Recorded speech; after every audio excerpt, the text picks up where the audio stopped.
The 27-year-old clerk Inaka Yuji was barely dragging his feet home, dreaming of quitting his job and escaping to the village. Screech, squeal of brakes. Yuji didn't even flinch. He simply met the truck with a vacant stare where the driver was asleep at the wheel. Death blow. Consciousness faded, and only one thought remained in my head: to be reborn far from the hustle and bustle. The 9-year-old sister leaned over her brother and exclaimed indignantly that he had fallen asleep outside again. The boy opened his eyes. Eleonora cooked 3-year-old Alfred, and he lazily justified himself by saying he just took a break. He sleepily rubbed his eyes. The sister was upset. Their mother asked to take him out for a walk, but he sleeps around the clock. The boy silently shifted his unfocused gaze to the rural landscape. This was Yuji after death. He was reborn in this tiny body. Eleonora pulled her brother by the hand, reminding him of their mother's worries. She reproached him with a dead gaze, not knowing that it was the legacy of an exhausted office worker. But Alfred was not just sleeping, he was quietly practicing magic. The charms quickly drained the body, but deep sleep instantly restored energy. The boy recalled with displeasure how his sister had recently dragged him to the river by force. Eleonora proudly acknowledged this as her authoritative sisterly command. Alfred mentally grumbled that his sister had ruined both his training and his afternoon nap. She dragged the little one home, and he mentally dubbed her the local demon. In his memory, God awkwardly informed Yuji about the mistake. His soul had flown into the wrong world. The boy was scared of the monsters, but the old man reassured him, "People here are protected by magic." YUDZH Cyrillic letter 456 struggled to settle on the cloud. Suddenly, God accidentally blurted out that he was a valuable experimental specimen. God acknowledged that reincarnation could no longer be cancelled and offered to revive him as either a prince or the son of a duke. To atone for his guilt, the elder gifted him ancient magic and rebirth into an ordinary family. Yuji's eyes gleamed predatorily. With magic, he would shift all the hard work onto the summoned creatures. He asked to find him the quietest village, and God offered the status of the second son of the Lord in Isekai'D. The boy was delighted and began to estimate the abilities for maximum comfort. Since the world is stuck in the Middle Ages, Eugene contemplated protection from beasts and a replacement for cars. He asked for spatial magic for quick travels, and God swung the hammer. Yuji sincerely thanked for the second chance. Darkness. God looked after him compassionately. The boy was stunned as he fell into the portal. He barely had time to ask how to cast spells, to which the elder simply advised to put in effort. Yuji was falling into a new life, tightly holding onto the dream of carefree idleness. And now this peace was disturbed only by his restless older sister. Through the eyelids, blinding morning light broke through. The baby grunted discontentedly. First the usual thought about being late for work, and then a sudden realization of reality. In the body of this tiny boy now lived the mind of a 37-year-old man, and the new family could not take their eyes off him. 3-year-old Alfred Slulit, the second son of the local feudal lord, took his first cautious steps in the village of Isekai'D. He was genuinely happy to be able to walk on his own, even if his legs sometimes betrayed him. In the past, he was an ordinary Japanese man named Yuji Inaka. Then everything suddenly came to an end. An unforeseen accident put a harsh end to the daily life of an ordinary clerk. He died, but God had mercy and transferred him to another world there, where true magic existed. The Slulit family turned out to be extremely caring. The parents, older sister, and brother were constantly hovering around the baby. Thanks to their daily chatter, the adult mind gradually mastered the local language, and the memory of the past body helped to instantly learn to crawl. While his relatives were amazed by his strange attraction to huge books, Alfred simply enjoyed the ability to move around. In bed, he did not waste time and secretly trained his magical abilities. The boy was caught in the middle of an empty corridor. By the window, the maid calmly enjoyed the pleasant breeze. Alfred took a deep breath. The fresh air here was drastically different from the smog in Japan. In the library, he found his 6-year-old brother Silvio. He warmly asked if the little one also came to read books. Alfred admitted that there are still some things he cannot understand, yet the story is still captivating. Silvio encouraged his brother. He picks everything up quickly and promised to always help with difficult words. And I was struck in my thoughts. This boy was too calm for his age. The door opened and the older sister Eleonora forcibly dragged her brother to sword training, but Alfred flatly refused. He returned to the calm Silvio with relief, and decided to visit his secret base later. On the street near an old wooden building, the boy froze. He tossed a small stone and focused on spatial magic. "Teleport," he said clearly. The stone burst into flames and instantly fell onto the nearby table. Alfred held his breath. In just a second, pebbles and branches were raining down on the table. The magic was working perfectly. He happily wiped the sweat from his forehead, savoring full control over the power. The memory immediately transported him to the meeting with the god who once explained the rules of the magical reserve. God began to explain, "Powerful ancient magic consumes a tremendous amount of energy." Then the shocked clerk learned that he had little power for the mighty ancient magic. But the creator revealed the secret. To increase the limit, one must exhaust the mana to the bottom and then rest. Since then, Ulfrid exhausted himself every day in the children's bed. He needed a huge reserve of magic for one thing, to effectively escape from the crazy Eleonora. The boy sighed sadly, recalling his older sister's fighting spirit. "It's time to test the new limits of abilities." The eye fell on a large boulder by the wall. With a strained grunt, he barely lifted the clod from the ground. With a flash, Ulfrid teleported directly with the cargo in his hands. The stone thudded loudly on the wooden boards. The boy clenched his fist victoriously. He thoughtfully twirled the torn leaf in his hand. Everything came together. The heavier the object, the more mana the jump extracts. The last step remains to test the spell on a living being. A huge horned beetle just caught my eye. Alfred scrutinized the local equivalent of a rhinoceros. "Consider it an honor to be my test subject, forked beetle," he proclaimed solemnly. He carefully picked up the insect, noting its difference from its terrestrial relatives. The power of ancient magic has once again activated in the palms. The boy focused and sent the beetle into the teleport right above the table. The insect successfully materialized in the air,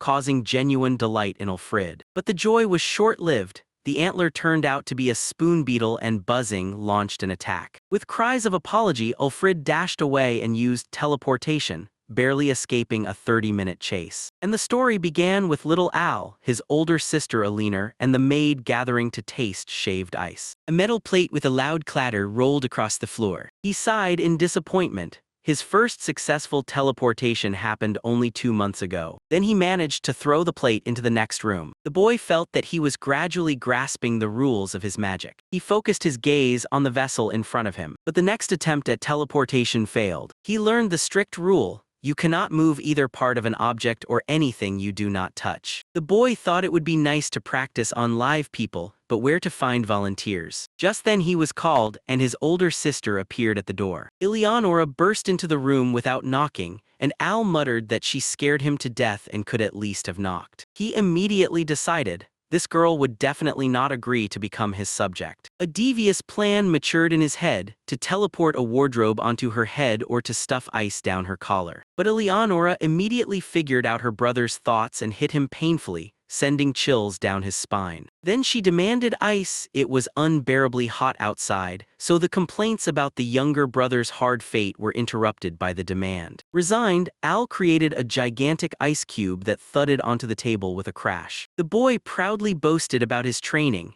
as in this hot world, the magic of ice was valued like gold. Eleonora disappointedly grimaced and clarified that she was not expecting such an iceberg at all. Her eyes sparkled. She dreamed of that same crispy, fluffy shaved ice. But he rolled his eyes and realized that he had no choice. A stream of magical sparks burst from his fingers. Tiny ice crystals swirled in the air. Eleonora gasped in awe at such a spectacle. She watched in enchantment as tiny snowflakes perfectly slid into the vessel. The girl sincerely praised her brother's skill. He was taken aback and turned away. Hearing such warm words from his always sharp sister was completely unusual. He hurriedly changed the subject. On the table were already 2 perfect servings of dessert, and the spoons that the guy had prepared in advance. And he said that he would take a portion to his older brother Silvio. Before going out, he slyly asked his sister if she wanted to learn the secret of the tastiest way to eat ice. Eleonora froze with a spoon in her hand and impatiently demanded a story. She greedily pecked at the bait, asking if it was true. But he slyly advised to swallow ice not with small spoons, but to bite off huge chunks. He confidently assured that this is exactly how it should be eaten. The girl squinted and warned that if it was a trick, he would prepare her a new portion. But he nodded impassively and headed for the exit. Eleonora, meanwhile, took a big bite from the icy mound. In the next moment, her face contorted from excruciating pain.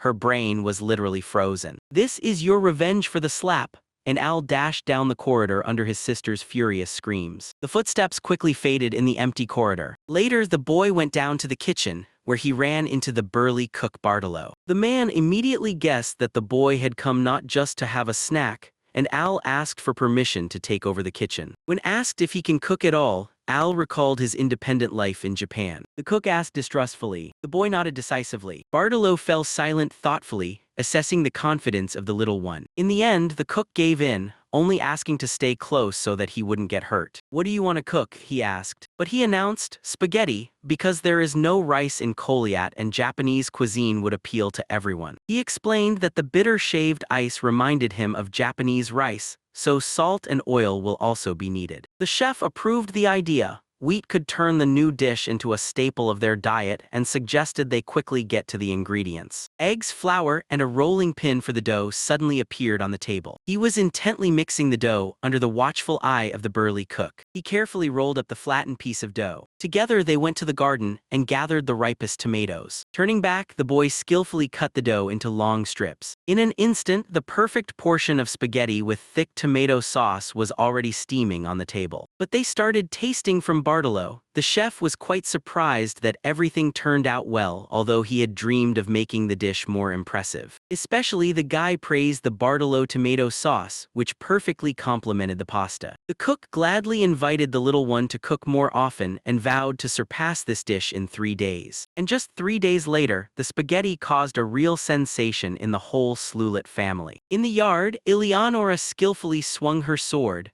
proving to her parents that her combat skills more than made up for her terrible grades. She fiercely attacked her frightened brother Silvio with a battle cry. Father Nord silently watched the sparring while little Al mentally sympathized with his brother. Silvio wearily repeated that it was useful for self-defense, but the weapon clearly did not bring him joy. But he noted his brother's efforts with a slight smile, knowing full well that he loves reading much more. Suddenly, Ellen's mother leaned over from behind and gently asked if Al also wanted to take up the sword at his 6 years old. The boy recoiled in fear and quickly stated that he values peaceful life and came only to take a look. The mother quietly laughed at how carefully her little son was thinking. She recalled how he had been drawn to magical books since he was in diapers, completely ignoring weapons. He joyfully confirmed that he adores magic and constantly practices after reading. Having worked hard with the sword, Eleonora declared that she had had enough of training and dragged Ala outside for a walk. Nord kindly reminded his daughter to wipe her sweat and drink some water, but Eleonora just waved him off, saying there was enough water in the river. But Mom immediately ruined her plans, sternly telling the girl to wash her face first. The water gurgled softly. By the river, Al sighed sadly, looking at his weak hands with which he could not throw stones far. He squeezed the gravel and sent a magical impulse through his muscles for enhancement. A stone whistled as it flew forward. The shell bounced on the water a full 8 times,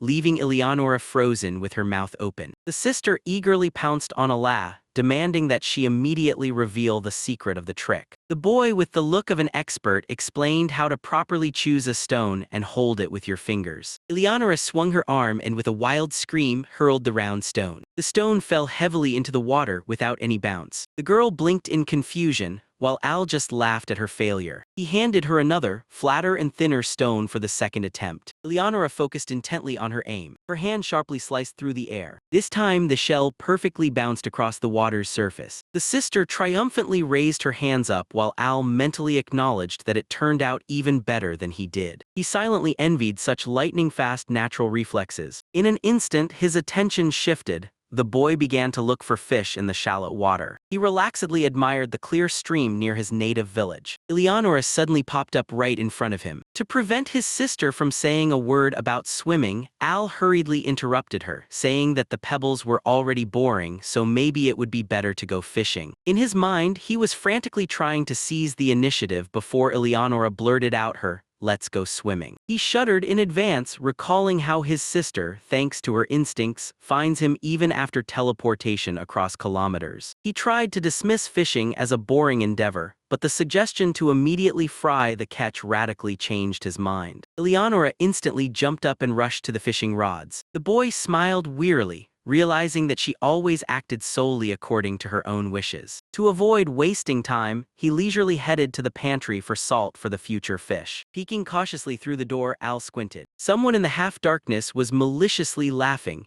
gently holding a round pot in their hands. The boy spoke up, and the cook Bartolo nearly jumped to the ceiling in fright. Clutching his heart, Bartolo grumbled for the little one not to scare him so, and cautiously inquired what Al was looking for. Bartolo quickly calmed down and proudly announced that he had finally obtained rare sugar through an old acquaintance. Suddenly, it dawned on him who exactly was standing in front of him. The cook, in a panic, covered Ala's mouth with his hand, pleading with her not to tell her parents because he desperately needed this sugar for his recipes. At that moment, the door opened, and a stern maid named Sarah appeared in the doorway. Bartolo gasped even more and whispered through his teeth that this was the worst person who could have caught them. Sarah coldly announced that she had come to check the supplies of ingredients. She suspiciously noted that the cook had recently accumulated too much wheat, causing the poor man to break out in a cold sweat. But he intervened in time and asked about the fishing rods, and Sarah got distracted, informing that Eleonora had already taken them to the shore. And he noted to himself that Sarah, unlike the naive Mina, is not so easy to deceive. She is too vigilant. The maid suddenly frowned upon hearing some noise from within, and went to check. Taking advantage of the moment, Al instantly activated teleportation and escaped. Using the commotion, he managed to hiss at Bartolo that it was just the right moment, and the cook quickly set about hiding his precious sugar. Having obtained the salt, the boy returned to the shore, where his sister was already joyfully pulling a fish out of the water. The manga tactfully decided to leave Bartolo and his sugar's further tragedy off-screen. Eleonora undoubtedly won the fishing competition, making Alad dream of a rematch another time. He recalled the girl he had met only yesterday, quiet in appearance but surprisingly persistent and gentle. A somewhat domestic tyrant who hides behind shyness, he even considered it cute. The reflection was interrupted by Elna's voice. The mother was fervently conducting a magic lesson. Later, Al carefully sprawled out in the shade under the tree. Another perfect day. Life in this world sharply contrasted with his memories of the unbearable Japanese heat. The village is the best, he clenched his fist triumphantly. Suddenly, the scarred face of Bartolo loomed over him. The cook grimaced, asking why the little one was grinning so terrifyingly. But he almost jumped up but quickly composed himself and was glad that he was still alive. After all, last time the boy caught Bartolo red-handed stealing sugar from the warehouse. Then the maid Mina intervened with her manic craving for sweets. The girl pounced on the prey with such fanaticism that she scared everyone around. In the end, Elna gave them a severe reprimand, while the women of the estate somehow blamed everything on Ala. Bartolo sat down heavily next to the little one, wiping the sweat from his brow. He wearily leaned back on the grass, hiding from the eyes of others. Elna appeared on the porch. Following her, the maid Mina rushed onto the porch and anxiously declared that her sharp ears had definitely caught the word sugar somewhere. Together with Mina, she suspiciously surveyed the yard but did not notice the fugitives in the bushes. The heavy door closed. The cook whispered in surprise that he had never seen Mina so focused before. But he cautiously inquired about the fate of the sugar, and Bartolo confirmed with satisfaction that the stash had survived. The boy's imagination immediately conjured up luxurious desserts. The chef also got fired up. He was fed up with tomato spaghetti. It was time for cream sauce. They shook hands, anticipating a true culinary masterpiece. Suddenly, Al flinched. Elna peeked around the corner and called to him. The mother joyfully announced the start of training,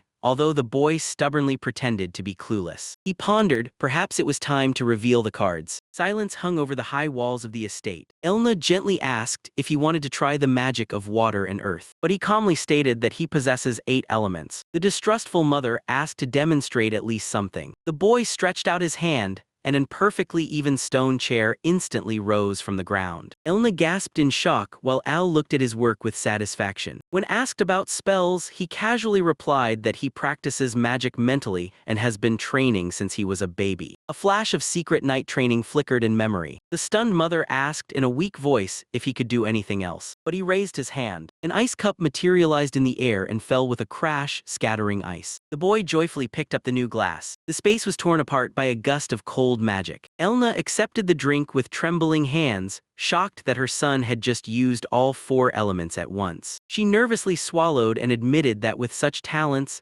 Al could teach her himself. The mother asked about battle spells, but the boy just laughed. He had enough magic for everyday life. But he just wanted to enjoy his childhood, so he politely declined to enter the magical academy. Instead of a pompous finale, the episode ended with a humorous author's note. 4 candles burned brightly on the festive cake. Ulfrid had finally reached the age when he could venture beyond the estate. The massive gates of the castle were left behind. The mother warmly sent them off on their journey, along with the maids. Father Nord smiled at his son and asked about the purpose of their outing. The boy confidently reported that they were going to patrol the village. Nord explained, "It is an ancient tradition to show the estate to the Lord's son who has just turned 4. It turned out that the boy had only been to the nearby meadows and had not yet reached the settlement itself. Ulfrid already had a clever plan in mind. He needed a clear visual map of the area to freely jump here using teleportation magic. Endless fields stretched out ahead against the backdrop of the mountains. The boy joyfully squinted against the wind,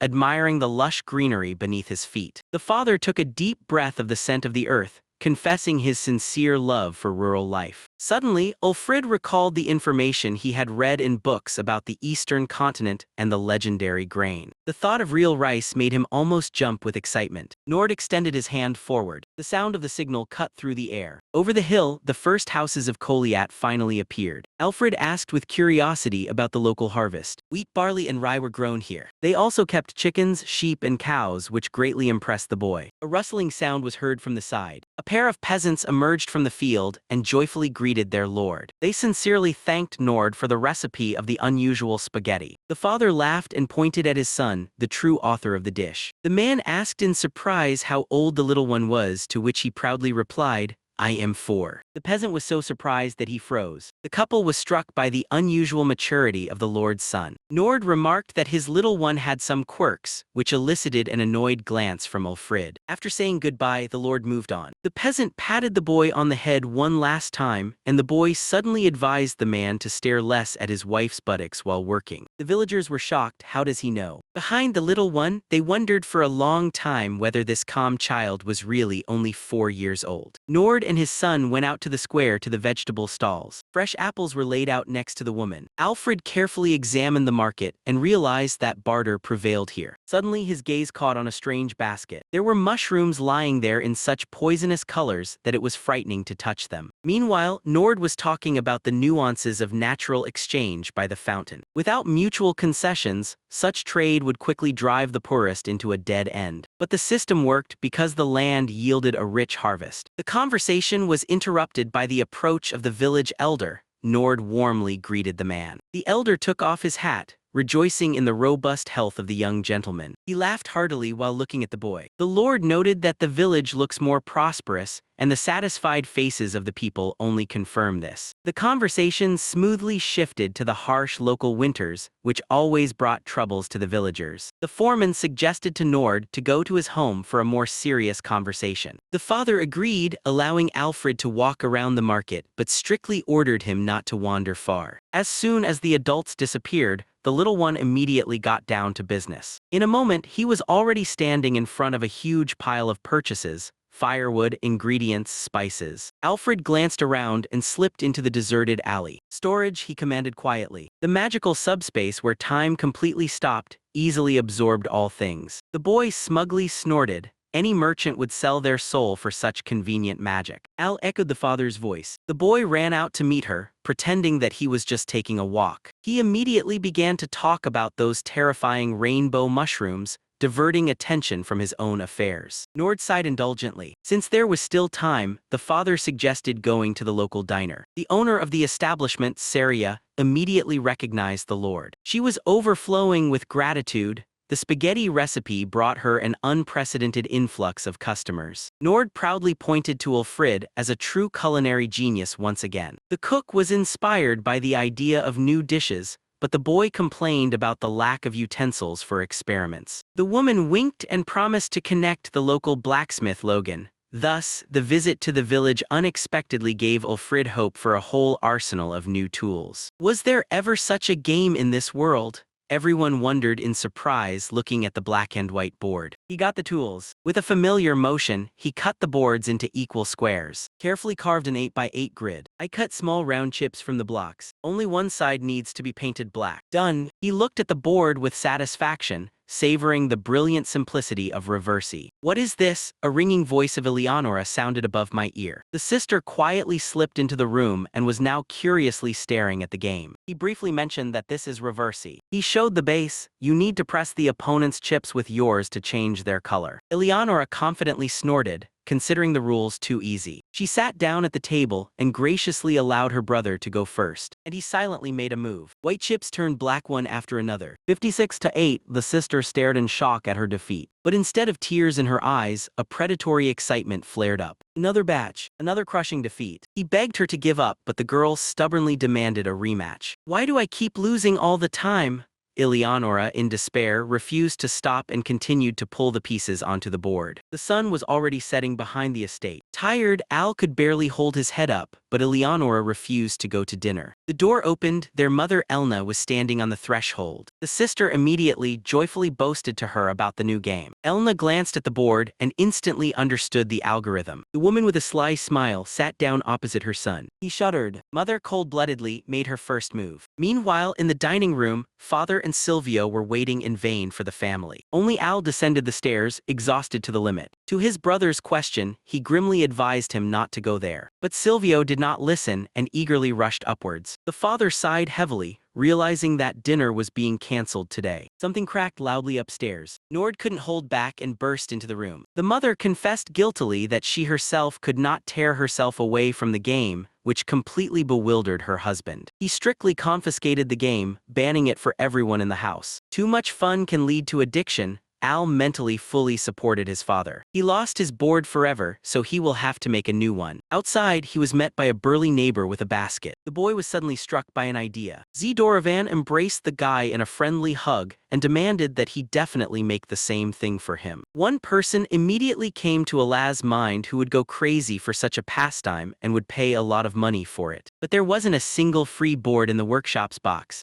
He sighed resignedly. He would have to trudge back to the village for new materials again. Moreover, he recalled, it would be worth stopping by the blacksmith for the promised kitchen utensils. For the sake of a comfortable rural life, my struggle continues, the boy concluded and hurried off to his tasks. Someone was desperately calling Alfred near the large estate while the boy was running away from his older sister. Joyful Eleonora with a wooden sword called him to training. She squinted contentedly at the sun, only to suddenly realize her brother was missing. 4-year-old Alfred was running away at full speed, rejoicing in his escape. He ran out into the spacious courtyard of the estate. As he walked past the maids, the boy smiled to himself. The women were gossiping about the same thing everywhere. Hearing a dangerous mention of sugar, he quickened his pace. Alfred ventured deep into the forest outside the city. Guided by the hints of the series, he finally noticed the right roof. It was a simple wooden workshop. The boy cautiously peeked inside and called Logan. In response, a deafening blow of a hammer on metal rang out. A sturdy craftsman was working intently at the anvil. The blacksmith irritably ordered the child to go home. The boy flinched in fear. Logan wiped the sweat, cutting off that he had no time for games. Alfred did not give up and reminded that the series had promised him the help of a master. He slyly added that he would have to complain to the cafe owner about the refusal. It worked like an infallible trump card. The blacksmith instantly stopped the little one. Sighing, Logan gave in and agreed to listen to the order. Over a cup of tea, the blacksmith skeptically grunted but promised to at least listen to what the little one wanted. Logan grumbled that he was overwhelmed with work, as the whole city was coming to him for orders. The boy first asked what exactly the blacksmith specializes in. Logan boasted that he forges everything from tools to swords, but his greatest pride is kitchen utensils. Alfred admitted that the master really knows a lot, and Logan added that he is the only blacksmith in the whole town. When the boy ordered a frying pan, the blacksmith was puzzled.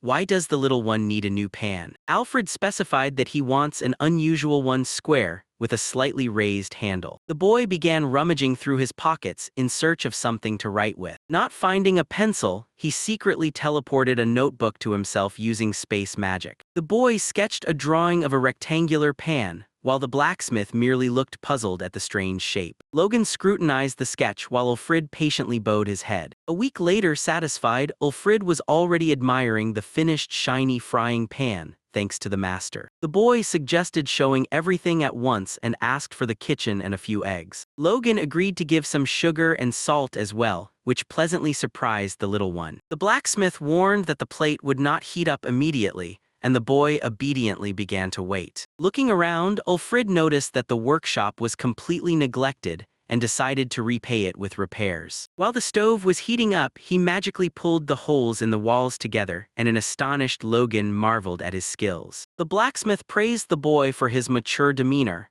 and he explained that he practices every day because magic is incredibly convenient. Logan noticed that the little one was also good at cooking and asked if he dreamed of becoming a chef. Meanwhile, an ideal golden omelet roll was already on the plate. The blacksmith stared in astonishment at the dish. Alfred clenched his fist triumphantly. "That's the way." He explained that layer frying makes eggs pleasant to taste and predicted a crazy demand for square frying pans. Logan immediately grasped the opportunity and decided to start stockpiling supplies right away. The master daydreamed that he would taste this at the series cafe, while the frightened boy realized that he had introduced another person to new food. The story of hardworking 4-year-old Alfred, who dreamed of a peaceful rural life, continued. Exhausted from training, the little one collapsed helplessly to the ground. He was gasping for air, staring at the sky. Before him stood a massive stone building, the result of today's magical training. Alfred smiled self-satisfiedly. Control over the land had clearly improved, as his first home resembled more of a prison cell. Exhausted, he settled back into the grass and dreamed once again of building himself a real cozy cottage. The memory transported him to a noisy city street. The tavern owner, Saria, enthusiastically spoke about the influx of people due to the reverse tournament. She praised Herman for making the game boards. The exhausted master barely greeted. Around him, a crowd of peasants, hungry for entertainment, gathered. The series unexpectedly announced that the tournament winner will play against the inventor of the game himself. From the crowd emerged Carla, the daughter of the tavern owner. The hall erupted in applause, and Alfred sighed resignedly. As the creator of the reverse and the son of the local lord, he had no right to lose. The guy switched to serious mode and tightly gripped the chip. The crowd stood stunned. "How is this possible?" skeptically murmured around. Carla lost, but with a smile, she promised to definitely make a comeback. The men kindly noted that the girl was a spitting image of her mother. The tavern was bustling with activity. Orders for lunch and tamagyaki were coming in from all directions. Alfred noted that tamagyaki has also become a real hit. The series sincerely thanked him for the recipes that brought a multitude of clients. The boy offered to teach Chef Bartolo and send him for assistance. The women joyfully exchanged glances. Returning to reality, the little one sprawled out on the grass again, whining about how busy he was. He heavily squinted his tired eyes. "I decided it was time to go home and finally rest by the evening." In front of him stood a luxurious ancestral estate. Yawning, the boy walked down the corridor, intending to drop by Bartolo's kitchen. Suddenly, muffled voices came from the maid's break room. Mel and Mina were lively gossiping about him, wondering how extraordinary he was. Women couldn't believe that a 4-year-old child possessed magic and invented a reverse, until the conversation turned to tamagyaki with sugar. Mina blurted out that she overheard the conversation between Alfred and Bartolo in the kitchen. The boy whitened. The secret ingredient was revealed, and he rushed to the kitchen. There, as always, Bartolo greeted him calmly. The chef was passionately experimenting with eggs. He eagerly suggested adding green onions and tomatoes. Alfred revealed that the rumor about the forbidden ingredient had leaked to the maids, and the chef was stunned. Bartolo panicked and shouted to immediately divide and hide the sugar. Just then, the maid entered and innocently asked if tamagyaki is really tastier with sugar. The cook nervously feigned indifference, hiding jars of sugar behind his back. He desperately argued that it was just regular salt, but the maid did not believe him. The girl calmly dipped her finger into the powder and tasted it. "This is sugar," she cut in, and Alfred resignedly covered his face with his palm. The boy rushed to hide the sugar with space magic, but the maid stubbornly continued to search. When he hid the rest in the subspace, the outraged maid finally begged him to stop hiding the supplies. Alfred turned 6, and he was immediately seated with textbooks. The boy leaned his cheek on his hand in dissatisfaction. While he was bored at the table, his older sister Alina was loudly struggling with math. The girl stared at the sheet in outrage, not understanding a single number. Alfred, who had graduated from college in a past life, only mentally sympathized with her.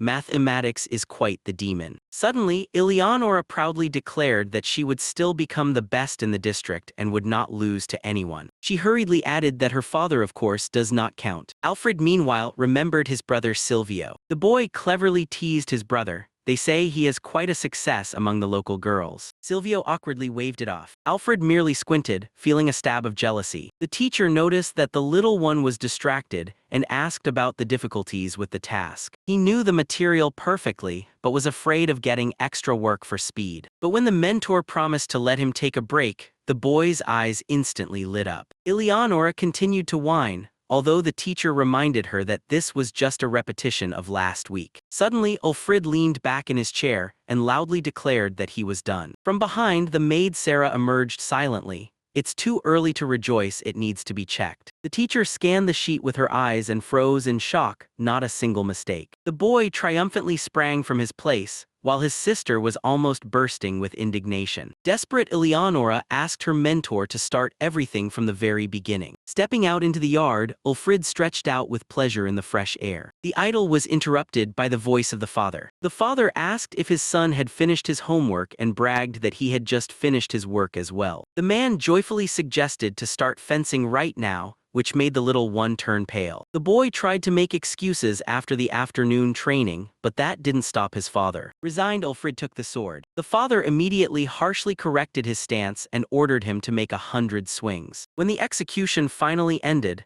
the exhausted boy leaned heavily on the blade. The father noted with satisfaction that fencing had noticeably improved, while Ulfrid, barely catching his breath, thought he would rather have spent his time with books. And then Dad added, he reminded not to be late for the second round of sword fighting after lunch. Suddenly, a sharp sound was heard from the side of the wall. Alfred turned around in surprise. Alina stood on the training ground with her bare sword. She smiled predatorily. Silvio was nervously shifting from one foot to another opposite her. The girl suddenly lunged forward, putting all her strength into the strike. The brother barely managed to brace himself with the weapon, groaning as he took the heavy blow. Silvio screamed in fright when his sister swooped down on him like a whirlwind. In a moment, Eleonora was joyfully sitting on top of the fallen Silvio. The defeated one awkwardly scratched his head. While the sister boldly bragged, Ulfrid calmly drank tea, admiring the chaos. Silvio sighed sadly. He and his brother were definitely made for books, not for battles. The screen slowly darkened. Meanwhile, little Ulfrid approached his secret house and froze.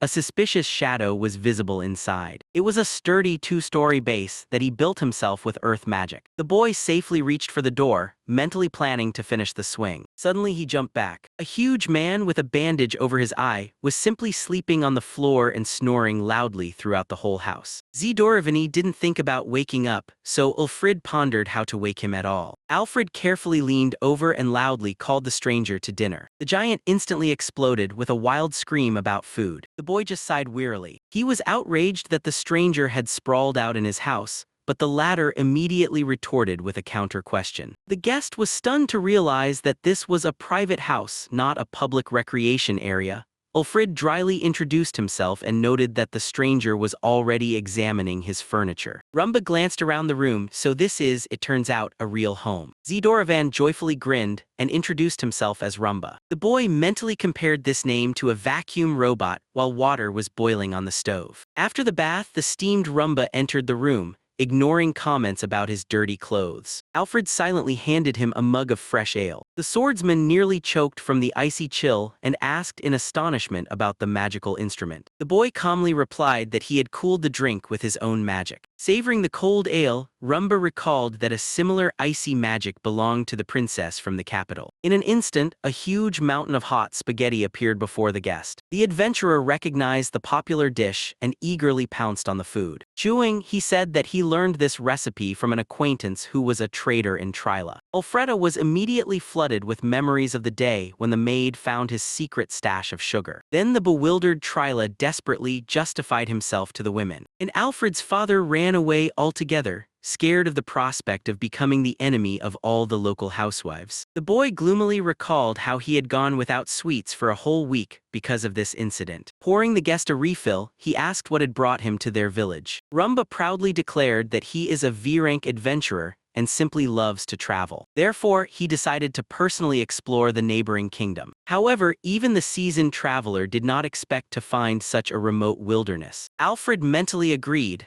There were barely 400 people living in Goliath. Rumba relaxedly decided to stay in this calm place and asked about the little one's plans. Peaceful rural landscapes spread out around. Suddenly, Ulfrid stood up and, remembering his manners, decided to introduce himself properly. He admitted that he is the second son of Lord Slowlet from the estate nearby. Hearing the surname, the adventurer's face changed sharply. The boy clarified that the lord's name is Nord Slevlet. Rumba's eyes lit up, and he roared throughout the house about the dragon slayer. An old memory resurfaces. Young Nord stands by the royal castle after the victory over the monster. Rumba said that he fought alongside him in the same unit at that time. Zidoravan smiled. Nord definitely remembered his vibrant personality. Silence hung in the air. Alfred was well aware of his father's heroic past, but he always avoided conversations out of shame for his pompous nickname. Without waiting for permission, Rumba joyfully grabbed the boy by the shoulders and ordered him to be taken to the estate immediately. The chapter opens with the appearance of Eleonora, the giant of Rumba, and the tired elf from their company. The shot takes us to the majestic stone estate of the family. The maid politely asks the guest to wait and goes to call the host. Rumba is collapsing on the couch next to the little one and admiring the luxurious house,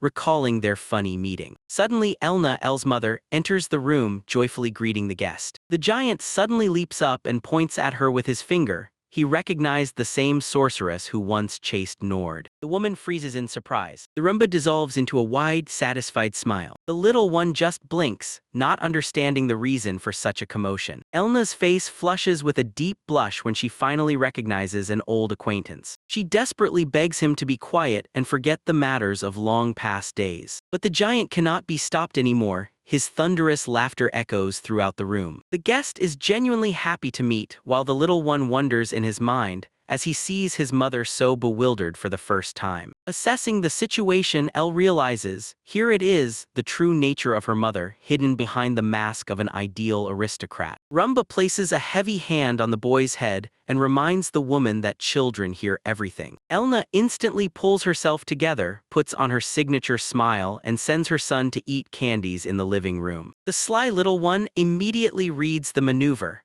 Mom is desperately trying to maintain the remnants of parental authority. He pretends to obediently walk away, but stops by the door and calls out to her. Your bewildered face was very cute. El throws out with a smile, and Elna blushes again to her ears. The Rumba hits itself on the knee and bursts into laughter. The little one did exactly what he was aiming for. Satisfied with himself, the son goes for sweets, leaving his mother burning with shame. In the corridor, he is intercepted by his father, who is just going down to the guest. The boy stops, recalling a fragment of the conversation. What other dragon what? Hearing this, Nord flinches and panic distorts his face. The father silently turns around and walks away while the son runs after him, demanding an explanation for this shameful nickname. The next morning, a training fight unfolds in the yard between Rumba and Eleonora. And Nord approaches El with a chillingly gentle smile and offers to practice with swords. With one sharp blow, he knocks the boy off his feet. The wooden sword whistles through the air, not giving the little one a chance to react. He retreats, shouting that his father deliberately tripped him and is hitting too hard. Nord stands motionless. Of course not, son. He smiles gently, commanding him to get up. A chill runs down the boy's spine. He realizes that this is revenge for yesterday's jokes. While Mom and the maid calmly drink tea under the tree, Nord is once again sheathing his sword. From above, a hail of blows falls, from which one has to fend off in a hook-like manner. Nord stops and calmly announces the final round,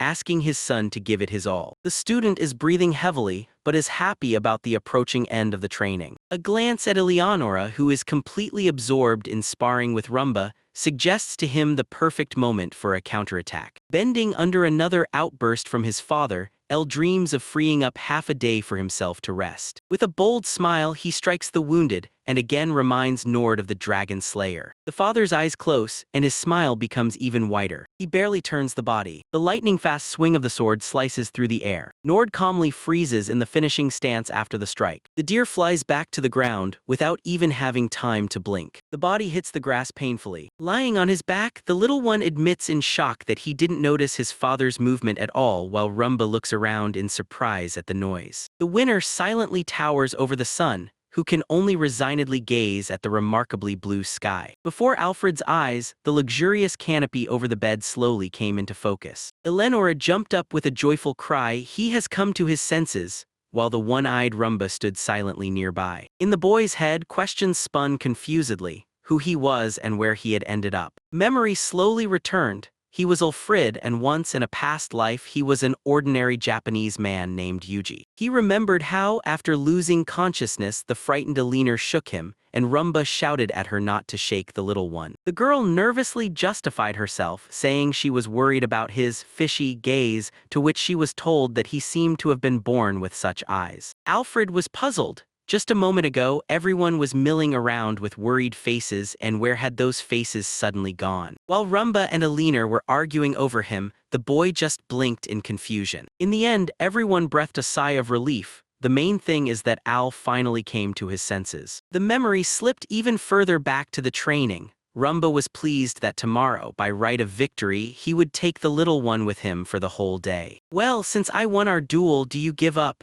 But exhausted Alina stubbornly muttered that she would never do that. The girl was boiling with anger, unwilling to admit defeat to the one-eyed swordsman. She exclaimed indignantly, "What was that just now?" feeling offended that the adult warrior showed no mercy to her, the little one. Rumba calmly advised, with his battle-hardened body and experience, she should focus on speed rather than strength. Zahikana Alina still demanded another duel, and the warrior suggested making a small bet. Deal, and under the terms of the bet, Rumba won the right to spend the whole of tomorrow with the little one. The one-eyed warmth smiled contentedly. Eleonora waved goodbye as she left and promised that next time she would definitely win. Regaining his senses, Alfred sourly thought, everything was decided for him without even asking for his opinion. Already in reality, Alina brought in the tray and gently announced that she had prepared water and food for Ala. She playfully suggested that if he lacked the strength to eat by himself, she would gladly feed him with a spoon. Alfred stared, involuntarily stretching out an uncertain He thanked dryly and refused, saying he would eat alone, while the irritated Alina clicked her tongue. The boy immediately caught on to that sound, guessing that something was clearly wrong with her. The girl stubbornly went into a defensive stance, repeating that everything was fine and nothing was bothering her at all. Rumba intervened and ordered Alina to stop talking. Alu needs to rest. She reluctantly waved goodbye to the guy. Stepping into the hallway, Eleonora sighed, wishing so much to hear his aam and feed him with a spoon. She exhaled heavily, unable to calm down because of that little but. By the window, a genuine, hidden anxiety finally appeared on her face. Rumba watched this with a soft, all-understanding smile. Alfred fell asleep, warmed by the thought that these two really cared about him. And already quite sleepy, he blissfully thought, on such a beautiful day, one can simply lounge in bed. It doesn't get any better than that. That evening, the girl gazed thoughtfully out the window at the brightly lit street. The next morning, the one-eyed giant Rumba burst into the room and dragged Ala out for a walk, while he grumbled discontentedly, as he had spent the entire previous day just resting after the concussion. In the end, the boy agreed and promised to show the guest all the charms of his native village. In the field, Rumba admired the wheat, imagining how it would fill with gold in the autumn. And nodding, he compared these ears of grain to a mother who warmly greets and sees off the guests of the village. The boy smiled faintly. Rumba suggested heading to the village square, where life was bustling. On the way, Al explained that the construction becomes denser closer to the center. The newcomers' houses were always built away from the main square, and the inns and taverns were set up where the crowd gathered. The noisy forges huddled on the outskirts, although the blacksmith Logan had settled there of his own accord. Rumba looked around the street and acknowledged that the village center really does look lively. The local resident Herman greeted Ala respectfully, calling him young sir. Rumba curiously examined the whimsical baskets, while Al mentally marveled at his childlike curiosity. A little later, the big guy was greedily devouring spaghetti, glad that he had escaped from a hungry death. He was surprised why the experienced adventurer did not take any supplies for the journey. Rumba remembered how he gave his last rations to 2 exhausted children in the slums. The boy blinked in shock, not even suspecting the existence of such poor neighborhoods nearby. After eating, Rumba grabbed an apple and pulled Ala to the series diner. The boy had no choice but to resignedly agree. Rumba proudly took out a gold coin, declaring that today he would pay. But he almost choked, warning that such large sums of money would cause a lot of problems here. But he immediately remembered that the establishment of the series makes good money, so the rest will be found there. They approached the large 2-story tavern building. As soon as they stepped inside, a desperate cry from a man who had lost his share echoed from somewhere, while Rumba was amazed by the size of the establishment,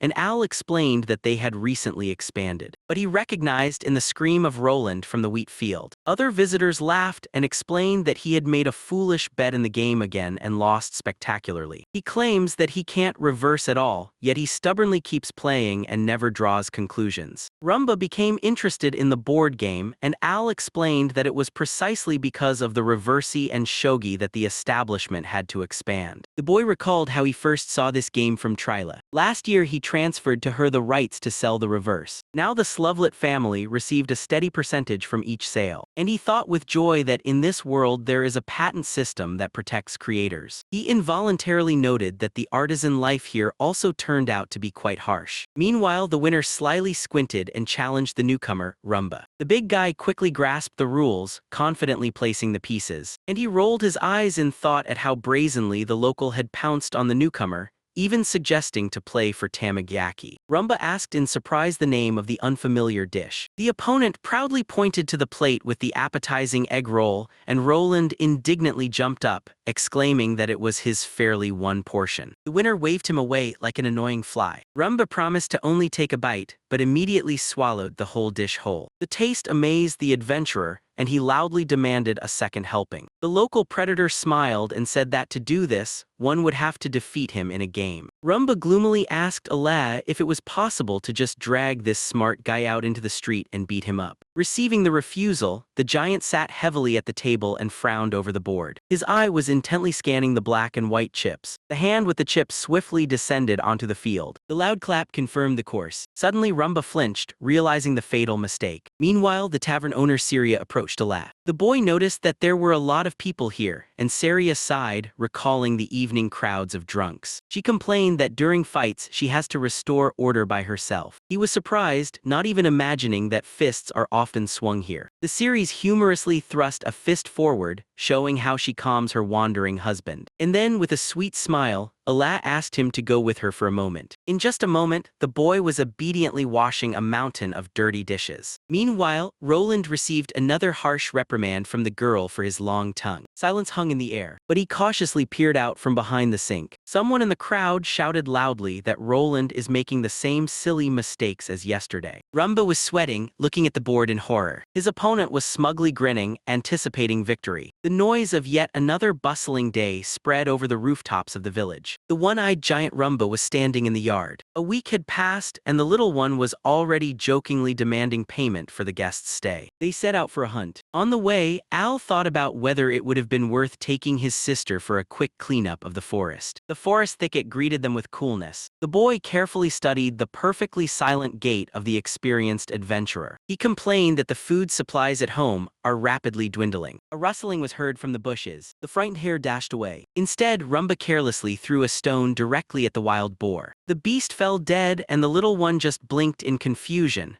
How could such a massive warrior move so quietly? The hand tightly gripped the weapon. Alia abruptly stopped the Rumba. A goblin was approaching. They lay hidden in the thicket, watching the path. The long-eared creature cautiously made its way through the bushes. The boy quietly admitted that he had only seen monsters from a distance before. Then it was a huge, windy wolf from which he simply ran away. The swordsman reminded that the wolf was later finished off by Alia's father along with the squad. But this goblin was small and only held a primitive stick. Rumba suddenly suggested to the little one to go out against the monster with a sword, which nearly made him choke. The monster noticed them. It was time to strike with magic. The adventurer stepped forward and ordered the boy to keep his distance. The one-eyed man looked around in surprise. Al was already standing far behind the trees and shouting from there. The cowardice of the small one amused the warrior. Rumba hid the blade and suddenly pulled back. With a mad, predatory grin, he charged straight at Alia, clearly intending to throw him into close combat. The boy panicked. Al desperately struck with magic, while Rumba joyfully dodged. The spell flew past the swordsman and soared straight into the stunned goblin. The ice ballista tore through the air with a terrible roar. A deafening explosion scattered everything around, raising a cloud of dust. The monster's severed arm heavily thudded into the tall grass. He stared at the purple blood without blinking and convinced himself,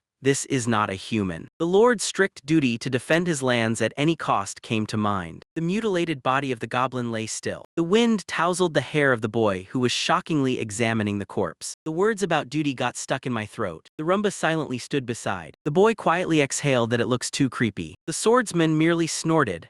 Alia's magic is capable of even more than that. The boy looked seriously at the mentor. He firmly stated that he would use force solely for a peaceful life. They wandered away, finally realizing, bloody battles are definitely not for this young man. The tall Bartolo and little Alfred joyfully greeted us in the bright kitchen. Fresh vegetables, carefully prepared by the maid, were already waiting on the table. In the silence, the old wall clock ticked steadily. The boy confidently chopped the meat, measuring the perfect proportions of beef and pork, although the chef was doubtful. Today on the menu is a juicy hamburger steak. They officially announced the start of their 30-minute cooking show. Alfred pulled the ice bowl closer to him and asked for fried onions to be served. He threw in minced meat, eggs, and breadcrumbs, explaining that the ice would prevent the meat fat from melting from the heat of his hands. The mixture held its shape perfectly in the pan. Bartolo slapped the cutlet into his palm with a flourish, and the little one enthusiastically called it a legendary technique. Alfred showed how to forcefully toss the meat from one hand to the other a dozen times. This expelled excess air, saving the steak from falling apart during frying. Bartolo dreamed of a sweet wife with such an activity, but the guy quickly brought him back down to earth. The familiar process suddenly reminded Alfred of an old cooking lesson from his past life. He showed the cook that a small indentation should be made in the center of the patty. Bartolo immediately understood. This way the heat would penetrate more easily into the thick piece of meat. They threw the cutlet onto the hot skillet, waited for a crispy crust, flipped it over and splashed in a little water. It was necessary to cover everything with a lid so that the dish would steam. The meat sizzled appetizingly. The cooked steak spread a divine aroma throughout the kitchen. The smell attracted the maid Mina. She peeked around the corner and drooled. Bartolo aptly compared her to a wild hyena lying in wait before pouncing on its prey. The chefs calmly poured sauce over the steak, added a side dish, and prepared to take a taste. Alfred cut the first piece. The meat turned out to be surprisingly tender and perfectly roasted. Bartolo tasted it and was stunned by the juiciness, while Mina in the background whined with envy. Inspired by success, the chefs were already discussing new recipes, ignoring the hungry looks of the maids. The girl couldn't stand it and suggested adding mushrooms or cheese just to attract attention. She asked about the leftovers with pleading eyes. Bartolo kindly asked for permission and handed Minnie a ready portion of steak. The girl beamed with happiness, not believing her own eyes. She skeptically asked if it was really possible and fervently thanked both chefs. Upon receiving the coveted plate, the maid nearly burst into tears of joy. Mina inhaled the appetizing aroma and was already prepared to taste the first piece. Suddenly, the same smell lured someone else from the corridor who also demanded a treat. Alfred turned pale and shuddered, sensing the approach of a real monster. It was his older sister Alina, who unceremoniously snatched the plate for herself. She said she would take the steak to her mom, while the guys silently lamented the cruel hierarchy of this world. Satisfied with her catch, Eleonora thanked and cheerfully went away. When the storm subsided, the kitchen was left with the dejected Alfred and the upset maid. Mina barely held back tears of disappointment, and the boy awkwardly had to apologize. Bartolo even whistled, amazed at how quickly the confident chef had turned into a submissive servant. Alfred seriously explained that before his older sister, he is not an aristocrat but merely a powerless younger brother. To comfort the maid, Bartolo promised to fry another steak for her. Mina gathered her courage, shone brightly, and promised to patiently wait for a new portion. Observing this sweet reconciliation, the cook even suspected some chemistry between them. The older maid Mel immediately shattered the idol by sternly calling out out to her subordinate. She scolded Mina for not having cleaned the floor in the hallway yet. Mel ruthlessly dragged the crying girl behind her while she desperately reached for an imaginary steak. So that day, the poor maid never got to taste the desired dish. Soon, Mom and sister returned for more and cleared everything out, so Ulfrid could only shrug his shoulders apologetically. Two boys were laughing cheerfully, busy with their everyday work. The hand wiped the drops of sweat from the forehead. A stream of water washed the dirt off the palms. Near the large estate, Bartolo sighed heavily and complained about the unbearable summer heat. The boy denied he adores summer for the golden wheat fields. The boy added that in the summer he also enjoys something else. Suddenly, a horse-drawn carriage drove into the yard with a rumble. From it, theatrically spreading his arms, emerged the merchant Tryla. Bartolo frowned grimly. The traitor has returned. Everyone gathered on the stairs, watching the unloading of the luggage. The cook in the hut grimaced. They had been waiting for this visit for a long time. The guest nervously snapped, "And I'm glad to see you both." He tipped his hat, instantly sensing the tension in the air. Last year, this merchant gave the women their stash of sugar, and the boys went through a week of real hell because of it. The conversation moved to the luxurious living room. The merchant bragged that thanks to a board game, he managed to open a store in the capital. The host politely inquired about how his father was feeling after retiring. Tryla admitted that thanks to their collaboration, his affairs also improved. "If we sum it up," he said, nodding at the chickens that were pecking around the yard. The black piece was placed on the board slowly. He was the one who supplied chickens and cows for breeding to the village at one time. Nearby, the maid was happily busy. Affairs in the village went without a hitch. The young man weighed everything in his mind. The merchant is slippery, but he brings in considerable profit. Tryla promised strong cooperation for years. Suddenly Bartolo loomed like a dark cliff. Betrayal had not been forgotten here. The merchant quickly changed the subject and asked to wash up after the long journey. In response, a proud statement was made that their bathhouse would surpass any capital baths. The boy led the guests down the corridor, praising the local bath along the way. And here the little one seemed to be struck by electricity. He remembered his secret order. He gripped Tryla's jacket with a dead grip and demanded immediate answers. The boy's eyes narrowed. "Did you really bring him? You said rice, right?" he said, moving in close. "Do you have it with you right now?" "How much kilograms? No, how many tons?" the guy pressed. After all, rice is the sacredness and soul of every Japanese person. The boy was feverishly calculating the consumption norms in his head. Strike. Instead, a crumpled sleeve. The number 40 was mentioned. In the boy's head, complex calculations of hectares and harvests swirled. The boy was petrified by what he heard, not even hearing the anxious questions of his interlocutor. He blinked sharply and came to his senses. The guest began to justify himself, saying that he could only manage to get 100 kilograms. "My mistake if I get more right away," the merchant stammered, pleading to calm down. "Notify me first about each batch. This supply will last for 2 years. "Why yeah, thank you. Well, come on, let's go," Tryla mumbled, confused. Pause. They moved down the corridor, and in the boy's head, only one sweet word echoed. Old grievances instantly faded away.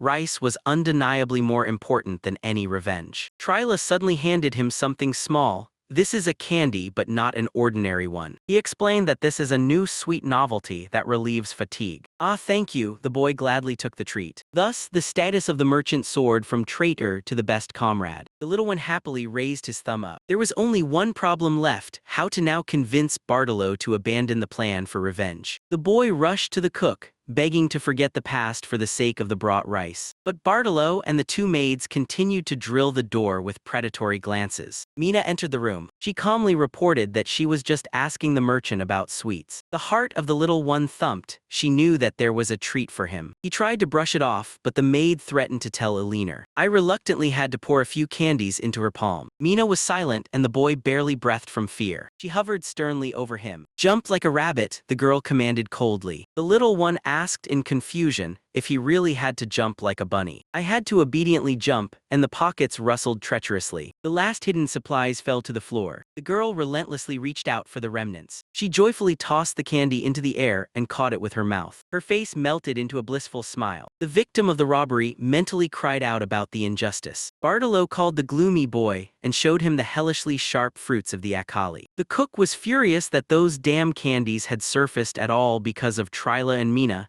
and there would be too little akali in the dish itself. I let my guard down. Sorry, Bartolo, the little one said, embarrassed. The angry chef decided to throw even more spicy fruits into the dish for the merchant. Suddenly, attracted by the smell of fried meat, Eleonora burst into the kitchen. "Oh, are you cooking a hamburger? I love those," she exclaimed. On the plate, a ready hamburger was steaming. The girl stated that she was terribly hungry after the morning workout and reached for food. Bartolo panicked and rushed to stop her, but she had already grabbed a portion. Crunch! Eleonora sank her teeth into the meat. The next moment she screamed wildly, covering her mouth with her hand. The girl stood red, choking on tears from hellish pain, while the boys froze in horror. "Now I see what your true gratitude is," she rasped through her tears. The boys nervously stammered that they considered her the most passionate person, like a sharp pepper of life. The boy hid his face in his hands, horrified to realize what he had blurted out. Eleonora clung to him. "Here, taste these feelings for yourself." She moaned that this hellish mixture was simply burning her insides. The revenge plan failed miserably.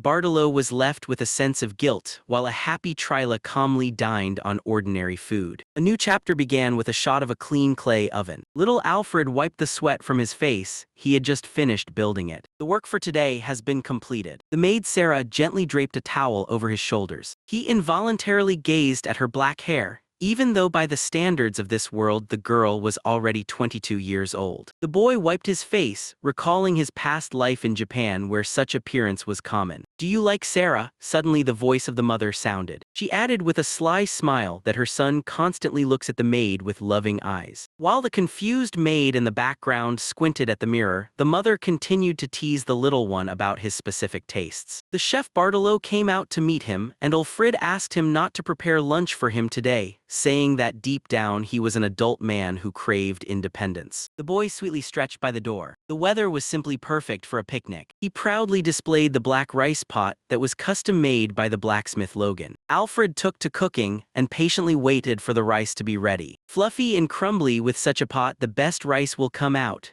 the boy rejoiced. He remembered the trick. As soon as the rice boils, you need to reduce the heat and let the dish steam. He wrapped the ready hot onigiri in leaves and hid them in his spatial inventory, where time completely stood still. The boy silently thanked the blacksmith. With such tools, his dream of a life with Japanese cuisine became even closer. He carefully tied a handkerchief with a portion for Logan, certain that the tamagoyaki rice would also appeal to the fan. Alfred walked down the street with a package in his hands, regretting only the absence of miso soup. Suddenly, a new goal illuminated him: to obtain miso paste. "Are there soybeans in this world?" he pondered. The boy was filled with enthusiasm and vowed to find soy at any cost. Suddenly, he came to a sharp stop. Peering around the corner in horror, he realized that his perfect plans were over. The air was sliced by the whistle of a wooden sword. Alfred pressed himself against the wall in fear. Covered in cold sweat, the boy gripped his onigiri tighter. In the yard, his older sister Alina was fiercely training, wildly swinging her weapon. The maids were excitedly discussing her incredible fighting spirit from a distance. Guided by the rule of not getting into trouble, he quietly slipped away. The boy ran at full speed along the familiar path away from the yard. Reaching the lonely cabin, he called out loudly for Logan. The blacksmith opened the door with an irritated shout, but the boy was not stopped by it. Alfred calmly asked what he was afraid of, since no one lived in this remote place anyway. He handed the man his package of rice food. Hearing that it was a hot dish from the same pot, Logan raised an eyebrow in surprise. The boy suggested going out for a picnic together in such nice weather. The man silently snatched the bundle from his hands and muttered that he would eat it later. Alfred could not believe his ears. Leaving fresh hot onigiri for later was a real crime. Logan flatly refused to go to the picnic, so the boy said goodbye in disappointment. But he did not leave. Instead, he cunningly hid just behind the wall by the door. He knew Logan's tsundere nature perfectly well and was just waiting. In the hut, the blacksmith curiously examined the rice ball. In an instant, the door swung open sharply, and Logan nearly knocked Alfred off his feet. With the most serious expression, the man asked if this dish would be served soon at the local eatery. The boy expressed surprise and asked if he had eaten everything already. Logan frowned fiercely, demanding an answer. Alfred barely suppressed a laugh, looking at the piece of charcoal stuck to the blacksmith's cheek. He explained that he has very little rice, so they won't be cooking it at the diner for now. Logan turned away thoughtfully, while Alfred was mentally pleased that the local gourmet appreciated the combination of rice with omelette. As befits a true gourmet, the boy noted with satisfaction. Alfred said goodbye to the blacksmith once again. Reading this man's emotions turned out to be easier than pie. The boy joyfully stretched out under the open sky. Finally, the time has come for his own picnic. He came out to a picturesque waterfall. The water fell noisily into the clear forest lake. The boy looked around and sighed sadly. Sitting here alone was not fun at all. He even contemplated whether to go back for Logan. Realizing that all his acquaintances were stern adult men, Ulfrid desperately clutched his head. Then he decided to return to the village and call his older brother Silvio. The boy was already imagining how he would suggest to his brother to read a book in nature, and he would gladly agree. On the way, he greeted the local women. They warned him to be careful in the mountains, and someone in the crowd quietly called him one of the 7 mysteries of the village. Suddenly, a bright girl's voice rang out from behind. Alfred froze and turned pale. Looking back, he saw a lovely girl with short hair and a dress. Next to it stood another one with pigtails. From behind them stepped a third elegant girl. The boy strained to remember who they were. The girls happily asked if he was the same Ulfrid, Aliner's younger brother. He stood up straight, and I carefully examined their attire. The boy instantly donned a flawless aristocratic smile and politely introduced himself as the second son of the Slulit family. One of the girls emotionally placed her hand on her chest. The friends melted into smiles, praising his good manners. Alfred rubbed his hands together in thought. He knew that first impressions are formed in 10 seconds, and he intended to fully take advantage of the charm of the little boy. The voluptuous blonde Sheila stepped forward and greeted gently. The guy's gaze was instantly drawn to her incredible cleavage, which he mentally dubbed the embodiment of all men's dreams. The girl with pigtails suddenly blocked his view, angrily clenching her fists, and Ulfrid sighed with relief, breaking free from the trance. When he was asked about his plans for the day, he replied that he was going on a picnic in the mountains, and the girls enthusiastically supported this idea. The girls immediately volunteered to go with him, when suddenly it turned out that Aliner herself would join as well. The secret mission with Onigiri failed. He set off for the picnic in the company of his sister and her friends. The boy sweated from shock, fully realizing his fate. Eleonora shamelessly poked him with her finger, reminding him of the hidden food. Suddenly, she clasped her hands and asked for lunch for everyone in an unnaturally gentle tone. Al's face turned pale. Usually the sharp sister spoke like a affected aristocrat. Chef Bartolo widened his eyes at such a request. He complained about the empty pantry, while Al could only thank him apologetically. Ultimately, the quartet made it out of the estate. The girls held their faces to the cool summer breeze. Even in summer, the breeze was pleasantly refreshing, and a hand reached out to Allie. Emma gently extended her hand to Allie on the steep slope. She smiled warmly, confident that the boy would manage easily thanks to his training. He gazed at her palm, struck by its softness. However, Emma shyly hid her hands, embarrassed by the calluses from the wooden sword. Her eyes sparkled when she confessed her desire to match Aliner in strength. Al sighed, remembering the merciless training with his father. Eleonora smugly raised her nose. The boy merely shook his head in thought, listening to Emma's naive enthusiasm. The silence was pierced by the loud growling of Sheila's stomach. Ahead lay a spacious green hill. Eleonora joyfully pointed to the perfect glade. Hungry Sheila immediately rushed forward. From above, the village of Koliat looked like it was in the palm of your hand. The girl was impatiently bouncing in place, demanding food. Al thought to himself, laughing. From hunger, Sheila had lost the remnants of her manners. Everyone settled on the grass and reverently folded their hands. The girls eagerly opened the boxes. The dishes looked so appetizing, a true work of Bartolo. Al opened the bento and was stunned. Inside was a whole mountain of omelet. He silently looked at this culinary failure. Without much thought, the guy discreetly dropped some supplies from his stash. Sheila blissfully chewed the sweet omelet that melted in her mouth. The girls stared in astonishment at the mysterious white triangles in Alia's box. He calmly explained that this is onigiri. Sheila quickly stuffed one into her mouth and hummed with pleasure. Eleonora was surprised by the salty taste. Sheila nodded while continuing to chew. Emma praised the sticky texture of the rice, although Aliner frankly did not understand half of her words. He relievedly transferred the arrows to Bartolo, calling the dish his new experiment. The sky was covered with light clouds. The company rested on the edge of the slope. Seedy Al sprawled on the grass, engulfed in tranquility. The shadow of a bird flashed above. The boy suddenly flinched. The bird made a funny sound, funii, and Al relaxed. Eleonora explained that it is a mountain bird. She added that this species can run, but often amusingly trips over its own paws. Al squinted and directly asked how much longer his sister planned to keep up the comedy with her refined tone. Eleonora's face changed instantly. constantly, and she hissed through her teeth to shut up. Suddenly, the girl looked back at her brother with concern. Emma recalled how on the way up,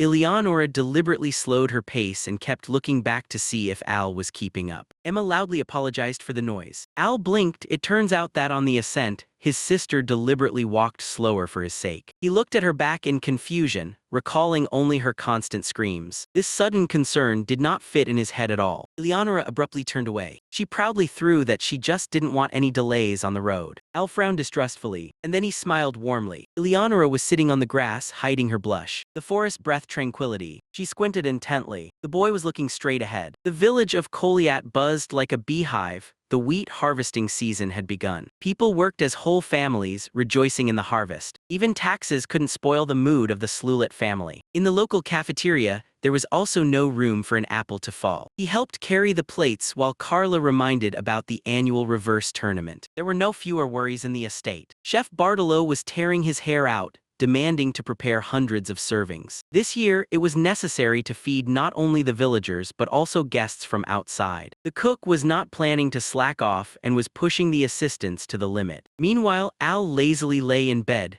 sympathizing with someone else's hard work. He was just warming himself with fire magic in 2 pairs of pants when Eleonora burst into the room. His sister pushed him to go to training, but Al whined that he wouldn't go anywhere in such cold. But he tried to make excuses by preparing for the festival, but his sister was just happy that they had more time for the swords. Eleonora promised to reshape his face if he didn't stop whining, but he imagined that after her beatings he would become handsome, and immediately ran to change his clothes. They went out to the old ruins. The boy was shaking from the cold, while Alina advised him to move around more. But both Alina and Silvio stood in the cold in short sleeves. He directly asked if they were cold, but they just stubbornly turned away. Eleonora confidently warmed up, but Al noticed that Silvio was indeed freezing. Eleonora cheerfully suggested starting with a run around the estate. Eleonora suddenly rushed towards him, recalling his words. She menacingly suggested to talk with swords. Silvio asked for help, but his brother happily supported the idea. The sister barely flinched.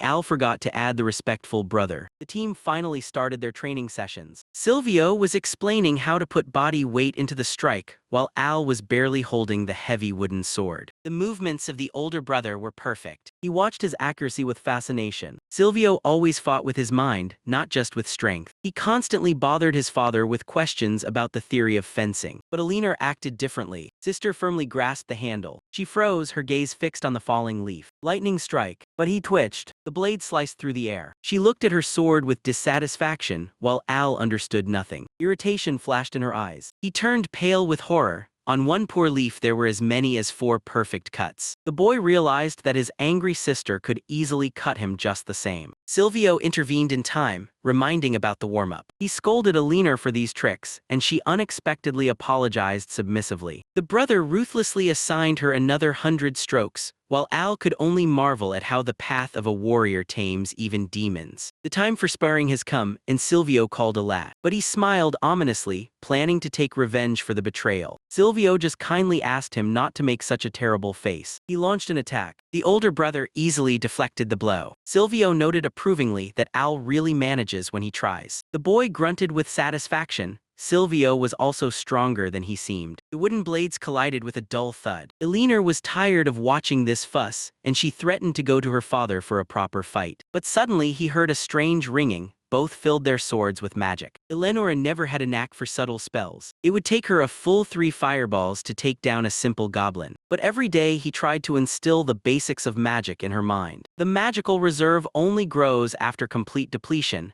and it seems that the sister has been training secretly. The swords of Silvio and Alina clashed in a flash of wind and fire, while Al wisely stepped back. The training ended, and the guy still couldn't get his revenge. But he returned to the estate and began filling the bathtub. Previously, this was done using the magic of the mother and sister. But Al did not trust Alina's fire control at all and melted the ice himself. One time, thanks to her help, he nearly boiled alive and caught a cold. Al's eyes sparkled cunningly. In the corridor, he noticed Silvio. Al gladly suggested to his brother to go wash first. Silvio agreed with gratitude, unaware of the trap. It was the perfect revenge. Icy water steamed with magical smoke like boiling water waiting for the victim. But he was secretly pleased. The bath was actually icy and the steam above it was only pretending to be hot. This was how he took revenge on his brother for supporting Alina. Suddenly, a rumble sounded. The door swung open abruptly, but he turned pale. A scream from Alina was heard from the bathroom. The boy ran away. He huddled in the corner, drenched in cold sweat. The heart was pounding in the throat. Furious Alina rushed through the corridors in a towel, but he could barely breathe, pressing against the wall. Seeing his angry sister, Al screamed in horror that a real demon was coming for him. He instinctively opened the door and immediately caught her deadly gaze. Panic overwhelmed me, my hands were shaking. He pushed the door with all his might, hoping to win this battle for survival. But Alina's bare legs stopped the door, and her face broke into a ghastly smile. That day, Al learned from his own experience how a lifetime flashes before your eyes a second before death. The chapter began. Alina, the mother, and Alfred gathered in the bright hall. In the middle of the room stood a mannequin in a luxurious dress. The merchant proudly announced that he had brought the finest attire straight from the capital. Thanks to successful reverse sales, the family organized a large shopping day. The children were upset about the canceled training,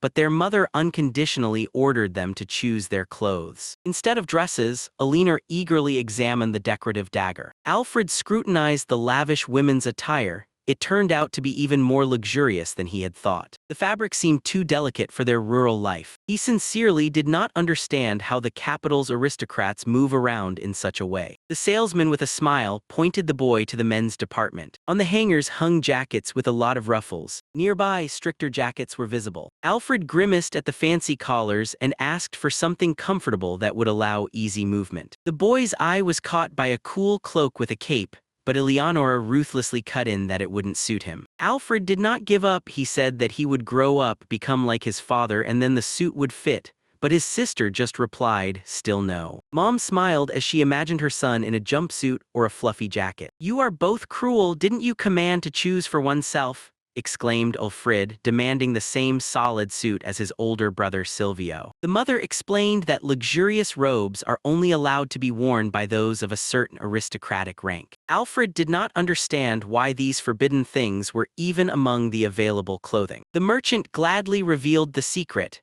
It was the mother who personally ordered them for her son's hands-on learning. Realizing that he had been fooled again, the guy pulled out the simplest clothes from the box. Mother carefully placed a gray fabric against it and noted that the color was too unappealing. She openly mocked, wondering why such a dull color suited him so perfectly, and Alfred felt the ridicule. Alfred sighed, resigned to his fate, and trudged to the fitting room. Eleonora meanwhile sighed irritably. She was twirling a souvenir dagger in her hands, outraged by the dull blade of this toy. Alfred muttered from behind the screen that the capital's nobles were just arrogant show-offs. The mother reproached her daughter for being too unfeminine and only knowing how to stare at swords. Alfred noted that men's clothing is simply thrown on and it's ready. Looking in the mirror, the guy admitted, not bad at all. The suit fit comfortably and did not restrict movement, even if it wasn't as fancy as Silvio's. Alfred pulled back the curtain and loudly announced that he was ready. Eleonora froze. The mother looked at her son with wide-open eyes. The merchant nearly dropped his jaw in astonishment. Alfred nervously flinched at those shocked gazes. Adults insisted that an ordinary person wouldn't pull off such a look, while simple clothing fits him perfectly. He was immediately forced to spin around, roll up his sleeves, and sit down. The boy collapsed face down on the table. After trying on 12 outfits, he felt like a man who had survived hellish shopping with his wife. Now the mother took to her daughter, and she just rolled her eyes in annoyance. "Well, all right, but at least try on some women's clothing, it might suit you," the mother insisted. She was unconditionally sent behind the screen to change her clothes. The merchant understood the hint and tactfully slipped out the door. While Alina was changing, her mother skillfully laid out a few more options for her on the table. Alfred was genuinely impressed by her ability to instantly read children's tastes. The mother sighed with regret. Eleonora has the appearance of a true beauty, but she doesn't care at all about style. The girl stepped out in a new outfit, and the room filled with compliments. But she immediately grabbed the sword, checking if it was comfortable to fight in this dress. Mother ordered to stop admiring the weapon and prepare for the next fitting. A brilliant idea flashed in Alfred's mind. The longer his sister tried on clothes, the less time there would be for the morning workout. He enthusiastically started throwing new dresses for his sister to his mother. Eleonora cast a glance at her brother, full of undisguised rage. Mother pulled out a lavish classic dress and proposed a deal. "Just this sample and the rest can be left unworn." Eleonora hissed like a cornered beast. "All right, I heard, I will wear this silly dress," she surrendered in a fit of hysteria. Mother called the maid Sarah with satisfaction. Half an hour later she called Tryla as well, and finally allowed her to come inside. At the door stood the transformed Alina in an elegant dress. Alfred and the merchant cautiously peeked into the room. The maid was thrilled by the striking transformation, although Alina herself complained that it was uncomfortable to move in the dress. Her mother cruelly shattered her hopes by announcing that the next dress would be the last. For another 40 minutes, Alfred bored himself in the hallway, listening to the chatter while the fitting continued. The boy mentally celebrated his victory. It was past noon and the training was practically ruined. The door opened, revealing Alina in an incredible, dazzling white ball gown. Alfred stared at her in complete shock and barely managed to say, "Who are you?" The girl blushed to her ears and through her teeth she said, "It's me." The boy couldn't believe his ears. "Imposter. It's a disguise," and even asked her not to stomp around in such a lovely outfit. Eleonora pleaded to ask if this horror could be taken off, but her mother joyfully suggested trying on new training suits as well. The girl firmly refused. It's hard to move in such a style and she loves her usual hairstyle more. Finally, Alina quickly slipped into her old, trusted clothes and happily exhaled. She tightly grabbed her brother's hand, and they rushed away from this endless shopping as fast as they could. At first there was complete darkness. A faint glimmer broke through the darkness, and the light began to widen. The white stripe cut the darkness in half. Dust particles swirled in the air. A quiet rustle broke the silence. Al stood still in front of the boxes in the pantry. His eyes sparkled with delight. It's time for sweet potatoes. In front of him lay a whole mountain of fine potatoes. The boy recalled with satisfaction how his father and brother had acquired this treasure yesterday. Then Nord and Silvio went out into the street in the midst of the preparations for the holiday. They were just asking the peasants about their affairs. They, on the other hand, generously offered their harvest. The father gently refused because there were enough supplies at home. Those people insisted, sincerely sharing their joy from the good harvest. Thus they showed their loyalty to the Slulit family. The baskets obediently floated into the hands. The vegetables were loaded quickly. The carriage was instantly filled with gifts. And now the family pantry was stuffed to the brim. Al smiled slyly. It would be a sin not to bake such beauty. He recalled how the last time the leaf fire almost ruined everything. Then he kindled the fire with fallen leaves, but taming the force of the flames was not easy. And microwaves simply did not exist in this world. I also didn't want to make an ordinary stone oven. Suddenly, his gaze fell on a massive ceramic vase in the corner. This vase will be just right, the boy decided. Having cracked, grasping the heavy vessel, it was quite clean inside. He didn't enhance his body with magic, fearing to dirty his new autumn clothes, so he simply teleported the vase. The vase softly landed in the garden, away from prying eyes. It was necessary to sneak past the father's office unnoticed. Suddenly he froze, hearing his own name. Al turned around in a panic, expecting to see Alina, but it was empty around. Her voice echoed from somewhere inside the house. Sister was sitting right above him, in the window of father's office. She gazed into the yard, assuring the maid that her brother was nowhere to be found. Al blinked in confusion. Suddenly, Eleonora triumphantly declared that he was indeed outside.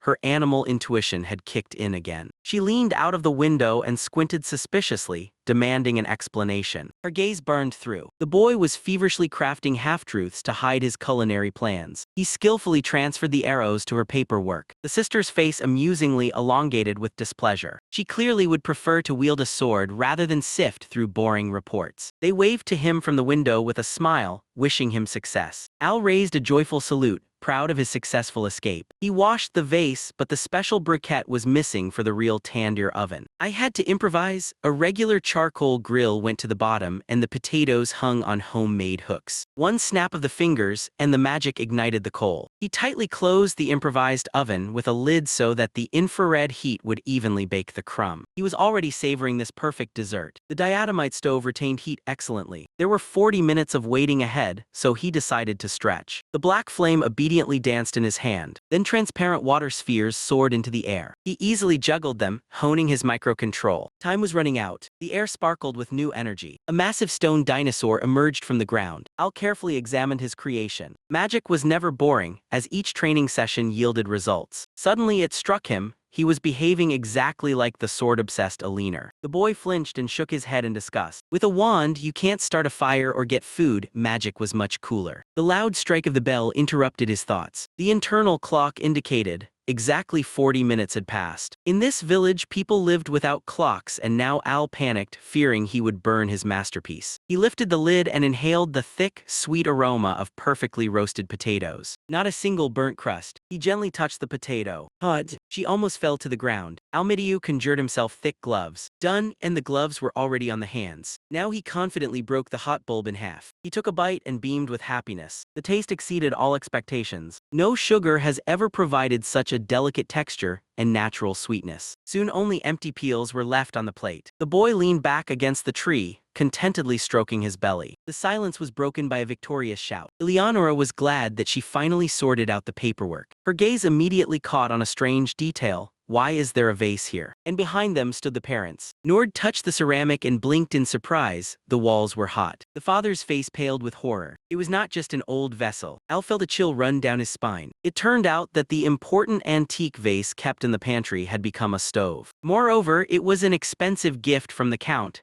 and it is unthinkable for nobles to spoil such things. While Al was trying to disappear, Eleonora curiously sniffed at the remains. In a moment, the women were already eagerly eating sweet potatoes, forgetting about etiquette. Nord sighed, the vase, although prestigious, is not priceless, so it will do without a scandal. It turned out that the father was also interested in the treat and asked for a piece for himself. In the end, he strictly ordered not to take anything else from the pantry without permission. Al breathed a sigh of relief. He thought his father would get angry, but there was no major scolding. The delicious food saved him from trouble. In the kitchen, work was bustling. Bartlow was barking at the maids, ordering them to chop the vegetables faster. Alfred calmly observed the commotion. The harvest festival has begun. The streets are already filled with people and the smells of fresh food. It was the only day of the year when the peasants could stop working and just drink. People danced, celebrating the bountiful harvest and begging the gods for the same next year. Thanks to the insane revenues from the reverse, this year's celebration promised to be unprecedentedly luxurious. The boy carelessly waved his hand at the cook. Bartlow complained about the lack of food, as this year the arrival of the nobility was expected. The mention of the window struck Ulfrid like a jolt. He was roasting sweet potatoes in the vase he had given. The boy nervously swallowed, convincing himself that his father called that vessel cheap. I had to urgently flee to the reverse tournament. He went out into the fresh air. Endless fields stretched out before him. Golden wheat gently swayed in the wind. Alfred smiled sincerely. The harvest was indeed a great success. In his past life, he never noticed the change of seasons due to endless work. Clear bright sky. Now he rejoiced in every moment in this quiet village. The boy approached Goliath's gate slowly. A huge fair was already bustling in the square. Alfred blinked in surprise. He had no idea there were so many people here. Among the crowd, foreign travelers and merchants flashed by, faces he had not seen before in the village. The lively atmosphere of unity warmed the soul. Ahead, the series diner was visible, where the tournament was to take place. The crowd was standing so tightly that I had to literally elbow my way through. Roland happily waved to him from behind the completely cluttered table. It turned out that another couple of dozen players were on their way. Alfred looked around in confusion. Someone noted that there is no longer any space to squeeze people in, except to plant them outside in the yard. In such a tight space, it was impossible to play a match, and the spectators who came to watch would have had an even harder time. On a white background, the number 12 flashed by. The series smiled warmly at the little gentleman. He suggested taking the tables outside and asked her for help. Someone from the band was outraged that they called him a scum,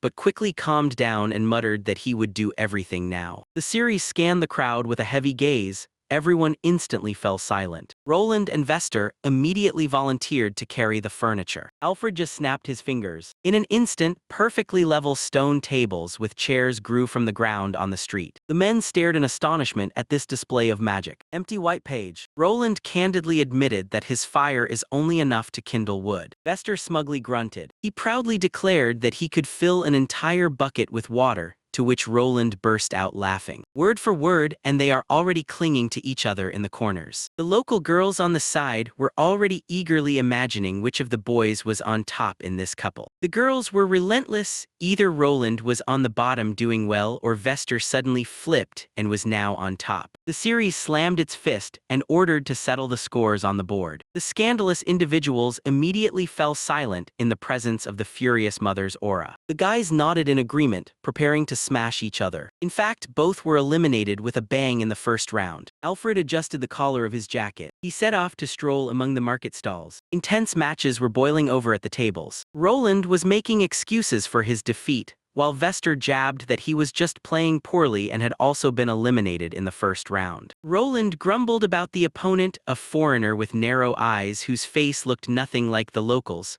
Someone suggested that he was a foreigner. He pointed his finger at the stranger who was calmly chewing on tamagotchi. Vester maliciously teased his friend. Roland flared up and began to justify himself. Alfred squinted. He had seen these people for the first time. He mentally acknowledged that although he did not remember every villager by face, he definitely had not seen such people in the village. Something felt off. It was hard to refer to these two as simple peasants. At the edge of the page, the number 22 flashed. The boy decided to be more cautious. Suddenly Herman called out to him. The next opponent turned out to be that suspicious tamagotchi enthusiast. The man was sitting with his back to me, finishing his portion. He reached out the plate for a refill. The waitress nervously asked about the money. The stranger resembled a seasoned adventurer and carelessly flashed golden coins. The girl refused so as not to leave the other guests without food. Herman led Alfred to the table. The man smiled kindly. The command to prepare for the match was given. The stranger introduced himself as Melnar. He cracked his knuckles.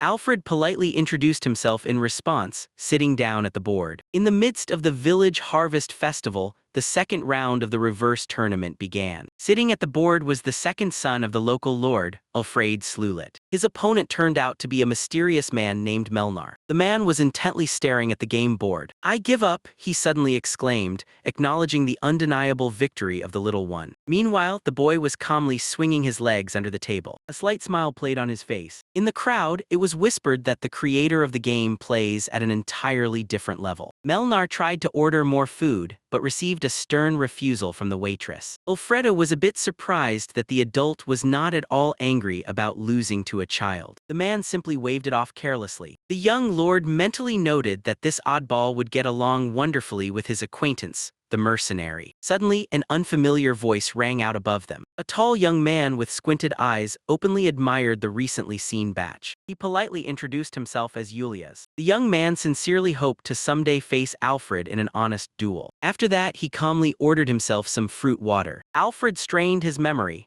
The names of both men seemed suspiciously familiar to him. He quickly dismissed these thoughts and easily won all the subsequent matches, reaching the final. His last opponent was indeed that squinting Yulina. The boy already understood that the opponent likes to calculate moves in advance and would be a tough obstacle. Yulina confidently approached the gaming table. Alfred clenched his teeth. His pride would not allow him to lose this tournament. Both players took their places. The spectators around were confidently awarding victory to the young genius. However, some reminded that Yulia had easily defeated the previous leaders before this. Coins jingled in the crowd. People started to bet eagerly, which slightly irritated Alfred. "Let it be a good game," Julia smiled warmly. The boy politely replied in the same way. The judge gave a loud signal. Yulia chose black chips. Alfred immediately understood that the opponent would not fall for cheap tricks. Ahead awaited a true battle of wits. The first piece was placed on the board. The response was prompt. The players' hands flickered over the table. From the side, this long-awaited finale looked surprisingly mundane. Some viewers openly did not understand the strange moves of the young lord, but the opponents maintained a grave silence and complete concentration. Someone in the crowd joyfully announced that Yulina had taken the lead. Alfred silently laughed. He stubbornly set his nets. The position on the board was clearly formed according to his plan. Suddenly, Yulina's eyes widened. He finally realized that he was cornered. Alfred meticulously covered all safe zones. The darkness closed in. The plan worked. The opponent had to place their pieces on the least advantageous squares. This automatically relinquished control over crucial corner positions to Alfred. Yulia quietly sighed, acknowledging the loss of key points. The viewers blinked, not understanding the glitch in the game at all. They started asking the more sensible neighbors. Only a few were able to explain the entire genius of this maneuver. Carla irritably scolded Roland and Vester, saying that they didn't understand anything even in reverse. Alfred noted to himself that this trio looked peculiar, but their personalities surprisingly complemented each other. Meanwhile, a shadow of slight resignation appeared on Yulia's face. He openly admitted that he sees no way to victory. Alfred squinted contentedly. Yulia accepted the defeat with a warm smile. The game ended in a complete rout, 51-13. The hall erupted with joyful exclamations. The opponents shook hands with each other. Yulia thanked for the game, noting to herself that the little one simply lacks experience. Somewhere in the background, someone was bitterly mourning the lost copper coins. They decided to celebrate the victory right away at a lavish table. Melnar loudly suggested treating the winner. Alfred gladly agreed. Yulina also joined their company. Melnar ordered 3 pints of ale, but the waitress sternly reminded him that children are not served alcohol. When asked what to serve, Ulfrid ordered spaghetti, and for him, like a child, they took fruit water. Yulina added that if this is the same village where spaghetti came from,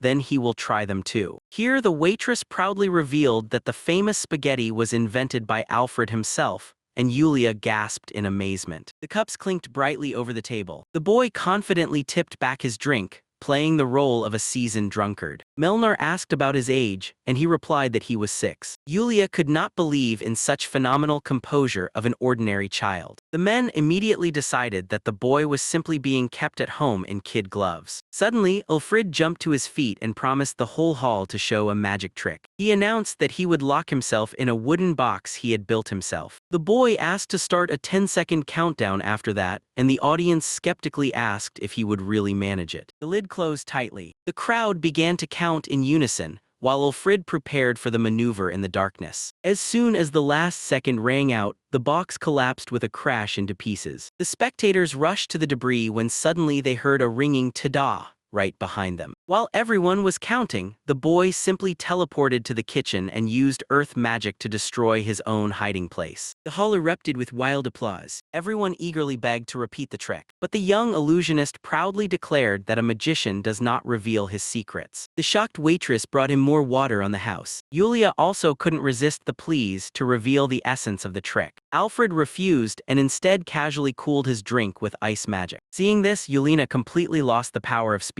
Melnar grimly noted that such rare magic is only under the control of the capital's ice princess. Alfred blinked in surprise, hearing this strange title for the first time. Ice cubes with a clink fell into the glass, and Ulfrid wondered if the curtain had finally fallen on the true faces of Melnar and Julina. Melnar noted that the magic of ice reminded him of the ice princess from the capital, and the boy asked in confusion, "Princess?" Before my eyes stands the image of a majestic cold girl in a snow-covered castle. Yulia clarified that she is only called Ice Princess in public. In fact, this is the 3rd princess of the kingdom of Misfield. Alfred asked what they call her in simple folk. Melnar and Yulina exchanged silent glances. A heavy silence fell and Yulia's face darkened. He quietly said that the people had nicknamed her the Ice Doll. Yulia sighed, acknowledging that calling a living girl a doll was too cruel. The boy did not understand where such a nickname came from. It turned out that Princess Layla had been unable to walk since birth and endured the disdain of her subjects until a powerful ice magic awakened within her. Seeing how the hypocritical environment suddenly began to flatter her, the girl lost trust in people and even in her own family. Alfred sincerely sympathized with the princess. Suddenly he froze, realizing that for simple peasants, these two knew far too much about the royal family. An awkward pause hung in the air, which Yulia broke with the words, "Well, actually." With a light smile, he admitted that he was no commoner. Alfred blinked in confusion. Melnar calmly added that he, in fact, was not one of the ordinary ones either. The boy's eyes went white with shock. He recoiled with a scream, not believing that both were not peasants. Recovering, Ulfrid nervously inquired what 2 aristocrats were doing in their remote village. The men introduced themselves as a count and a viscount, friends of Nord, and the boy finally recognized in Melinara that eccentric vase buyer. The count explained that they had come to scout the affairs of the village before the arrival of other noble guests. They had already heard a lot about the boy from the locals. Yulia politely asked if he was really Nord's son. Melnar laughed, praising the impeccable manners of the little one, a worthy son of Nord and Alina. However, he candidly added that he liked the silly Ulfrid more. The young man asked where they were headed, and the count replied that they were going to his estate. Yulina added that his wife is already waiting for him there, so it would be rude to keep her waiting. Alfred was stunned to hear that this young man was already married. "But he's married," the boy couldn't recover as they approached the large stone mansion. In the courtyard stood luxurious carriages with servants on standby. Yulina pointed to the family coat of arms with an eagle,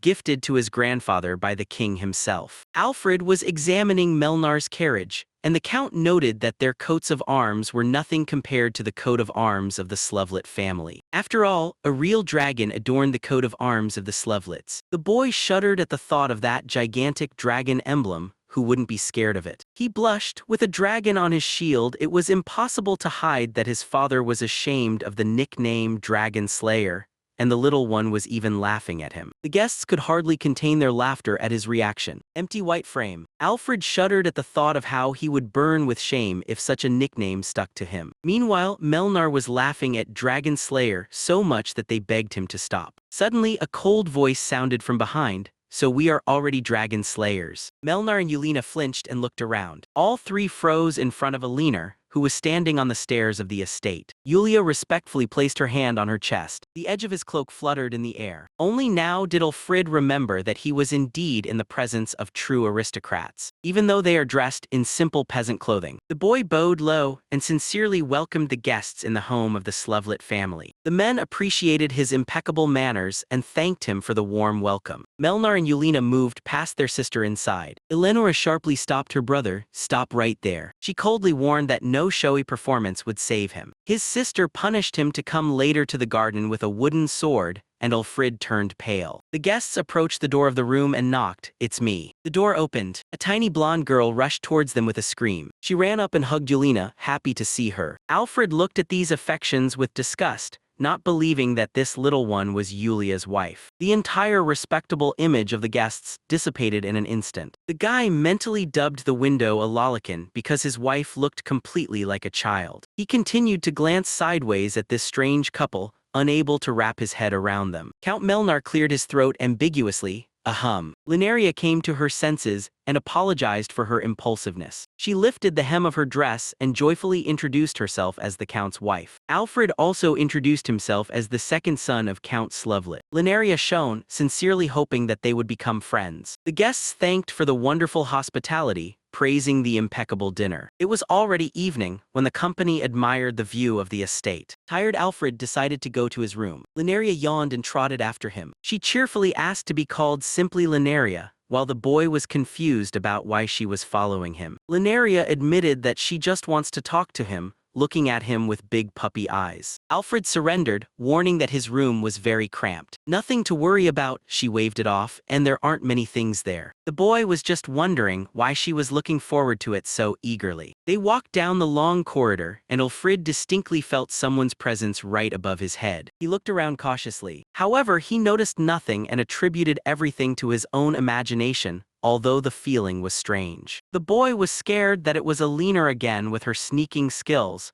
to which he had become very sensitive lately. He clenched his teeth. After all, there was no one nearby except Lineria. Someone's desire to touch him was becoming increasingly palpable. To throw off his pursuer, Ulfrid changed his walking pace. He quickened his pace and walked in abrupt bursts. The feeling of someone else's presence has finally faded away. The boy let out a sigh of relief as he finally reached his door. Suddenly, Lineria reached out her hand and gently stroked his head. "Smooth, smooth," she smiled, ruffling his hair. Alfred recoiled in panic. No. Lineria blushed and began to apologize, deciding that he did not like it. The boy replied that he was just startled by the sudden touch, and was amazed at how cleverly she had steered the conversation. Lineria confessed. He seemed so cute to her that all the way she barely restrained herself from ruffling his hair. She said that she grew up as the youngest in a family of all girls and always dreamed of having a little brother. Alfred understood her perfectly, recalling his past life in Japan with 3 authoritative older sisters whom he could not contradict. In his mind, he figured that such a brother shield would come in handy against the sisters from his past life and Alina. Lineri's eyes lit up, and she suddenly asked if he would like to become "my child," and Ulfrid was stunned. Could she really have asked that? The stunned boy stood silently frozen. "Then, if you don't mind, would you like to become my child?"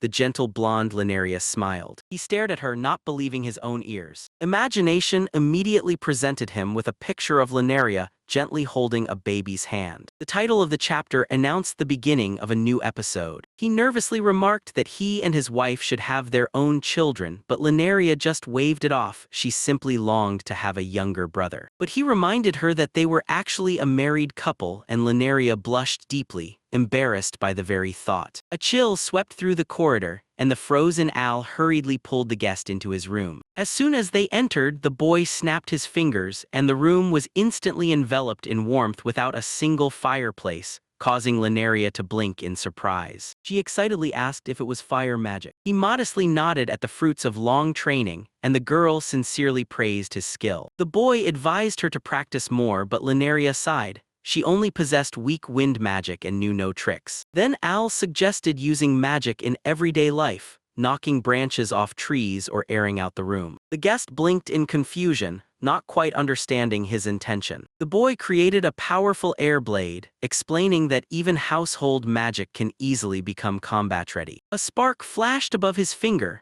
Al warned about the danger of offensive spells, but Lineria admitted that in the village she had no one to attack. She gently called him Alcuin and praised such a fresh perspective on magic. The boy dreamily added that the widespread use of magic would change people's lives and help fend off threats. Suddenly, Lineria smiled ominously and declared that she needed magic specifically for self-defense, causing Al to swallow nervously. Here, the girl noticed a reverse board on the table. Exhausted after the tournament, Al honestly admitted that he no longer had the strength to play. Lineria was surprised and said that this game had captivated even the royal capital. The boy immediately recalled the wanted postcard of Tryla, the trader to whom he had entrusted the rights to sell the reverse. This thought greatly angered him. Just then, Lineria joyfully remembered how her father, Duke Lau Vladi, had gotten a set for the game. But he turned pale and almost choked. Her father is a duke. The girl awkwardly covered her mouth with her hand, realizing that she had forgotten to mention her status. The title of Duke is the highest level of power for those who do not belong to the royal family. Suddenly the door burst open with a bang, and Al and Lineria jumped. Eleonora burst in, insisting that she had knocked, and Al snapped back. Hadn't he ordered her to knock? He reproached that barging in like that was the height of rudeness, especially when there was a guest in the room. But she didn't guess. Even Mrs. Lineria was caught off guard. Eleonora's eye glinted dangerously. Lineria, with a deep blush, returned to the interrupted conversation. But Pohalov, one careless word to the Duke's daughter and his minor baronial family of Slovlets would be ground to dust, so it was necessary to change the subject immediately. To divert the conversation, Al fired off a question about how Lineria became the wife of Count Julin,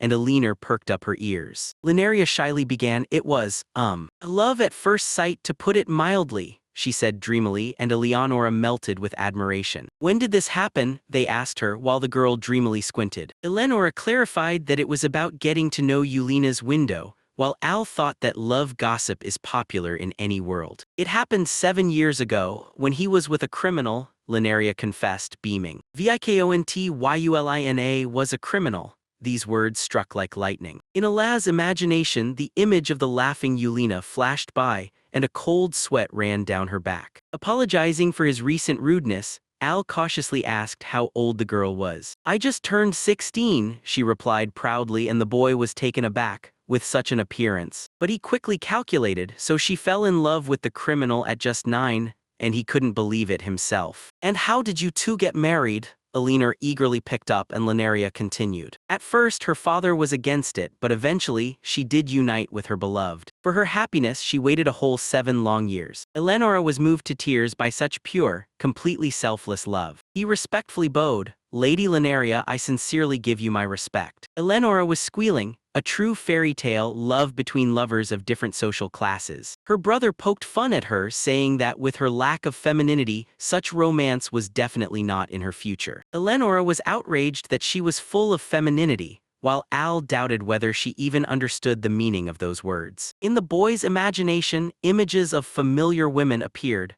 Feminine strength is when every lady knows how to highlight her best features. And more precisely, it's the ability to pamper a man. Al was almost blinded by his own genius. Eleonora grimly cracked her knuckles, and Al fearfully realized that in her understanding, female strength meant physical power to beat up her brother. "And what about me?" Al exclaimed when his sister grabbed him. The quarrel between the brother and sister escalated further. A strange white stripe cut through the frame. The tension was dispelled by Yulina, who appeared in the doorway and called Lineria. It was time to go home. He blinked in confusion, sensing a strange atmosphere, but the girl quickly assured him that everything was fine. She hurriedly pushed him into the hallway, and Yulina just smiled, wondering what warm relationships there were between brother and sister. He gripped the sword fiercely, although the true boss of this level was an ordinary winter futon. The sun rose over the vast estate, while the boy in bed merely grumbled in dissatisfaction. He wrapped himself tighter in the blanket, shivering from the cold and drowsiness. But he painfully realized, no magic in the world can overcome the charm of a warm bed in winter. The boy clung to the bed with a dead grip, refusing to get out. He exhaled quietly. Warmth enveloped his body, immersing him in soft clouds of absolute happiness. However, the idyll was shattered by a brutal conflict: to go to the bathroom or to endure until the victorious end. But he tensed to the point of blushing, realizing that physiology was winning. "I want to go to the bathroom.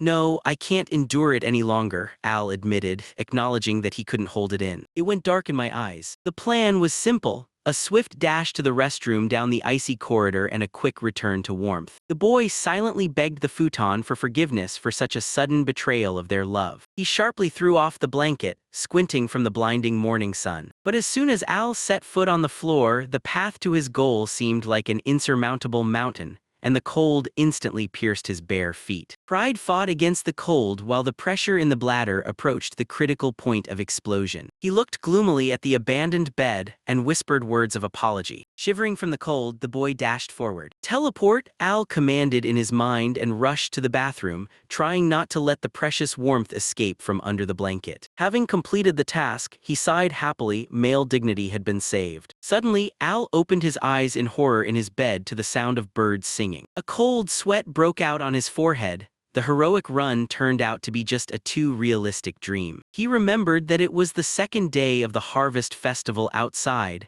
and therefore it couldn't be that cold. But he suddenly threw off the blanket, overwhelmed by the worst premonition. The sheet turned out to be dry, and the boy wiped the sweat from his forehead, glad that he hadn't embarrassed himself. He blissfully closed his eyes, preparing to finish his dream, when suddenly there was a knock at the door. A bright voice rang out from behind the door, confidently stating to someone that Al was still sleeping. It was Eleonora, who with a sly smile added that she hadn't even tried to wake him up yet. But shouting at her to get out, he flatly refused to listen to any explanations. The sister just agreed confusedly behind the door. From behind the door, the question, "Al," rang out again. Eleonora was not going to back down. Suddenly, Eleonora burst into the room, easily seeing through his bluff due to the conversation with his brother. The boy pressed himself into the pillow in fear, not expecting such a brazen intrusion. The girl confidently headed towards the bed, while Al mentally cursed himself for the unlocked door. She leaned over him with a sweet yet eerie smile, commanding him to wake up. In the next moment, her hand ruthlessly sank into Al's face, squeezing the skull with incredible strength. The boy struggled, trying to break free from the vice. In pain, he barely managed to squeeze out a polite request to remove the hand from his skull. But he tried to justify that there was no need to rush on a holiday. But Eleonora reminded that even the Count and the Viscount plan to rest, while he walks on thin ice. He blurted something about the thin line of her patience and flat breasts, for which he immediately received an even tighter squeeze. Eleonora calmly stated that her female intuition suggested to her,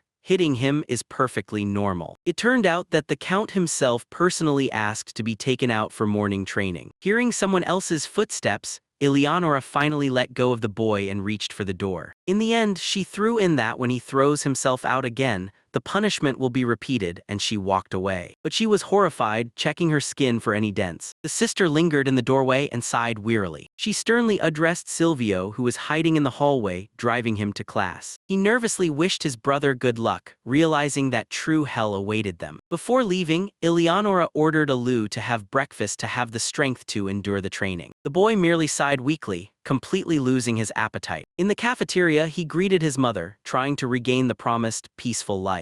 She looked at her son with big, affectionate eyes. Mother smiled warmly, noticing his morning energy. He anxiously turned to his mother and asked if something had happened to his head. The maid Sarah calmly served breakfast, assuring in an even tone that his head had not been deformed. But he immediately imagined his skull in the shape of a pumpkin and looked at his mother with suspicion, who suddenly burst out laughing. He accused her of mocking, while Sarah continued to set the table with a stone face. He caught his mother laughing again, while Sarah calmly accepted the gratitude for her patience. The woman innocently folded her hands and stated that it was just Sarah sneezing. But he squinted skeptically, not believing in the fairy tale about such a sweet sneeze. Mother continued to break the comedy by telling about the refined manners of true ladies. An awkward silence fell in the dining room, with only the clinking of cutlery. But he decided to give in and started eating, blissfully chewing fresh vegetables. Suddenly, the mother couldn't hold it in and burst out laughing, covering her mouth with her hand. Through tears, she confessed that a huge red handprint adorned her son's forehead, while Sarah awkwardly turned away. Burning with shame, Al jumped up and rushed down the corridor. Behind him echoed his mother's laughter and the confession that the handprint was too funny, while the boy could only cry out in shame. Not knowing what he was doing, Al rushed down the corridor with a scream, causing everything to echo. He flew up to the mirror and froze. The red mark from the fingers burned on his skin, proving his sister's demonic power. The boy gloomily thought that his mother could have simply warned him instead of laughing behind his back. In Alaz's eyes, rage boiled. While Eleonora was warming up with the sword outside, he silently vowed to destroy her in the training. Clenching his cutlery, the boy lunged at his breakfast with a roar to gather strength for terrible revenge. Alfred and Silvio pose with swords. The game of the demon lord and the hero begins. He greedily dug into his breakfast. Eleonora smiled and apologized for the teasing while her brother quickly devoured the food. And he silently leaned back in his chair. He muttered that he wasn't angry at all, just had more important matters to attend to. The maid thanked him for the delicious meal and reminded him that a morning workout awaited him next. The maid happily noticed that the imprint of a hand on his forehead had almost disappeared. He snorted and ran away, shouting as he went that he was not offended anyway. They were already waiting for him at the castle training ground. Eleonora was warming up and sarcastically remarked about the long breakfast, to which Al responded by promising to spank her. Suddenly her gaze darkened. He suddenly broke down and bowed low with a guilty smile. He mentally scolded himself for yet another display of weakness in front of her aura. The boy realized that if he had maintained the discipline of his past life, he wouldn't have become its obedient pet now. Eleonora ordered him to warm up, interrupting his strange morning thoughts. They were joined by the one-eyed giant Rumba. He politely greeted him and Count Melnar. Rumba immediately offered a sparring match, but the guy categorically refused. He understood one blow from this giant would simply send him flying. Melnar offered himself as a rival, noting that Rumba cannot control himself. The Count assured that he trains his own child, so he feels the limit. He exhaled with relief. Melnar stopped Rumba, reminding him that he had recently broken his wooden sword. Zidoravan reported that the Count's sword also cracked during the battle. While the men were arguing, Eleonora intervened. She threw that everyone was just wasting time and ordered to return to the warm-up. Silvio waved his sword with enthusiasm, which greatly surprised Ala. The brother acted much sharper and more seriously than usual. It seemed that he saw before him an enemy that needed to be destroyed at all costs. But he understood that their common goal was to defeat Eleonora. Inspired by his brother's fighting spirit, Al gripped the weapon tightly. He smiled slyly, dreaming of making his sister beg for mercy. The overall plan of the castle courtyard emphasized the scale of the upcoming battles. Eleonora gathered all the fighters around her. She announced a round-robin tournament to test Alaz's endurance before the fight with Melnar. But shocked, he realized that fighting the demon lord requires a team, not taking turns. But Eleonora only smiled predatorily. Silvio calmly accepted the rules of the game, but he suspiciously glanced at the sinister smiles of his relatives. Eleonora announced the first fight, Silvio against Ala, and he cursed his luck in his thoughts, as he hoped that the brother and sister would exhaust each other first. While the guys were getting into position, Melnar asked Rumba who was stronger among them. Zidoravan remembered the incredible magic of Ala in the forest, but Melnar reminded him of the need for the sword. The drum gave a loud command before the start. The wooden blades clashed with a resounding crack, but immediately felt the intense pressure and aggression in Silvio's attacks. The older brother's face showed unmasked irritation. Silvio relentlessly pressured Ala, forcing him to dodge desperately. The younger one survived only thanks to the reflexes developed during the beatings from Eleonora. The sister watched in astonishment at the brutality of the fight, searching for a reason. Rumba nervously averted his gaze and remained silent. Silvio fiercely ordered his brother to stop getting distracted. The senior sharply reduced the distance. The powerful swing nearly knocked Ala off her feet. The boy dove down at the last moment. He cleverly retreated,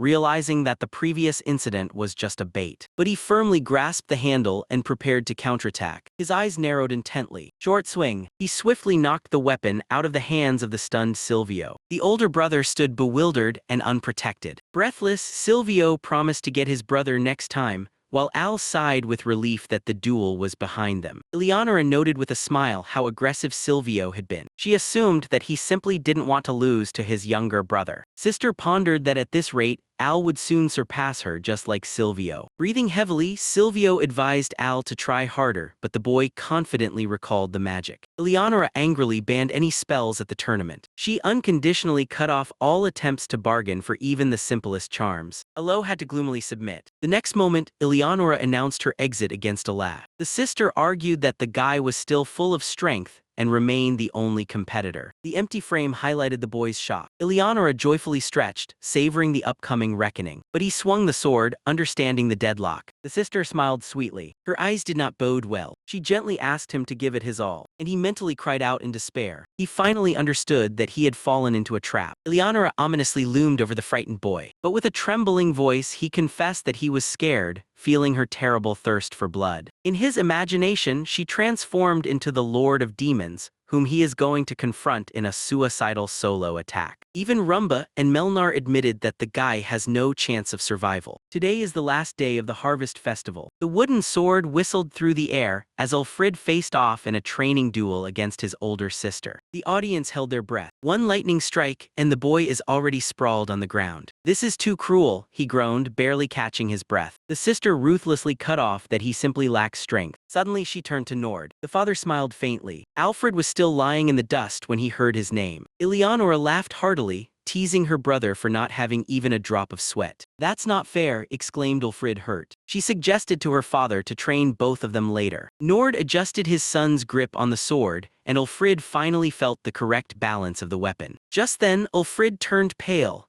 A giant named Rumba burst onto the arena, loudly challenging a new opponent. Zidorovany was practically jumping with excitement, eager to rush into battle. Alfred recoiled in fear, but the giant had already pulled him into the fight. With a deafening clash, the swords crossed. The boy barely held back the first onslaught. He barely deflected the devastating blow from above, mentally bidding farewell to life. While Ulfrid desperately fought for survival, the family calmly discussed his wild reflexes. The estate woke up the next morning to the quiet rustle of leaves. Beaten after yesterday, the boy gloomily admitted that he spent the entire holiday in his room. Bartolo looked sympathetically at the exhausted Ulfrid. The guests were already getting ready to go home, and the cook sighed that the yard would be completely empty without them. Nord warmly shook hands with the head of the noble family. The guest casually mentioned that soon Alfred would have to appear at social receptions. The boy was jolted with horror. "Everything will be fine with Ulfrid," the adults reassured. The young lady smiled sweetly at him as a farewell, and he hoped it was just politeness. The crew rumbled out through the gates. Alfred stretched, convincing himself that he could survive the parties. Whatever the case, something much more pleasant was waiting for him now. It's time to enjoy the last day of the festival. Together with his older brother Silvio, he stepped out onto the noisy market street. Alfred was surprised, as he intended to spend the whole day in the room with a book. "My brother explained that stories teach us to understand people, but they cannot replace real life." The boy asked about the title of the book. Silvio smiled. Unlike the heroes of those stories, he himself was not capable of feats. Hearing a familiar name, Ulfrid was delighted and asked to avoid spoilers. Silvio smiled warmly. Alfred muttered that his brother was handsome, like their mother. Silvio was quite taken aback by the unexpected compliment. Alfred was taken aback and quickly looked away. Silvio modestly sighed,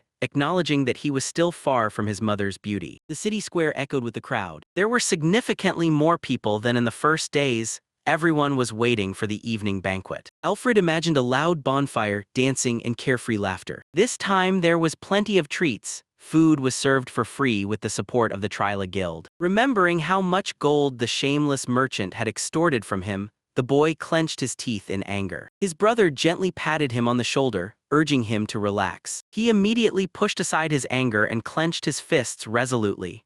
no one would ruin his celebration. The brothers exchanged glances and confidently moved into the crowd. Twilight was falling, and in the evening crowd, a girl was unable to take her eyes off Alfred. She looked around anxiously. This was the end of the day. The noisy harvest festival was bustling around a lad. The boy squinted suspiciously. With a bitten apple in his hand, he suddenly realized that his older brother Silvio had disappeared somewhere. He was shaking his head, searching for him in the crowd. Rumors about the cute blonde paired with a shorter brunette reached him from the side, and the guy went cold. The girls rushed to find that couple, while Al mentally fumed at their obsession. He fled from the fanatic crowd. The boy firmly decided to keep his distance from them and just calmly have a meal. But he stopped by the grocery stall. Satisfied with the snack, he leisurely headed to the eastern side of the square. Just then, the same girls rushed by, shouting that their target was to the east, and silently turned on his heels. He quickly changed his route to the west. The village elder blocked his way, inviting him to a wrestling tournament. The huge muscle tensed to the limit. The audience roared with excitement. But he blinked in surprise. This duck turned out to be old Roland. "Oh, it's just old man Roland," the boy sighed in disappointment. The men respectfully assessed Roland's physique and began to place bets. The women sighed dreamily, not taking their eyes off him. Oh, to be in those strong arms, they dreamed. Even an orc wouldn't be able to withstand such muscles. But with friends, they stared at them in shock. Roland's opponent snapped his neck with a crunch. The old fighter tensed up before the start. The villagers eagerly pulled out coins for betting. Two men faced off in a tense arm wrestling match. Someone in the audience wondered why this tournament is so appealing to women. An unwritten rule, another asked puzzled. He was whispered to about the unspoken rule that is better left unsaid. "Perhaps you are right, but still," someone hesitated. The friends immediately decided not to delve into these mysteries. Suddenly, a bright girl's voice called for Sister Emma. But he and his friend looked around in confusion. Where did she go? A little girl rushed past them quickly. She threw a brief greeting and immediately disappeared into the crowd. And in her place was a sulky blonde boy. The stranger was silent, and the air seemed to freeze. His eyes were hidden in deep shadow. The blonde irritably turned away from his companion. But he tensed up, feeling that trouble was brewing. "Ha, what kind of loser is this?" the boy scoffed. But he barely held back from giving the impudent one a beating. "How dare you insult someone you just met?" he exclaimed. However, the boy immediately mumbled an apology awkwardly. The girl gasped in horror that he had insulted the Lord's second son. She started to reprimand the rude person for their audacity, and he just grimly bit back in response. Finally, the blonde reluctantly introduced himself as Thor, Emma's younger brother. But he calmly stated his age and recalled that he has an older sister and brother. "Call me simply Alfred, nice to meet you," he extended his hand. As soon as the sister was mentioned, Thor suddenly slammed his palm against the wall above Alaz's head, but he pressed himself against the boards in fear. Thor, blushing, began to mumble something uncertainly. He demanded an answer again, but the little one didn't understand a word. He squinted and asked to repeat it louder. "Is there already an Eleanor Asami?" The boy blinked in confusion. "Does Lady Eleanor have a fiancé?" Thor exclaimed desperately. But he froze. "So that's what it is. The little one is interested in whether his sister is engaged." His face turned to stone from shock. "It can't be." Al clenched his fists, vowing to shatter the boy's illusions completely. In his mind, he was already preparing a devastating exposé speech. "And I will not allow you to continue dreaming like this," he decided. He skeptically wondered what it was that he found in Eleanor. When Thor called her good, Al almost twirled his finger at his temple. "Do you even imagine what she is really like?" He began to explain the colossal difference between her sweet facade and her true nature. But he got carried away and even blurted out something about the lining of her dress, when suddenly a sweet voice sounded from behind. Not noticing the threat, the boy continued to call his sister cruel and fiery. He carelessly destroyed her image with stories about her untidiness, while a voice behind asked for more details. And then both boys finally realized. They turned pale from animal terror. Behind them stood Eleonora with a sinister smile. Alaz's face darkened with despair. He froze, paralyzed by the inevitable reckoning. Silvio finally emerged from the crowd, but it was too late to save Alaz. He just watched in confusion what was happening. Eleonora gripped her brother's shoulder with a dead hand, gently inviting Thor to come closer. Her face shone with an angelic, mortally dangerous kindness. She gracefully said goodbye, mentioning that she and her brother had urgent matters to attend to. Passers-by whispered emotionally about the touching friendship of the Lord's children. In reality, Eleonora was dragging Alaz behind her, and he was mentally saying goodbye to life. The chapter opened with a title card, the haughty Eleonora and the disheveled Al under the title of the story about a quiet life in the village. Earlier, Eleonora resolutely dragged the gloomy Ala along the street. It all started at the Harvest Festival when Al and Tor eagerly picked apart her shortcomings. The guys had no idea that they had wasted their words. Eleonora stood silently just behind them and heard every word. That same evening, both were taken home under escort. The estate trembled from what began inside. A frantic child's scream echoed. Eleonora organized a love spill for her brother, mercilessly tickling him to tears. Behind the maid's door, it was touching to see that the brother and sister were closer than ever. The maids quietly chuckled at such a strange punishment. The memory was interrupted by a blinding white flash, and he sighed, shuddering. What a troublesome adventure that was. Suddenly he came to his senses and remembered something. But he ran to the square. I wonder if the festive banquet has already started. The crowd was bustling in the square under festive garlands. People were cheerfully chattering, savoring the meat right off the bone. Thor noticed his friend and shouted that he was late. He waved his hand. The festivities had just begun. Thor was genuinely surprised that Al had survived at all after his sister's wrath. First of all, he was worried about where Elinor had gone. He explained that his sister went somewhere with her friends, so the evening is free. Thor suggested to drink together like real men. He immediately covered his friend's mouth, reminding him of their age. In his mind, he acknowledged that his feelings for Emma were more admiration than love. Thor curiously began to inquire about what kind of boys Elinor liked. But he sighed. The friend was clearly asking for trouble.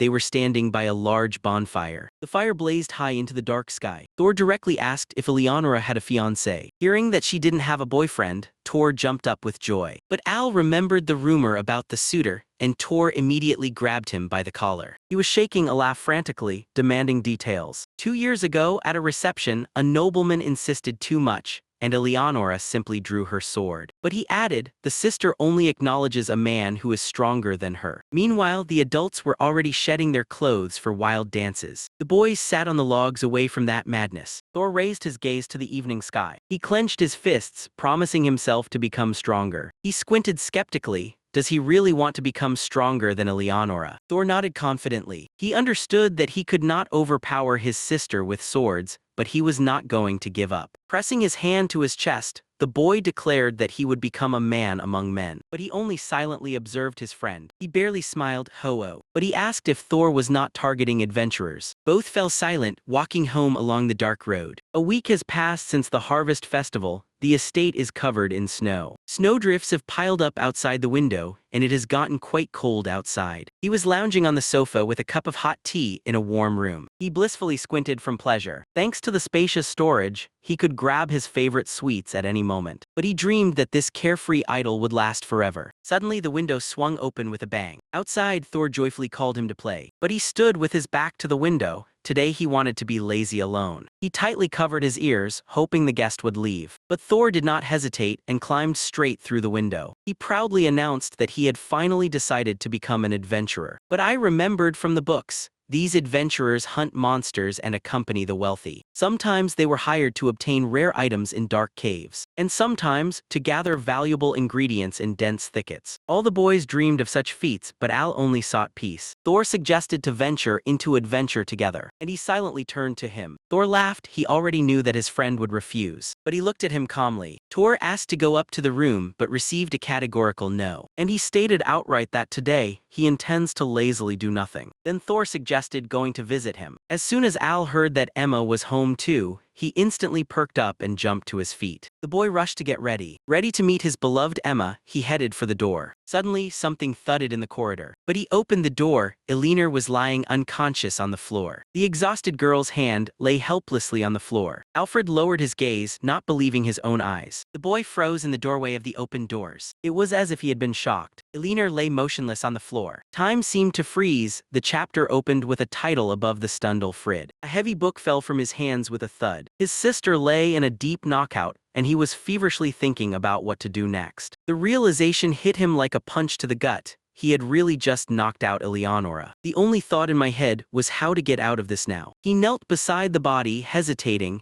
to check the pulse or just bury her in the garden. The boy pressed his fingers to her neck. There was a pulse. She was also breathing evenly, so she was alive. Alfred breathed a sigh of relief. Such a strong girl wouldn't be harmed by ordinary doors. He glanced at the ajar door, everything was fine with it too. On the sister's forehead, there was only a small bruise. Not a drop of blood, the wound turned out to be quite minor. To get her or to bury her, Ulfrid was considering the grim options. But both rejected it. Waking up hungry, the sister would definitely swallow him alive. So he decided to quietly move her to the room using magic. They say that when he wakes up, he will consider it all a bad dream. No one will find out about anything, and supposedly nothing happened. Certain that there are no witnesses, he has already raised his finger for the spell. Suddenly, the figure of the maid Mina appeared on the stairs. Caught red-handed, Ulfrid immediately rushed to bribe her with sweets. He was shoving candies by the handful into the pocket of her apron. A tense silence fell. Mina just blinked in surprise. Alfred continued to stammer, nervously gazing at her impassive face. He even started to sweat, wondering if such a bribe would be enough. Finally, the girl smiled contentedly. Her own supplies were just running out, so the deal came at the perfect time. With a sly smile, she ordered him to pull his sister into the room himself. Alfred hurried away with relief, glad that he had gotten off so cheaply. Grabbing the book, he joyfully rushed outside to his friends. The boy cheerfully ran down the stairs, while Mina watched him with her gaze. Her face took on a frighteningly cold expression. She was clearly up to something. Outside, Tor was already waiting for him. Together, the friends set off along the village road. Tor dreamily envisioned a luxurious palace where the beautiful Emma supposedly lived. Friends began to argue, openly envying each other's lives. They entered the town of Koliat, where sturdy two-story houses were crowded together. The friends walked leisurely down the quiet residential street. Tor admitted that he had never walked here before. His gaze slid up the wooden beams of the wall. There were no shops on this street,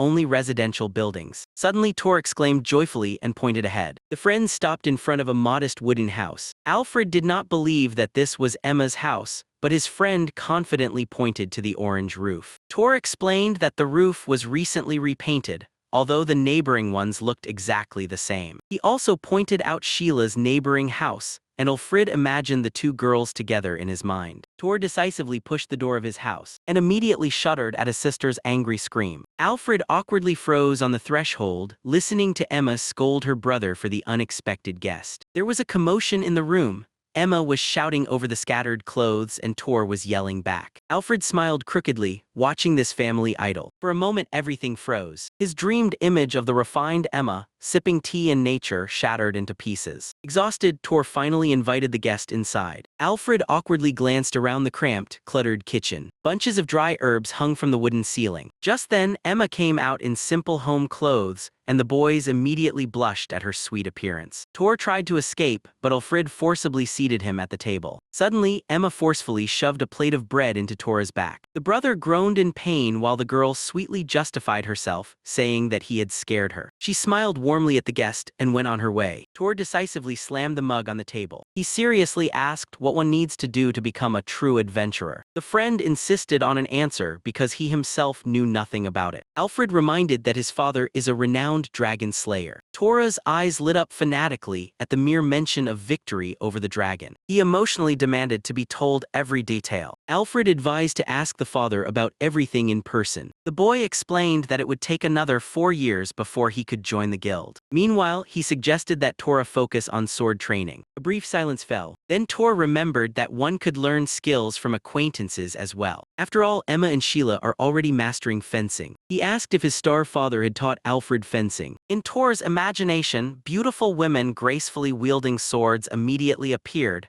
and he was eager to join their training. Alfred categorically forbade it, well aware of the fierce demons these girls with weapons turn into. Feeling a bit embarrassed, Tor decided to learn from his own sister first. Then Ulfrid asked the most important question: can Tor even read at all? A heavy silence hung in the air. Tor asked in confusion. Alfred realized with horror that his friend was completely illiterate. He started to insist that an adventurer must read contracts and count money. Tor, in despair, clung to him, pleading for help with tears. Alfred had no choice but to come to terms with it. Sighing, he promised to occasionally teach his friend literacy. Really, Tor beamed and rushed to hug his friend in an embrace of boundless gratitude. He thanked fervently, while Ulfrid reminded that he would only teach occasionally. Finally breaking free, the boy headed home along the dirt road. Alfred returned home completely drained. Approaching the estate, he noticed the suspiciously wide-open gates. Peering inside, the boy froze. Eleonora came out to meet him with a terrifyingly gentle smile. Alfred panicked but forced himself to calmly recount the visit to his friend, hoping that after the blow she remembered nothing. Just then his gaze fell on her hand. She was gripping a wooden sword tightly to the point of whitening her knuckles. Eleonora, with a sinister glint in her eye, confessed that she had been training with a sword looking for it. She walked past, coldly throwing that she had already fainted once today. Ulfrida was covered in cold sweat. The treacherous Mina had indeed betrayed him for a handful of candies. The edge of the empty bowl on the table. Eleonora contentedly wiped her wet face with a towel. With a lively sparkle in her eyes, she slid the vessel to El. Make some hot water. He was reading a book calmly when his sister burst in with a request, saying she wanted to wash her face. Elle sighed and reminded her that her magical attribute was fire. The mood changed sharply, and the air seemed to darken. Eleanor's face darkened, and she hissed that Mina had already spilled everything to her. A memory struck like lightning. A sister with a terrifying aura snatches a wooden sword. Then he screamed and ran away, realizing that he would not escape alive. The magic flared up right under her feet. Eleonora dashed after it. He rushed up the magical stairs in the air, shocked at how skillfully his sister enhanced her body. Such mastery in controlling the body and yet completely clueless in his own element of fire.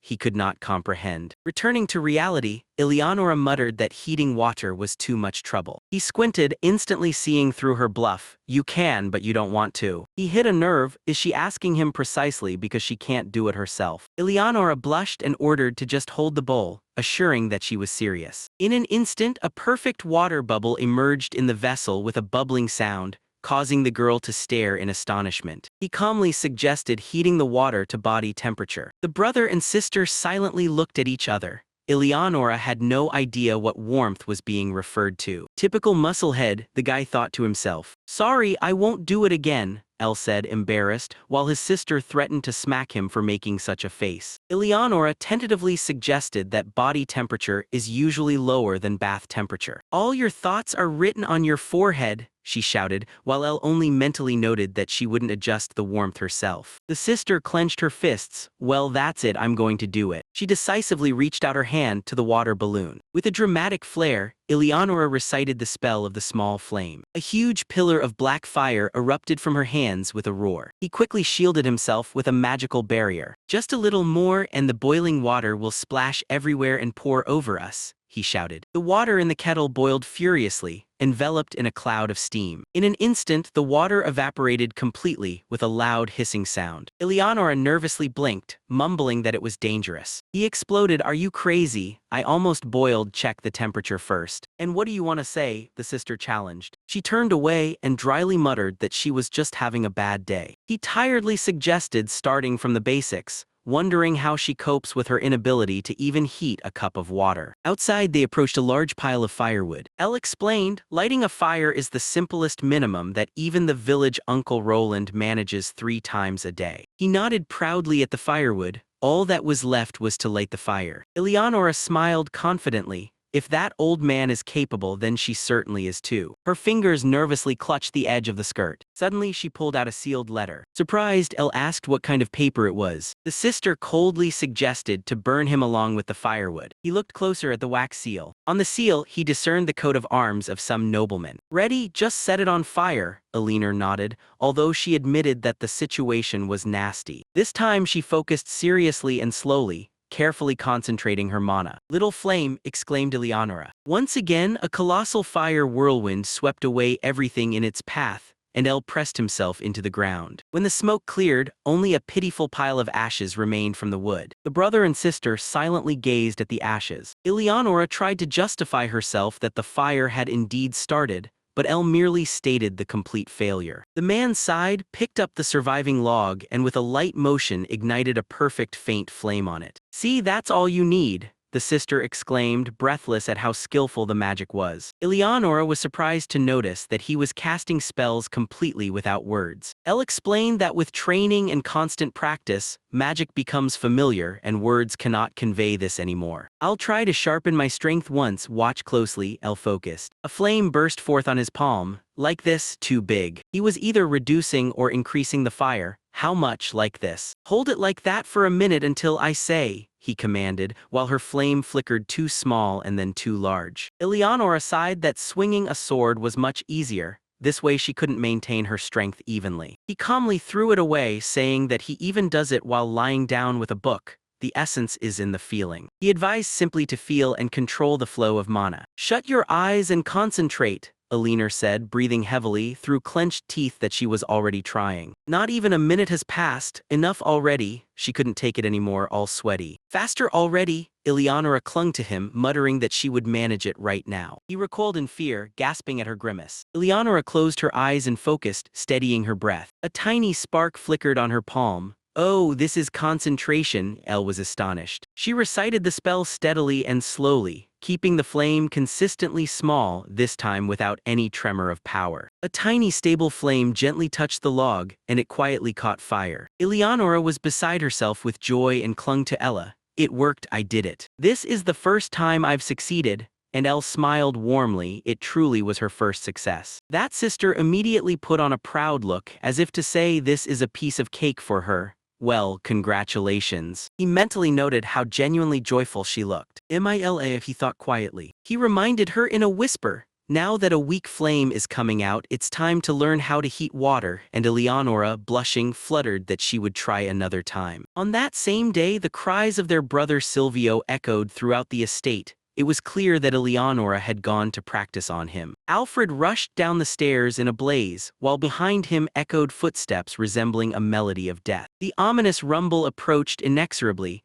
as if death itself was roaring through his life. Behind him, like a storm, was chasing the furious sister Eleonora. Ah, the boy squealed as Eleonora burst through the door behind him with a scream. I told you, it's inevitable, just shut up, he waved away her accusations. He raced through the corridors, outraged at how absurd this chase was. Just a few minutes ago, his day was completely calm. In the morning, he peeked into his sister's room to call her for a walk in such beautiful weather. Eleonora was admiring herself in the new mirror. Alfred carelessly blurted out about her weight and immediately got a slipper to the face. He didn't even notice how his sister managed to take off the slipper. The speed of her strike was astonishing. Eleonora coldly added that she wouldn't forgive him even the first phrase, while he mentally marveled at her selective memory. The boy almost cried and, feeling embarrassed, squeezed out an apology. All right, I apologize for my tongue, just drop the cap already, he pleaded. The strike was lightning fast. In her hands, an ordinary house slipper became a formidable weapon that hit the target without fail. Alfred knew well, in skilled hands, even a cap can become an ally against a formidable enemy. Trying to justify himself, he mumbled something about her winter belly and only made the situation worse. He confusingly assured that she was slim, then admitted that she does gain weight in winter. It was this silly dialogue that provoked a hellish game of tag. Eleonora quickly rushed down the stairs after him. Her hair was flowing from the insane speed. The gaze burned with the desire for revenge. Stop, no way. At her shout, the brother just quickened his pace. He slipped past Nord's surprised father, crying for help. Every step of Eleonora echoed on the floor with a loud thud. Alfred was saved by the experience of his past life. In slippers, he did not run but glided smoothly over the parquet. However, the forces quickly melted away, while the sister steadfastly maintained the same distance. The boy managed to jump into the room and quickly shut the door behind him. Eleonora was trudging down the stairs heavily, not intending to back down. She angrily slammed her fist on the door. Trapped inside, Alfred understood. Opening now would be the same as signing his own death warrant. Eleonora, with a creepy smile, calmly promised that she would soon open the door. The boy panicked, fearing that she would just kick down the door. Suddenly, the footsteps in the corridor fell silent. Realizing that his sister had gone to get the spare key, Alfred immediately created a magical rope. He threw the end of the rope out of the window so that his sister would think he had escaped outside. Let him think that he ran away to the village. Hearing a rustle at the door, Alfred quickly hid. Everything was ready. The teleportation spell was cast. Meanwhile, Eleonora triumphantly flung open the door, ready for a fierce reckoning. The room greeted her with complete emptiness, Huh. And Alfred himself appeared in the kitchen, right under the feet of the cook Bartolo. The big cook was taken aback by surprise. "Where did you come from?" Bartolo admitted in shock that he hadn't felt his presence at all. "You either sneak up silently or suddenly disappear," the boy thought to himself, noting how sharp the cook really was. "Maybe you just think so, you're too tall to notice me," Alfred waved off. And here in the kitchen, out of breath, Alina burst in shouting, "Bartolo, have you seen Alfred?" "En Neeson," Alfred exclaimed, diving behind the cook in fright. Bartolo caught the pleading look of the boy and lied that he hadn't seen anyone here. Alfred held his breath, merging with the shadow in the corner. Eleonora suspiciously grimaced. Her intuition suggested that with such a strange brother he was somewhere nearby. In the end, she decided that her intuition was betraying her, thanked Bartolo, and went outside to search. The cook merely looked at her in confusion. Alfred emerged from hiding, gratefully thanking his rescuer. "Do what you know, it's really noisy today. Is your sister chasing you?"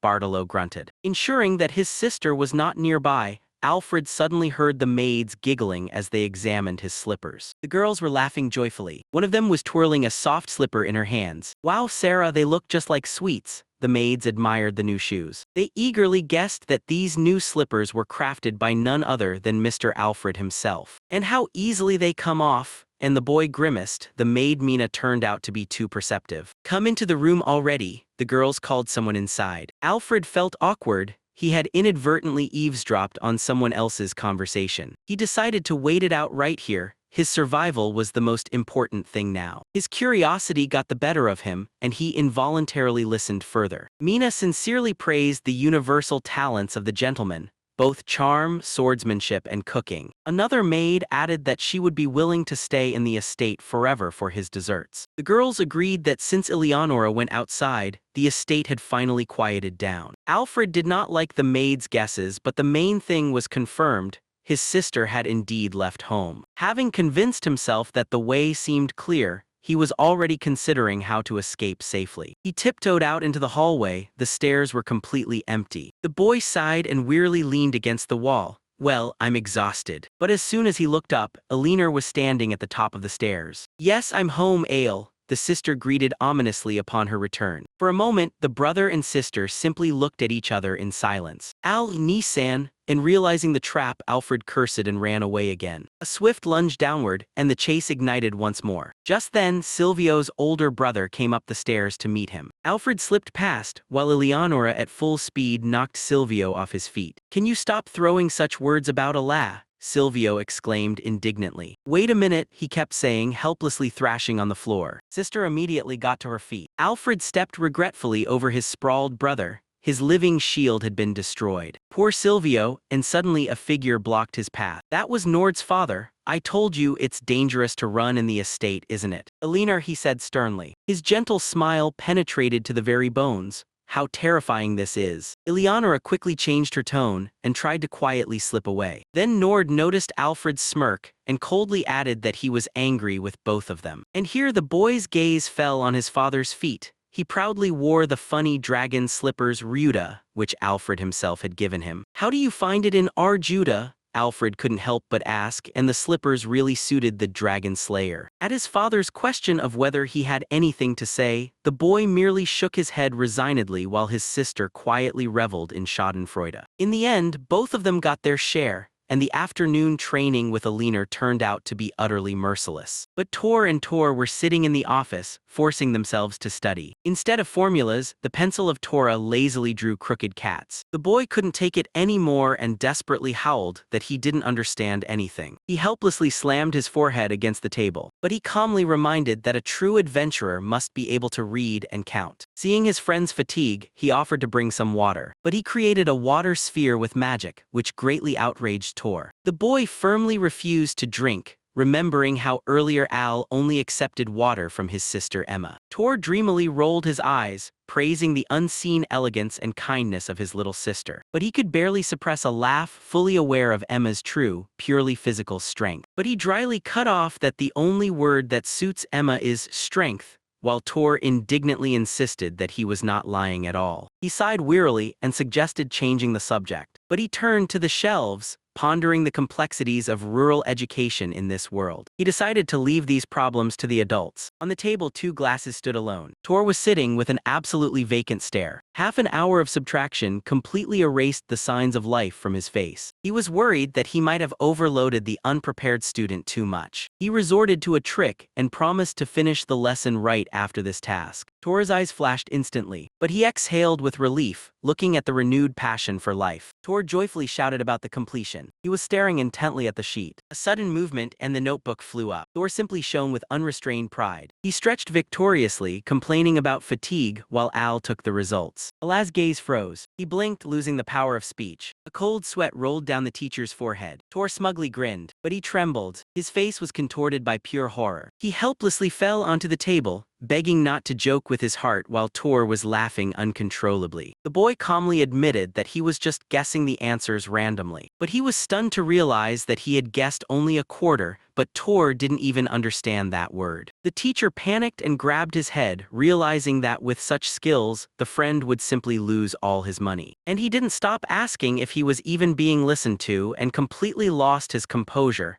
not knowing what to do with such a student. Tor ignored the notes and joyfully threw up his hands, celebrating freedom. He firmly pulled Ala to play outside, but he frowned discontentedly. He sighed heavily and, surrendering, got up from the table. They stepped out onto the sunlit glade. Tor suddenly snatched the stick and swung it to point at Ala. He boldly challenged him to a fight. The boy had no doubt in his own strength. Tor excitedly announced the game of swordsman. The student smiled slyly, demanding to show the skills of a true knight. He silently watched the boy, whose eyes burned with a thirst for adventure. He agreed to this child's play. In Ala's mind, a cunning plan instantly matured. He decided to unleash all the stress from the difficult lesson on Tori. Tor immediately felt the deadly danger, but he suddenly went on the offensive, forcing the opponent to retreat under a hail of blows. Tor fell to the ground, but he ruthlessly squeezed him. Tor bounced back and indignantly pointed his finger at Ala's weapon. He shouted that a branch with sprouts is a scam. Tor fiercely launched a counterattack. He suddenly charged into the attack with a battle cry, instructing his friend to quickly change weapons. He easily caught the straight stick in the fork of his branch and triumphantly announced his friend's defeat. He generously allowed Tora to find another weapon. He frowned, justifying his loss with a bad stick. In a few minutes, the forest was once again filled with their voices. Tor proudly displayed a huge branch with 3 prongs, resembling a pitchfork. He looked self-satisfied at Ala, who was holding a thin, flexible twig. Tor blinked in surprise, not understanding how this could possibly be fought. He rushed forward without a word. A thin vine with a whistle lashed Tor across the legs,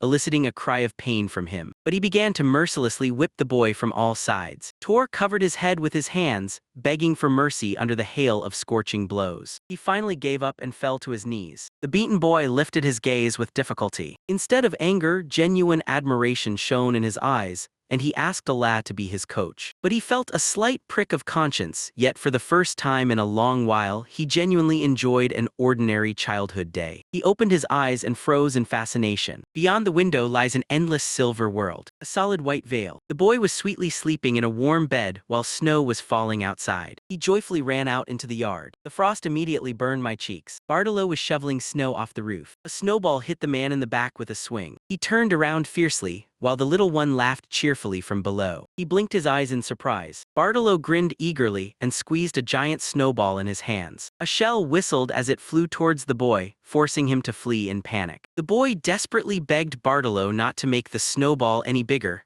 but the man only grinned ominously. But he defiantly retorted in response, and Bartolo, laughing, declared the beginning of a real war. With a terrified scream, the little one ran away from the gigantic snowball. The blow shattered the bushes, but Bartolo just waved it off. They will grow back in spring. But he exhaled heavily. Such games were exhausting. Suddenly, a child's scream was heard. Tor approached Ala with his fluffy friend. He introduced himself as Ismo, Shelley's younger brother. But he shamelessly poked his finger into his soft belly. Ismo, laughing, played along with the joke about the 3rd month of pregnancy, and begged not to poke anymore because his stomach already hurt. Tor excitedly pointed to the street. There was a real battle raging there. The teams charged into the attack with a roar. Adult men fiercely hurled icy projectiles, but he was disheartened by the cruel threats of others. Someone shouted that the enemies are hiding stones in the snowballs. Snow dust pillar. Tor backed off, refusing to get into that mess. But I thought about it. The boys hid behind the house and started to make their snowman. In the distance, the little ones were playing in the snow, rolling the first clumsy snowballs. Tor called Ismo to help with the huge ball, but he sighed, not understanding how they would lift her. He decided to act alone. A little magic and the snow spheres easily soared into the air. Tor and Ismo futilely struggled with their hat. They stood frozen in astonishment. In front of them towered a perfect snowman made of 5 tiers. Tor just opened his mouth wide. It looked incredible. He begged Allah to create a real human. The friends promised to help later and returned to their work. Realizing the futility of their efforts, they simply left her on the ground. Meanwhile, he carved detailed statues of Eleonora and Emma out of the snow. Every fold on the dress looked real. The boys lost the gift of speech. Tor showered compliments on snowy Eleonora. He asked for permission to take her home, but he tried to take the figure away, but the friend clung to it with a death grip. Ismo interrupted the argument and suggested going to the river. The water under the stone bridge has frozen solid. The stick hit the ice with a dull thud. Tor and Al ran out onto the smooth surface. Tor slipped immediately. He smiled slyly and created ice skates for himself with magic. Tor trembled pitifully, afraid to move, and smoothly slid past him. Even the plump Ismo surprisingly twirled gracefully on the ice. Suddenly Tor fiercely attacked Ismo. He firmly grabbed his friend by the jacket. Tor's legs were spreading apart. Ismo was struggling, trying not to fall along with him. Tor gripped Ismo with a dead hold, pulling him along, and both dangerously swayed. The ice cracked treacherously. Both were engulfed by panic. The boot stepped right on the crack. A terrifying smile appeared on Ismo's face. But he realized with horror, the fat man was really going to drown them all. He nervously brushed the thought away. He has always been a good guy. Silence. But this predatory gaze left no doubt. But he realized that he had to save himself. He jumped back, apologizing for the escape. The guys were still negotiating right at the crack, jokingly scared that they weren't planning to die just yet. The ice cracked loudly, and the boys went underwater. Later, Tor, chattering his teeth, was soaking in a hot tub, but he advised him not to whine. Suddenly, a shout rang out. Sheila and Alina came out to the yard with Emma, but he tensed up. The girls approached the snow sculptures. The guys exchanged nervous glances. Sheila looked gloomily at the figures. Tor angrily asked what was wrong. Snowy Emma came out with pumped-up arms, while Eleonora had gigantic breasts. But in a panic, he shouted that it was not their doing. He ran away. Ismo blocked Tor's path, not allowing him to escape. Sheila smiled slyly, cracking her knuckles. Sheila coldly threw that she was not interested in any excuses, and Ismo shrank back in fear. She told her brother not to hide. The guys realized that there was nowhere to retreat. They clasped their hands together, ready to fight back. An epic confrontation has begun. Sheila was furiously stamping out piles of snowballs. Tor grumbled that his sister was completely clumsy in this matter, and Eleonora was already frozen in a combat stance, intently watching her opponent. The guys clasped their hands in the center. The operation has been approved. Brother against sister, a great snow battle has begun. With a shout of "Let's go!" the guys ran outside and immediately found themselves under a barrage that shattered even the walls of their house. "Finally, you made it out," Alina greeted them excitedly. "I've gone," and she immediately charged into the attack. The boys recoiled in fear. Ice wall, a gigantic barrier of ice suddenly rose from the ground. Incredible, the guys stared in awe at the saving wall. Magic, the girls stared in bewilderment at this wonder. The snow quietly covered the snowy battlefield. Eleonora fiercely bombarded the ice wall with snowballs. The boys were hiding on the other side of the wall, wondering whose side would win. The crowd of peasants was already placing bets, confident in the victory of Ulfrid's side. Eleonora peeked over the wall. If the wall is in the way, it can simply be bypassed. Nisan, Ulfrid turned pale with horror. But in a moment, the boy grinned ominously. Just kidding. The ice support suddenly cracked, and the whole structure began to collapse with a crash. Alfred watched the arranged chaos with satisfaction.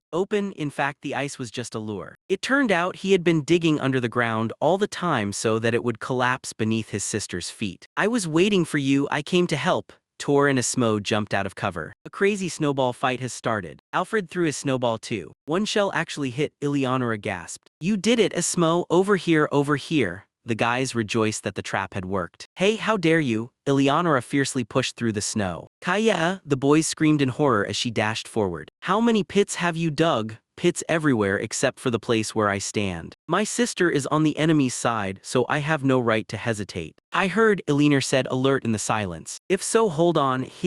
She rushed through the icy shards. Ulfrida was knocked off his feet. He barely stood his ground under the direct hit. Eleonora flew forward uncontrollably. Her face was filled with cold determination, and she swung again for the throw. "Borrow the snowball, Tora, throw it." A new barrage flew. None hit. She dodged everything. The silver snow dust fell beautifully to the ground. From the side, it looked picturesque. But for Ulfrid, who was lurking in the shadows, This sight was rather eerie. Wow, Eleonora met the giant snowball with a swing. To do such a thing right in front of her eyes. What? The guys bent over from her pressure. Wow, what a difference from Sheila-san, someone exhaled in confusion. The dark whirlwind of movement, it was rushing straight at them. The sister menacingly loomed over the boys. Wow, the snow wave nearly knocked Elena off her feet. Do you think I will let you go that easily? She didn't seem to give in. Hot, watch out, the snow has melted. Hold on, I will rebuild the wall. There was a commotion near the wall. Stop! The boys ran away along the windows and the sister chased after them. Hey, they were changing positions with all their might. Sheila, take it on yourself. Got it, Tilda. Tor slipped and crashed straight into the icy spikes. A dark avalanche of snow descended upon him. Oh, it hurts,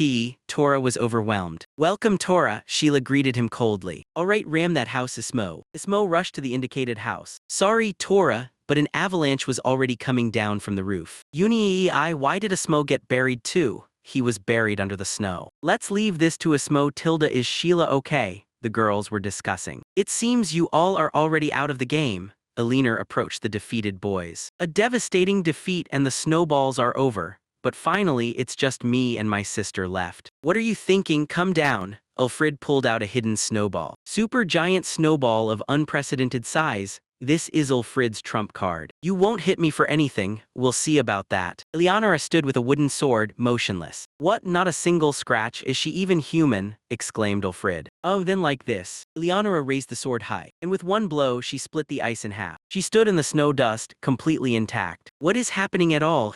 Where did the snowball go? Alfred was confused. She's not human, she used an ice block as a step. Just fall already. Stop until you chase me away. The pursuit climbed up the ice. I won't let you go for anything. Do you even know what height we're at?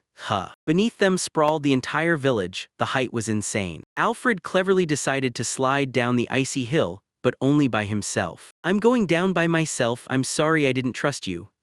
Eleonora slipped. Game, she was confused. We have to sort this out, right? The match is still ongoing. I give up. She weakly reached out her hand. This is my defeat. I give up. Hanging by her hands, Eleonora tearfully admitted her loss. Finally, I defeated Eleonora the Unbeaten for the first time, triumphantly declared Alfred. Victory. Alfred, I'll give you another one. Got it again. The villagers acknowledged the victory for Alfred. And then came the long days of repairs and apologies for the broken walls and roofs. The two exchanged glances in tense silence. The snow and cold did not hinder the two big guys from flexing their muscles, while little Alfred sulked between them. A snowstorm quietly swirled over the estate. Alfred blissfully sprawled on the sofa in front of the fireplace, enjoying the warmth. The dream of hot soup was suddenly interrupted by a familiar voice. Bring me some tea, Elena commanded her brother with a sweet smile. The boy was outraged. Today all the servants have a day off, so let him ask Sarah. Suddenly he remembered something. Just yesterday, the maid Mina joyfully announced that she was going to her parents for 5 days. She cheerfully admitted that it's always tough for her at home because she has no one to rely on, and Alfred noted that she looked surprisingly happy. It turned out that Sarah and Mel are also going on vacation. Chef Bartolo has also been resting these days. He was planning to have a drink at Celia's cafe. Alfred tried to shift the blame to his mother, who had just been here, but his sister only urged him on impatiently. Silvano, do you happen to know where Mom is? He looked at his older brother Silvio with hope. He thoughtfully suggested that it might be worth asking his father. Alfred naively blurted out that Mom was probably in the bathroom. Suddenly, someone's hand gripped his crown with a dead clutch. Sorry, Mom. Elna dug her fingertips into her son's skull, gently advising him to learn delicacy. At the table, someone asked if Alfred's tea brewing skills had improved, and Eleonora pouted her lips in offense. No one praised her tea and the girl was outraged. Everyone was terribly cruel to her. How convenient it is to have water ready in an instant. Did you fill it with water magic? Elna inquired, tasting the tea. She took a sip and squinted with pleasure. Alfred thoughtfully admitted that ordinary well water tastes better than that created by magic. Mother explained how water is enriched with minerals from the soil, hinting that this also affects cooking. She nostalgically recalled how during their adventures they cooked completely without magic. Stars sparkled in Alfred's eyes. Mom, can you cook? Elna nodded happily, letting her daughter's sarcastic comment pass by her ears. Will it taste good? After her sister's words, an awkward silence hung in the air. Eleanor's face elongated, and she herself seemed to wither away. Silvio gently eased the tension by reminding that his mother also sews wonderfully. What am I supposed to cook? Elna, irritated by the disbelief, decided to cook herself. Then I want a hot coffee from Elna, Silvio ordered joyfully. Eleonora hesitantly averted her gaze, while a chill ran down Alfred's spine at the thought of his mother's cooking. What? Come on, Eleonora, let's prepare it together. The mother firmly grabbed her daughter by the shoulder. She playfully pouted, complaining that cooking alone is too lonely. Elna warned, without basic cooking skills, her daughter would have a hard time in knightly campaigns. Eleonora tried to brush it off, saying that she would be a knight, so cooking was unnecessary for her. That mention by Silvio of her habit of getting lost in the woods completely took the spirit out of her. All right, then let's go, Eleonora. The defeated sister trudged after her mother. Soon, a cart with plates was rolled into the room. Alfred stared intently at his portion. In front of him hovered an extraordinarily perfect, appetizing dish. The boy immediately figured out the crookedly cut vegetables were his sister's work, while the perfect spaghetti was made by his mom. Eleonora blushed angrily. The brothers sincerely praised how beautifully the dish was presented. Thank you, the sister said, embarrassed by the unexpected compliment as she clutched her apron. The brothers smiled warmly. Bon appetit, thank you both for the lunch. Alfred started eating. And here Elna revealed the main secret. The dish was seasoned by Eleonora. This is impossible, a lie. Alfred openly panicked, not believing in her culinary talent. The offended girl proudly declared that she acted purely on intuition. The gloom of despair enveloped the boy. Intuition? He asked in horror, repeating that terrible word, and his sister finished off the confession by admitting that she was just sprinkling the spices randomly. Elna winked, confirming her dubious philosophy of culinary guessing. Chewing with a vacant stare, Alfred silently begged the cook Bartolo to return faster. The estate greeted the bright winter sun the next morning. Happy to be alive, the boy enthusiastically decided to make a kotatsu. The idea was simple: to cover the table with a blanket. The main question remained where to find a source of heat. The imagination immediately painted a disaster. If he falls asleep and loses control over the magical fire, everything will burn to the ground. The fire in the basket looked too dangerous. Then Alfred moved to the huge library. The idea of a metal casing also failed due to the risk of burns, so he delved into books in search of a solution. Suddenly he was enlightened. Magical tools are the perfect solution. Only a formula and mana are needed. He rushed to overturn the shelves, desperately calling for his mother. Elna calmly shattered his hopes. They don't have such a book at home. Alfred fell to his knees helplessly. With a cry of despair, he burst in on his father. No, Nord cut in instantly and harshly. The father already knew the reason for the visit. The boy was outraged by such a categorical refusal. Nord raised his finger and asked where such rare things are sold at all. In your imagination, immediately envision the monumental castle of the capital's magical academy. The father explained that the familiar traders would not return soon. Moreover, the capital is far away. Even the fastest courier won't bring the book until spring. By spring, I won't even need a kotatsu anymore, Alfred thought to himself, crossing out the idea. Nord tried to comfort his son. Instead, they would build an electric fan in the summer. At that moment, Elna with a sly smile took out a white envelope. The boy squinted suspiciously. Seeing the invitation to the New Year's party, he joyfully informed his father about the trip. Nord, with a strained smile, advised to keep reading. Alfred's eyes widened in horror. The letter demanded the presence of the younger son in black and white. Elna instantly clung to him, securely blocking any escape routes. Nord concluded, the trip to the capital's aristocratic ball is inevitable. The father gave a lecture on the importance of presenting heirs and finding a bride. Alfred understood that it was just a formality, to at least show his face to the elite once. Suddenly, Nords was jolted by terrifying memories. He recalled the previous visit. The striking beauty of the older children immediately provoked a flurry of unwanted marriage proposals. Am I really obligated to look the same as those two?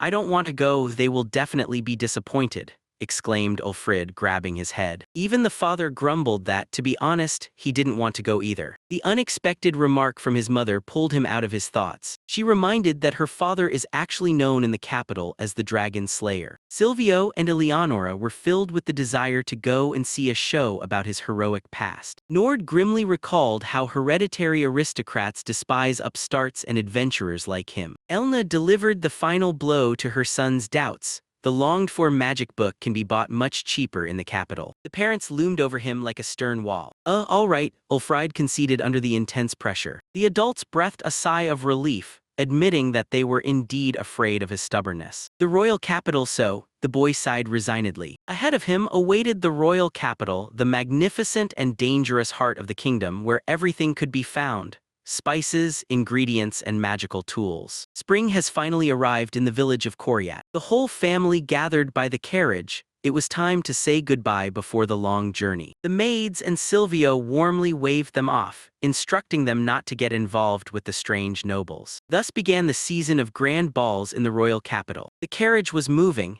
and Alfred excitedly leaned out of the window. The boy turned to his father. He did not understand why they were leaving so early when the ball was only in 2 weeks. Nord calmly explained that the journey by carriage would take a whole week. Alfred blinked in surprise. In his past life, he had never traveled for so long. The carriage rolled slowly past the neighboring settlements. The boy eagerly caught sight of each new landscape. The guards outside recalled how poor the neighboring village was in their childhood. One of the mercenaries complained that now foreigners live in his native home. He burst out laughing. It turned out his parents had simply moved to the village of Koryat. The women in the carriage listened to these tales, leisurely sipping tea. Suddenly, the mercenary's face hardened at the familiar smell. Goblins! Monsters with wild heather rushed at the convoy. The guards immediately drew their swords, blocking the way. Nord just relaxed and exhaled in the carriage. When the fight was over, the mercenaries breathed a sigh of relief. They jokingly praised each other for the successful shot and mocked the overly satisfied faces after such a trivial task. Someone was teasing a friend. If it weren't for Ramba, it's unknown how it would have all ended. He knocked himself out with his own shield. And this is a former adventurer. Eleonora ordered to leave immediately before the blood attracted other monsters, and the guard nodded. Understood. The rest of the journey went without a scratch. Nord smiled and reported that the capital was already beyond the forest. Alfred immediately pressed his nose against the glass. On the 7th day, magnificent white walls of the royal city rose before them. The father proudly recounted that these walls have stood firm since the founding of the kingdom. Excited exclamations about the dragon slayer's coat of arms on the carriage were heard from the neighboring carts. Hearing the name of her idol, Eleonora blushed deeply. Their crew stopped in front of the massive city gate. Nord reached for the documents, and Alfred, having followed him, peeked in curiously beside him. The father handed the guard the noble coat of arms. The knight suddenly blushed, mesmerized as he gazed at Nord. He quickly composed himself and politely asked for permission to inspect the carriage. Nord calmly reported that they had arrived at the noble gathering organized by the Duke. The guard lowered his gaze to little Alfred. He kindly asked what the boy's name was. Alfred smiled happily, waiting to hear about the local entertainment. But the knight only asked how old the boy was. And then he unexpectedly asked Nord if his wife had come with him, causing everyone to tense up. "So what is your type of men?" the guard said dreamily, and Alfred nearly fell. Fortunately, another guard had just finished checking the cart and shouted that everything was fine. Nord hastily ordered to move out and enter quickly. The boy breathed out with excitement. They finally found themselves on the noisy capital streets. At the inn yard, the local grooms were already sorting through their horses. Around, unfamiliar urban life was bustling. The girls did not hide their excitement about how many people were around. From the carriage windows, they joyfully observed the colorful crowd. Their journey ended in front of the luxurious hotel building. Alfred cautiously entered the spacious room. He was struck by the shining cleanliness and rich interior. Even the local staff looked impeccable. Eleonora happily fell onto the soft bed. The boy glanced out the window. Below, their mercenaries were just about to head to the guild to seek useful connections. While the servants were unpacking, the parents allowed the children to take a walk around the city. Eleonora and her brother joyfully ran out into the street. Around, lively trade was bustling. The brother and sister plunged into the crowded shopping street. Everything here was completely different from what they had seen from the carriage. The girl took a bite of the hot dish from the stall and widened her eyes in surprise at the bright flavor. The chef with a smile asked if they were tasting ear meat for the first time. He explained that it is a local horned monster, resembling an ordinary cow. Alfred did not expect that a demonic creature could taste so tender. The seller immediately offered them a supplement. The children gratefully thanked for the treat. He also advised to pair meat with local fruit juices. Eleonora did not waste any time and bought a drink at the nearby store. The juice turned out to be pleasantly sour. Alfred daydreamed about how nice it would be to pour this syrup over grated ice. Suddenly he noticed someone in the crowd. A little girl in a cloak with fluffy ears was looking directly at him. Someone gently tugged at his cloak. Alfred turned around in surprise. In front of him stood a tiny girl with pigtails who joyfully exclaimed her name, Ra-chan. They and Mina stared in confusion at the unexpected guest. The little girl proudly declared that she was already a whole 4 years old, and she burst into ringing laughter. Alfred introduced himself as well, saying he was almost 7, but the little girl stubbornly called him brother. The girl joyfully sang Al, and he, blushing, asked to be called by his proper name. Not like that, call me Al Nishan, the boy pleaded, while the girl happily hugged him around the waist. Alfred placed his hand on his chest, listening to the new warm feeling. He realized this is how it turns out the younger sister heals the soul. Mina tried to call herself the older sister, but Alfred immediately dubbed her the poor maid. The girl was outraged by such a nickname, while the boy simply silenced her with sweet cookies. Ra-chan waved her hands, she also wants cookies. Mina muttered that it was her cookie, but sighing she gave in. Alfred promised that there would still be plenty of cookies, and he would give her the rest a little later. Mina suggested visiting the store they had just been to, because the dry cookies would make them thirsty. Alfred handed the little girl a glass of green vegetable juice and wondered if he should assemble his own blender at home for such healthy drinks. Ra-chan gladly extended her mug to him, let Al taste it too. He took a sip and it really is delicious, and admired how lovely she was. Ra-chan explained that she got separated from her older sister while searching for her in the crowd. But in response to all the questions where exactly she got lost, how old her sister was, she could only shrug her shoulders as she had no idea. When asked about her appearance, the girl said that her sister has the same hair color as she does, and also long, straight and smooth, without a single curl. Alfred gently touched the little girl's forehead, inquiring about her clothing. His answer surprised him. His sister wore the blue mantle of the Magical Academy. Mina suggested looking for the student in a cloak on the main street, but Ra-chan resolutely decided to go alone. In a moment, they were already standing by the food stall, where the girl eagerly demanded a hearty stew. Alfred sighed wearily as Mina drooled over the meat, completely forgetting about the search. The maid reluctantly admitted that she would have to stand in line. Alfred reminded that they are actually looking for a person, but the rich aroma of the stew instantly knocked all other thoughts out of my head. The trio silently stared at the cauldron as if hypnotized. The line barely moved and they grew bored. When will it be all ready? Just then, the cook sheepishly announced that the ingredients had run out and they would have to cook again. Mina sighed and Ra-chan immediately became bored. Suddenly, Alfred tugged at the maid's sleeve and asked to borrow her cookie for a moment. She hesitantly handed him the pouch. The boy smirked slyly and told the little girl that the cookie would disappear if he waved his hand 3 times. He began the countdown intently. An invisible magical impulse was released from his palm. On the count of 3, Alfred waved his hand and the cookie vanished without a trace. Mina was shocked. Could it be that he really threw away her cookie? Where did it go? Suddenly, someone in the crowd gasped and pointed out the cookie had ended up back in her pocket again. People murmured in astonishment. How did it end up there? Could it really be the same thing that just disappeared? Alfred smiled and offered the cookie as if to say, "You can eat it," but Mina gasped in fear. She almost cried that it was her last cookie,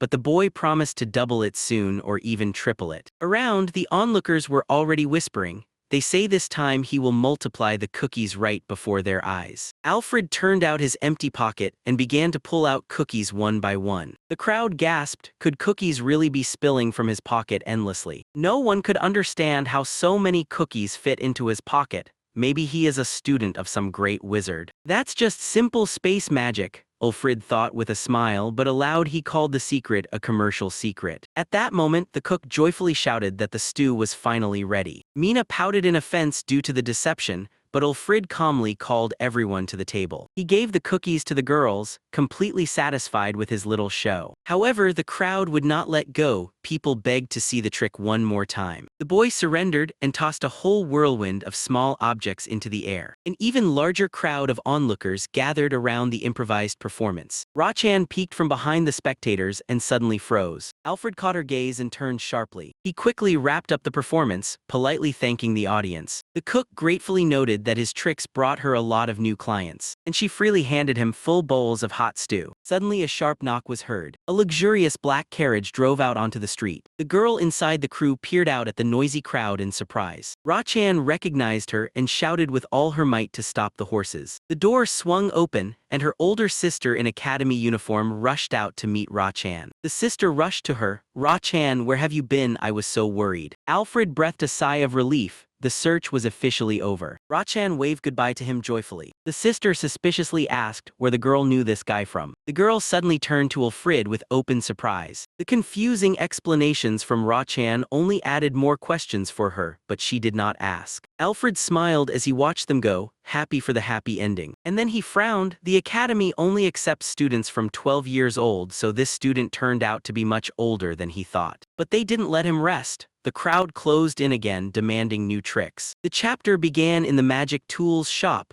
where Alfred was bustling around his mother. On the first day in the capital, he scattered books while helping a lost child. The next day, the family simply relaxed. On the third day, they were once again visiting the shops. And on the fourth day, Mom joyfully announced that it was time to visit Grandpa. Alfred unleashed magic into the new device, and it suddenly spun sharply. His mother scolded him for being late, and now they were standing in front of a huge mansion. The boy blinked in surprise, wondering if all merchants received such palaces. Mom called out to the parents with a smile, "We're home." Grandfather Lazaret and grandmother Olna went out to meet. The grandfather greeted his grandson solemnly. Alfred thought in surprise that Alina looked too young to be a grandmother. As soon as Nord appeared, Lazaret shouted for him not to dare call him his father-in-law. Olna gently shifted the attention to Alfred, calling him the main guest. She closely observed the boy. Olna noted that his eyes were unusual, but gently added that it was nothing. Lazaret reproached Nord for his rare visits, as connections with the aristocracy must not be lost. Nord tried to address him as father, which angered the old man even more, while Mom jokingly suggested the word daddy. After a stern look, the grandfather finally calmed down and asked about their peaceful lands. Suddenly, he slyly glanced at Nord and remembered his sudden capital popularity. In Alfred's mind, the chips for the game of Reversi flashed instantly. Grandfather praised his grandson for creating the game and the company,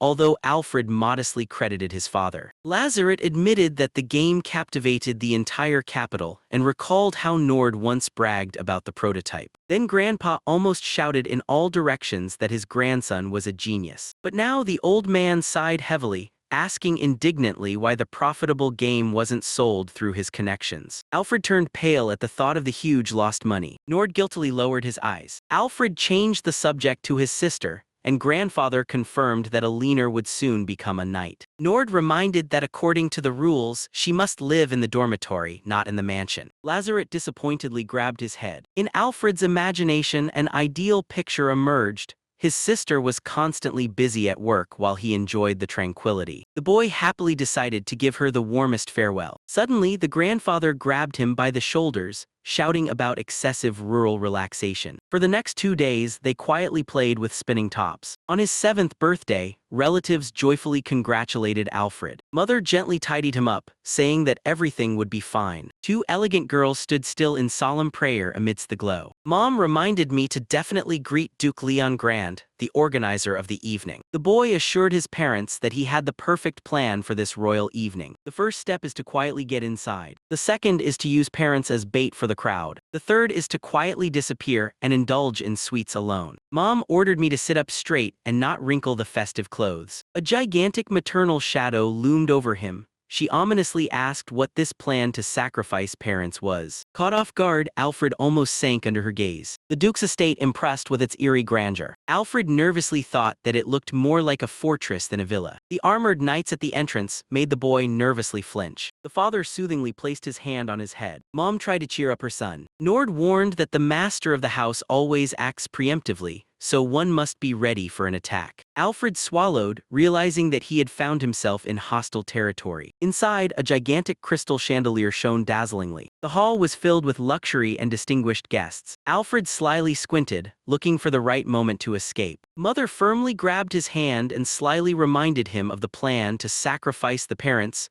making him think in horror that he had blurted it out for nothing. The Viscount Cabor approached them immediately. Nord modestly admitted that he still wasn't used to such receptions. He almost slipped up, but the Viscount just laughed, forgiving the hero for it. The aristocrat's gaze fell on the little one, and Nord introduced his younger son. The ladies whispered behind, curiously examining the younger son. They started comparing Alfred to his older brother, sharply critiquing his appearance. Too harsh, the women still wouldn't relent, recalling the beauty of others. The boy realized that this was the perfect chance to sneak away. He quietly backed away and disappeared into the crowd. For a moment, the aristocrats looked around in confusion. How could someone disappear in such a bright hall? Some suggested that this was a foreigner with a carefree face, while others angrily remarked that they had lost the little one from sight. And Alfred was already standing aside in safety, watching with satisfaction as they searched for him. At the luxurious royal reception, Alfred stood among the lavish dresses of the ladies and felt completely out of place. The enormous hall echoed with the voices of the capital's aristocracy. The boy reached for a glass of wine, but the maid quickly pulled the tray away. She reminded him that this was a drink for adults, and Alfred sighed once again at his childish appearance. His father, Nord, approached him and suggested taking a break after the boring greetings. Nord advised his son to take a little walk around the hall and look around. He advised his son to find friends among other noble children. Alfred joyfully came to life, although Nord wished him luck with a noticeable doubt in his voice. At that moment, the father was surrounded on all sides by a crowd of enthusiastic guests. People eagerly asked for the story of the dragon's murder and called for tea. Alfred just blinked, astonished by his father's popularity. The girls around were already drooling over the hero, but the predatory gaze of the mother quickly cooled their enthusiasm. Left alone, the boy remembered his father's advice. He glanced at a group of haughty, noble children nearby. Having assessed them, Alfred decided not to overexert himself. You can't make porridge with such people. Suddenly, something significantly more interesting caught his attention. On the long table, mountains of perfect pastries and desserts sparkled. The boy's face lit up.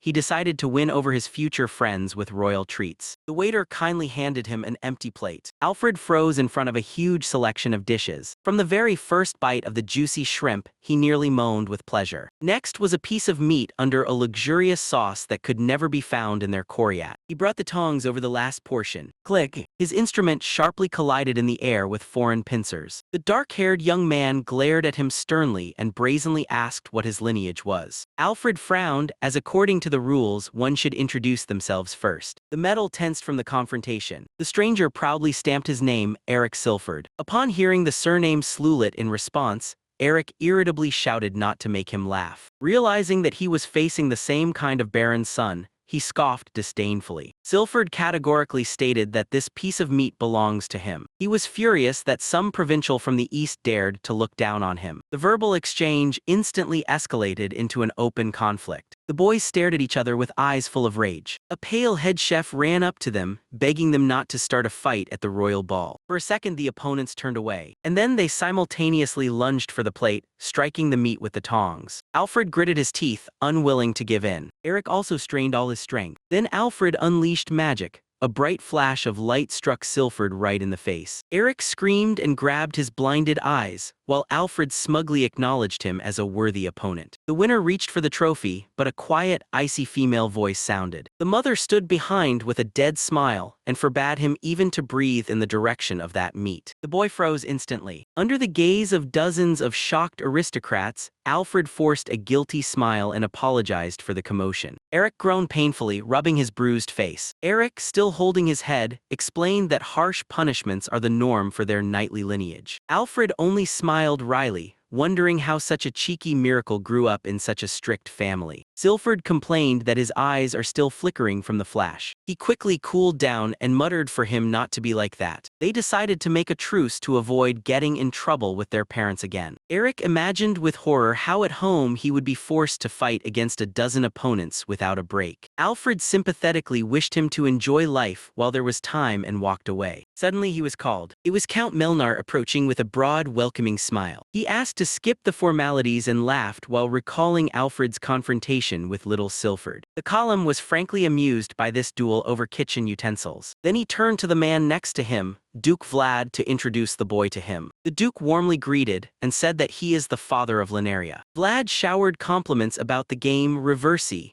which was invented by Alfred. The boy blinked in confusion. Melnar joked that this innocent-looking genius had just barely avoided decapitating someone with tongs. The Duke laughed and waved it off, calling Alfred a wonderful creator. He was so moved by thoughts of future games with his daughters that he almost shed a tear. Alfred noticed that the Duke was clearly troubled by something. Vlad sighed, explaining that he was looking for connections among the nobility precisely because of his large family. He immediately added with pride that all his girls are incredibly beautiful. And then he started complaining about the constant marriage proposals. Alfred noted to himself that this was quite a mundane matter for high society. The Duke was almost in tears over the fact that old men were courting his young daughters. At that moment, his wife Noelle gently stopped her husband's hysteria. Alfred nearly beamed with gratitude for being saved from these complaints. Noelle apologized for the talkative man, and the guy noted how much she resembled her daughter. He joyfully embraced his beloved woman and introduced her to the authorities. Alfred could hardly contain his sarcastic laughter.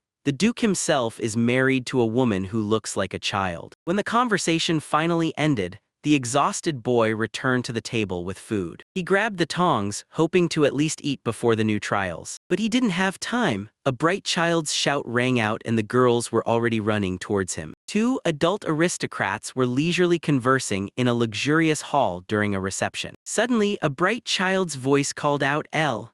A little girl with fluffy pigtails was running towards the boy. Alfred turned around in surprise, recognizing Rana. Rana lunged at him with a rush, and Eric nearby recoiled in shock. The boy warmly picked up the little girl, reminding himself of her noble lineage. Just then, his gaze caught on a figure standing behind the girl. Before him stood his stern older sister Rani in a luxurious dark dress. Alfred hesitated in confusion, not knowing where to start, while she coldly demanded an explanation. The girl recalled how a few days ago she had gotten lost right in the middle of the main street. Rana angrily denied. It was her sister who got lost and they only helped to find her. Alfred mentally acknowledged that that day he was more indulging in treats than looking for someone. Unexpectedly, the girl bowed low and sincerely thanked him for saving the child. She admitted that in response to all the inquiries, Rana happily babbled about playing games with her older brother. The sister apologized for the trouble, but Ulfrid assured her with a smile that he only found it amusing. And at that moment, the girl's face darkened and her eyes flashed with a terrifying gleam. She nodded imperiously towards the terrace, hinting at a serious conversation. The boy broke into a cold sweat as he obediently trudged behind, sensing the impending doom. Meanwhile, Rana impatiently called everyone to play, while Eric stood awkwardly nearby. Alfred skillfully redirected the child's attention to Eric,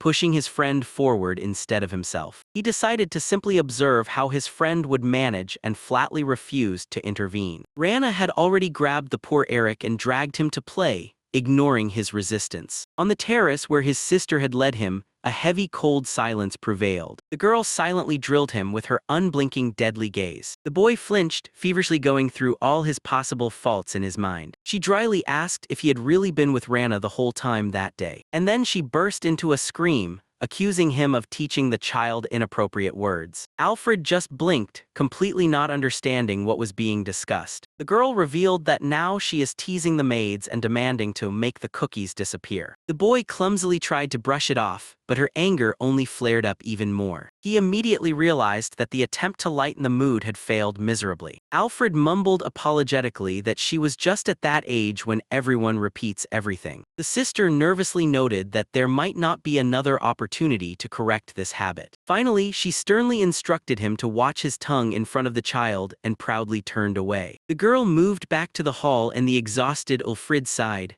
How terrible. He reassured himself with the thought that they would soon leave the capital and never cross paths again. Just as he was about to leave, the door swung open abruptly and she appeared before him again. The girl straightened her posture and coldly introduced herself, Shelka Misfid, 7 years old. Alfred mentally grabbed his head. In one day he had managed to get entangled in several ducal families at once. The surname Misfid immediately reminded him of the author of rare magical tomes from his home library. Silk squinted carefully, watching him expectantly. He respectfully placed his hand on his chest and introduced himself as the second son of Baron Slulet. A long evaluative silence hung between them again. Learning that they were the same age, Shelka coldly remarked that that was it and lost interest in him. Alfred smiled crookedly after her, hoping that the worst was already behind. The tall terrace columns remained standing empty. In the hall, utterly exhausted, Eric weakly sank to the floor after playing with the little one. Alfred approached and silently sympathized with his friend,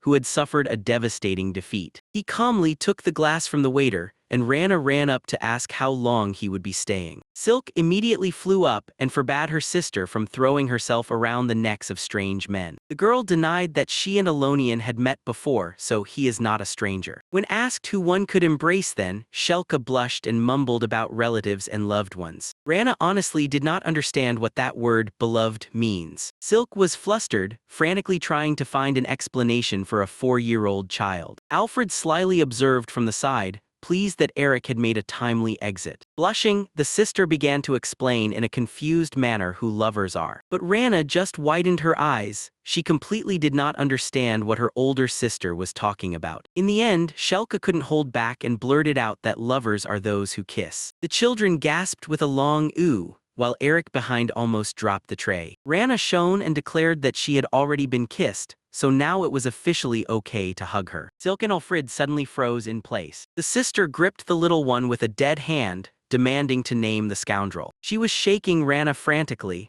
while Alfred calmly brought the juice to his lips. Rana cheerfully blurted out that it was El. The boy spat out the drink like a fountain. He was seized by a cough under Shelka's deadly gaze and Eric's shocked face. Gasping, Alfred feverishly considered what this meant for him with the Duke's daughter. Silk with an icy tone asked her sister and she carelessly confirmed, Eric attacked Alfred with disgust, accusing him of corrupting a child. In a wild panic, the boy grabbed Shelka by the hands, pleading not to believe the fabrications of a 4-year-old. Say it's not true or I'll kill you, she screamed as he begged her to calm down. Alfred desperately rushed to Rana, arguing that the words of a 4-year-old cannot be trusted. Eric looked at him like he was the last piece of trash, certain that he was just making excuses. The Silk with a wild scream clung to his sides, ready to tear him apart right there. Alfred forced a creepy smile, begging Rana to admit that she was just joking. But Shelka and Eric only became more enraged, calling him the bottom of the human race. Is it true? Did you do this? Answer me, his sister pressed him. Pressed from all sides, Ulfrid could not utter a word, only desperately shouted stop. A real commotion broke out, and the boy barely managed to defend himself and justify his actions. Silk hung over him like a dark cloud,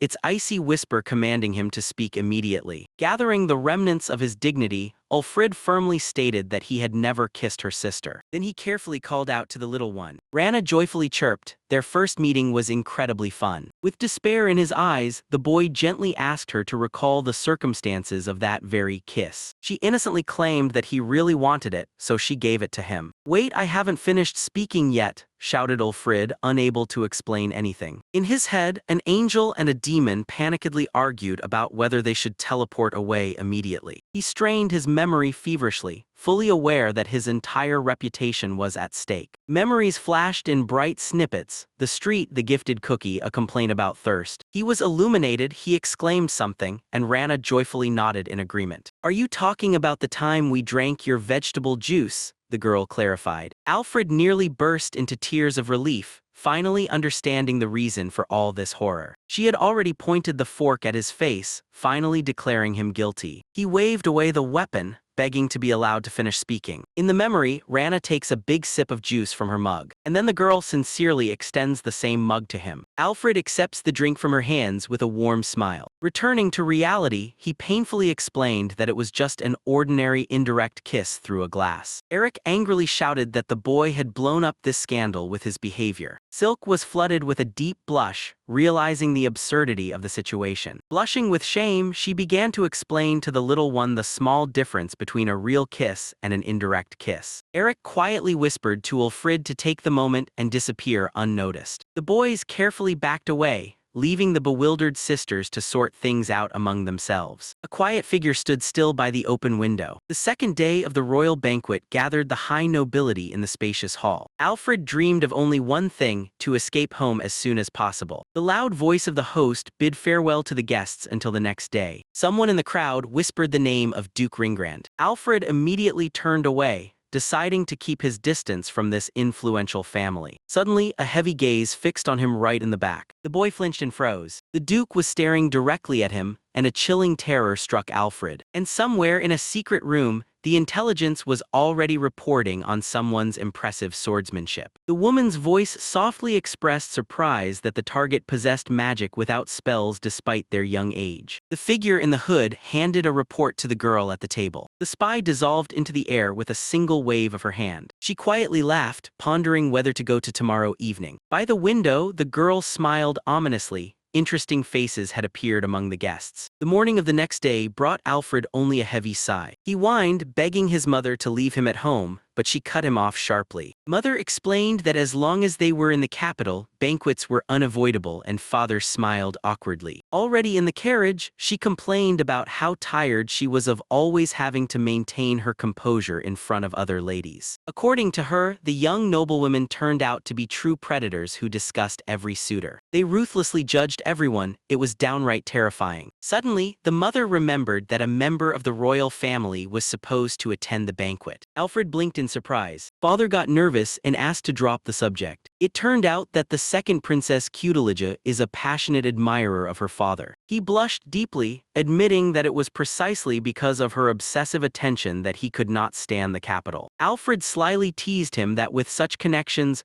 other acquaintances were no longer necessary. Ultimately, the family came to terms with the inevitable: the princess would have to be greeted. They arrived at the estate of Duke Ringrand, tightly surrounded by guards. Due to the royal guest, security here has been doubled. At the entrance, the father sternly instructed Ulfrid to behave properly and not to play with the eating tongs. After that, he disappeared into the crowd of guests. The mother, fluttering in her luxurious dress, also left her son alone. And Sister Eleonora was pulled away by some old man with a board game. Finally, the greetings are over. How I want a drink, sighed Ulfrid. He was weakly astonished, and how his father endures all these endless ceremonies. The boy called the maid and asked her to bring something cool. Suddenly his face lit up. It was the familiar maid from last night. She silently brought him a glass of juice. Alfred mentally applauded the impeccable service of the ducal house. A familiar call made him turn around. Eric ran up to him, excitedly chattering about the new dishes at the buffet, and immediately handed Alfred a plate of vegetables, instructing him like a caring mother. Alfred waved off his care and decided to show something more interesting. He cleverly got a jar of his signature homemade mayonnaise. Eric grimaced but asked where this suspicious substance came from. He carefully scooped up the sauce with a fork along with a leaf of lettuce, and sent everything to the mouth. He froze, chewing in complete silence. "Delicious," exclaimed Eric, nearly dropping the plate. He swore that with this sauce, he was ready to eat any grass. Eric started dipping the vegetable sticks into the jar one by one. The taste impressed him so much that he simply couldn't stop. Alfred reached for his portion, but Eric abruptly yanked the jar, shamelessly declaring that it was now his prize. Alfred boiled over and called him a pervert who craved an indirect kiss through a fork. Eric blushed and shouted that he only loves Misfida's younger daughter, while Ulfrid threatened to take the mayonnaise away forever. Eric lunged at him with his fists, demanding to hand over all the hidden supplies of sauce. They grappled right in the middle of the hall, falling to the floor in a cloud of dust. And suddenly both froze. Angry Eleonora loomed over them,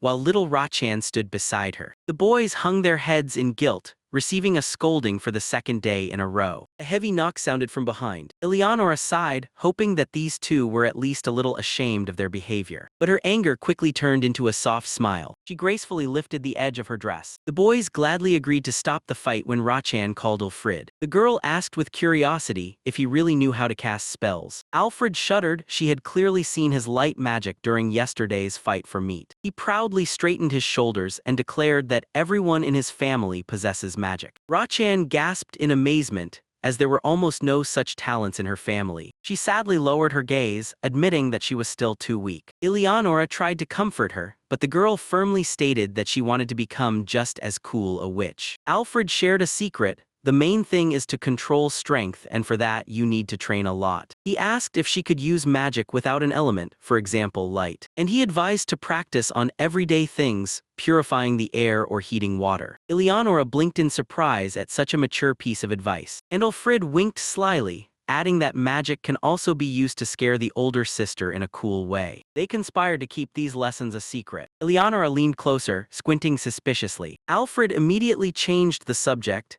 asking how she got into the magical academy before the age of 12. The girl proudly tossed her hair, boasting that she skipped a grade thanks to her talent and her father, the principal. She suggested that he join as well, but Ulfrid panicked and refused. Eleonora became upset, and in the meantime, Eric sneaked up on Ulfrid again. He asked if he had seen the new Capital show about the dragon killer. Upon finding out that no, Eric casually suggested going there together. Alfred's eyes widened in surprise. Eric looked away, muttering that it was just a thank you for the mayonnaise. He grabbed Alfred by the hands, insisting on a meeting. They happily agreed to go to the central square tomorrow at noon. Suddenly, a dull thud of double doors echoed. The guests in the hall instantly fell silent and parted. The edge of a luxurious dress appeared from behind the door. Long hair flashed in the light of the chandeliers, making the crowd hold its breath. The young aristocrat stepped into the center of the hall. Alfred met her cold gaze. Her eyes looked condescending and piercing. The boys were stunned by her heavy aura. The daughter of Duke Ringrand dryly thanked everyone for their presence at the banquet. The cover of the 45th chapter depicted Princess Cudelia. The palace majestically towered against the backdrop of the night sky. Alicia addressed the guests, urging them to strengthen their connections. The crowd whispered in awe about her incredible composure. Alfred lazily remarked that one cannot just approach her easily. Eric suddenly froze with wide-open eyes, but waved his hand in front of his nose. He sharply slapped his palm away. Alfred was outraged, but Eric quickly apologized for the reflex. The guys clashed again and Al waved them off. They would never be able to approach a girl like that anyway. Suddenly, someone's voice recalled their escapades from yesterday. Eric gasped in shock. Right behind them stood Alicia herself. He was wondering whether to apologize for the riot while Eric was drilling him with his gaze. The girl smiled gently. Thanks to that hustle, she found something interesting. There was no way to retreat. She directly asked if Eric was his friend. Eric froze in anticipation. Alfred calmly denied the acquaintance, causing Eric to cry out in outrage. Alicia quietly laughed at their quarrel. She politely stated her name, and Ulfrid introduced himself in response. And then it struck him, she already knew his name. Eric nervously flinched. The nobleman inquired about Alicia's relationship with these children, and Eric began to panic and justify himself. He guessed she was just tired of boring adults. Her gaze suddenly became icy. She coldly asked if Eric also didn't have a fiancé. Hearing the objection, the girl slyly remarked that he looked popular. Eric blossomed, ignoring Alaz's desperate warnings. He just grabbed his friend by the head and hurriedly bowed. And he dragged him away. Away from the crowd, they burst into screams. Eric had a brilliant thought. He almost proposed to her. Alfred called him an idiot. He explained the hidden meaning of her phrase. She subtly hinted at his loneliness. For her, the choice of suitors is like a huge table of treats, and they are not even an option. Alfred defeated him with a social pyramid.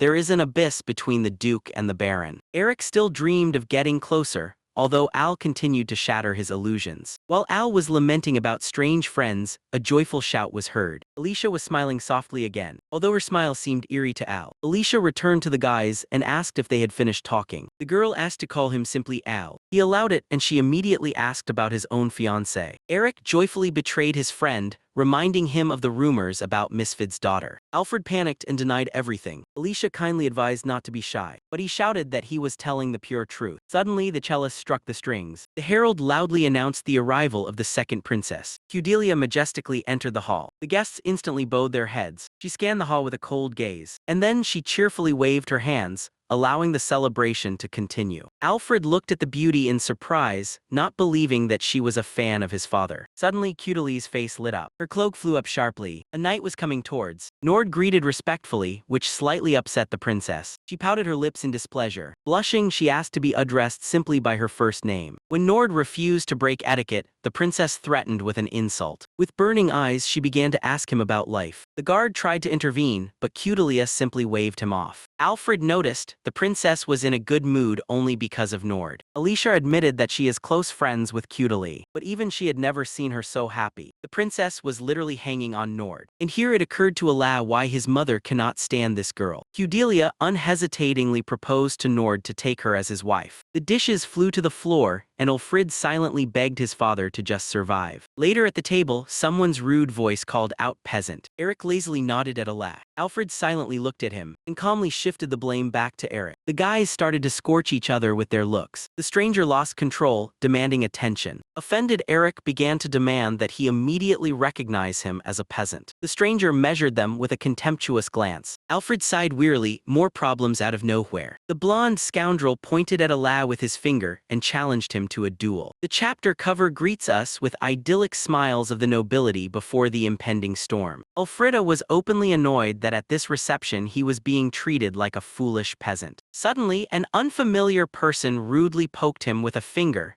demanding to confirm whether he was indeed the same Alfred Slulet. The young man struck a pompous pose and proudly called himself Brem Bramler. In response, an awkward silence hung in the air. None of those present had heard that name before. Brem suddenly burst out and threw that his family actually runs an entire city right near the capital. Alfred only sighed inwardly at this vanity and directly asked what was needed. Brem threw up his hands in indignation. He couldn't believe that Eleonora hadn't passed anything on to her brother. Hearing the name of his furious sister, Alfred immediately tensed up. Brem suddenly thrust his hand forward and challenged him to a duel. Alfred refused without a second of hesitation. The bewildered boy began to suspect that this madman had once challenged Eleanor herself. But he contemptuously summed up that this was the loser who had been beaten up for trying to court his sister, and Brem indignantly exclaimed that he shouldn't say such things out loud. Brem plunged into memories from 3 years ago when he proposed to the girl at the royal reception. The then Eleanor, in a luxurious dress, agreed, but on one condition: he had to defeat her in battle. Brem bitterly acknowledged that he lost in an instant. All this time he was bombarding her with letters asking for a rematch, which the girl simply threw into the fireplace. And so Brem proudly pulled out the long-awaited response. The letter stated that he would only get his revenge by defeating her brother. Alfred waved his hands as if to say it had nothing to do with him, but Brem stubbornly pointed his finger, demanding a duel. Alfred looked closely at the piece of paper and realized that his sister had simply drawn some scribbles instead of a signature. Alicia calmly noted that the letter looks genuine, so the duel is unavoidable. Brem generously stated that he did not want to make a scene right now in front of the princess. Therefore, he suggested moving the fight to tomorrow morning in his garden. Alfred dryly agreed, hoping to finish the conversation quickly. Eric asked in disbelief if they were really going to fight, and Brem smugly confirmed that they certainly were. Brem smugly reminded about the morning meeting. Eric worriedly reminded his friend that in the morning they were supposed to go to the show about the Dragon Slayer. Watching his opponent leave, Al lethargically hoped that no one would die tomorrow. He mentally groaned at how much of a hassle all of this was. Alicia silently watched this scene. The next day has come. The huge estate of Bramlari was basking in the morning sun. Brem was already standing in the yard with a sword at his waist, enjoying the wonderful weather. Alicia sat down next to me with a cup of tea, waiting for an interesting spectacle. Brem glanced at the clock. The second bell was about to ring. According to Alaz's observations, the capital bell rang 5 times a day, marking the time. Brem tried to focus before the fight, as Eleonora's brother was supposed to be a strong swordsman. Suddenly his eyes widened in shock. Meanwhile, Alfred was sleeping carelessly in his bed. He had slept through it all. The boy lazily opened his eyes and mumbled that it was almost noon. He sweetly stretched by the window, slowly waking up. And I relaxedly thought that the main thing today was not to be late for the performance. Brem was still standing tense in the garden, waiting for his opponent. Alfred was already calmly walking through the lively streets of the capital. He settled on the curb, observing the city's hustle and bustle. Breathless Eric ran up to him and immediately apologized for being late. The boy was making excuses about some problems on the way, but hungry Al was only grumbling discontentedly. He slyly squinted and demanded a more expensive treat from his friend as compensation. After bargaining, they agreed that Eric would buy him meat skewers. Suddenly, Eric remembered the duel and asked how it went. Alfred, with a carefree smile, replied that he simply did not come, conceding victory without a fight. The boys approached the stall where a huge piece of meat was sizzling over the fire. The aromas from the boiling pots instantly filled the street. He gazed in awe at the variety of previously unseen products. Suddenly he stopped abruptly. Thanks to the magic of space, the boy sensed a foreign presence in the crowd. But the feeling disappeared instantly, and Al decided to throw it out of his mind. Eric was already scared, thinking about the local bandits. At the Bramler estate, Brem was barely holding back his rage at that moment. He shouted that the third bell had rung a long time ago, but the opponent was still not there. Alicia calmly reminded that it was actually time for lunch. She apologized for her inattention. The girl had been engrossed in playing with a new toy on the table the whole time. Brem looked at the spinning top she was twirling with surprise. The girl was fascinated by how, after chess and reversey, he continued to create such genius things in their simplicity. She quietly laughed. Suddenly, next to the air, a spy in a hood materialized with a loud sound. Brem flinched in surprise as he began to report. Alicia reassured the young man, explaining that it was just a mercenary tasked with finding Alfred. The spy reported that the target is now calmly walking down South Street with Eric. Alicia blinked in surprise. The mercenary added that the guy left the hotel altogether for a walk, openly ignoring the duel. Alicia's eyes widened, and the next second she burst out laughing loudly. Brem turned red with anger, not understanding how one could disregard the sacred duel for the sake of entertainment. He suddenly turned around and took off. The young man rushed to find Alfred, burning with a desire for revenge. Alicia, wiping tears of laughter, admitted that she hadn't laughed so sincerely in a long time. An image of that strange boy flashed through her mind. She remembered everything, from his new toys and dishes to powerful magic. Watching the spinning top, the girl whispered that Alfred is an incredibly interesting person. Alfred and Eric were examining weapons in the store. Alfred explained the principle of his spatial magic. It allowed teleporting objects from a distance. However, he could only move to places he had already been. The boy did not dare to cast a spell in the middle of the busy street. It was necessary to find an uninhabited place. Alfred wearily collapsed onto the bench. Eric was also amazed, struck by the scale of the royal capital. They decided to take a break before going to the theater. Alfred happily ran for vegetable juice, leaving his friend blinking. Suddenly a carriage stopped nearby. Luxurious black carriage. Eric felt a déjà vu. Alfred recognized the coat of arms with the dragon, exactly like his family's. Little Rachan joyfully exclaimed from the window. The girl was shining with happiness. The maid hurriedly rushed to adjust her dress. The boys smiled warmly. Eric explained that he organized a second tour of the city. Alfred warned about the long walk, but the little one was not scared. She was just returning from tea, and immediately figured out his plans to drink juice. The boy remembered that his parents were indeed going to some reception. And then the older sister of the girl, Shelky, appeared and immediately scolded him for constantly spinning around the little one. Alfred awkwardly greeted. Rachan barked that he called the maid poor, and the boy quickly corrected himself. The gaze of Shelk became lethal. She coldly corrected him. The maid should not be called poor. She should be addressed by her name. The maid just stared blankly, not knowing how to respond to that. She advised him in an icy tone to watch his tongue. The girl innocently finished the juice. Shalky commanded to go home, although the sun had just barely passed noon. She stated that Alfred would only teach the little one bad things, and then she cast a nasty glance at Eric. Rachan started to cry. She wanted to play with the boys, but her sister harshly cut her off. It turned out that strange rumors were spreading due to their constant company. The boys exchanged stunned glances. In the background, the gossipers were already whispering, comparing them to a couple from a romance novel. Alfredo was quite taken aback. The Silk turned red and asked if he was really interested in such a relationship,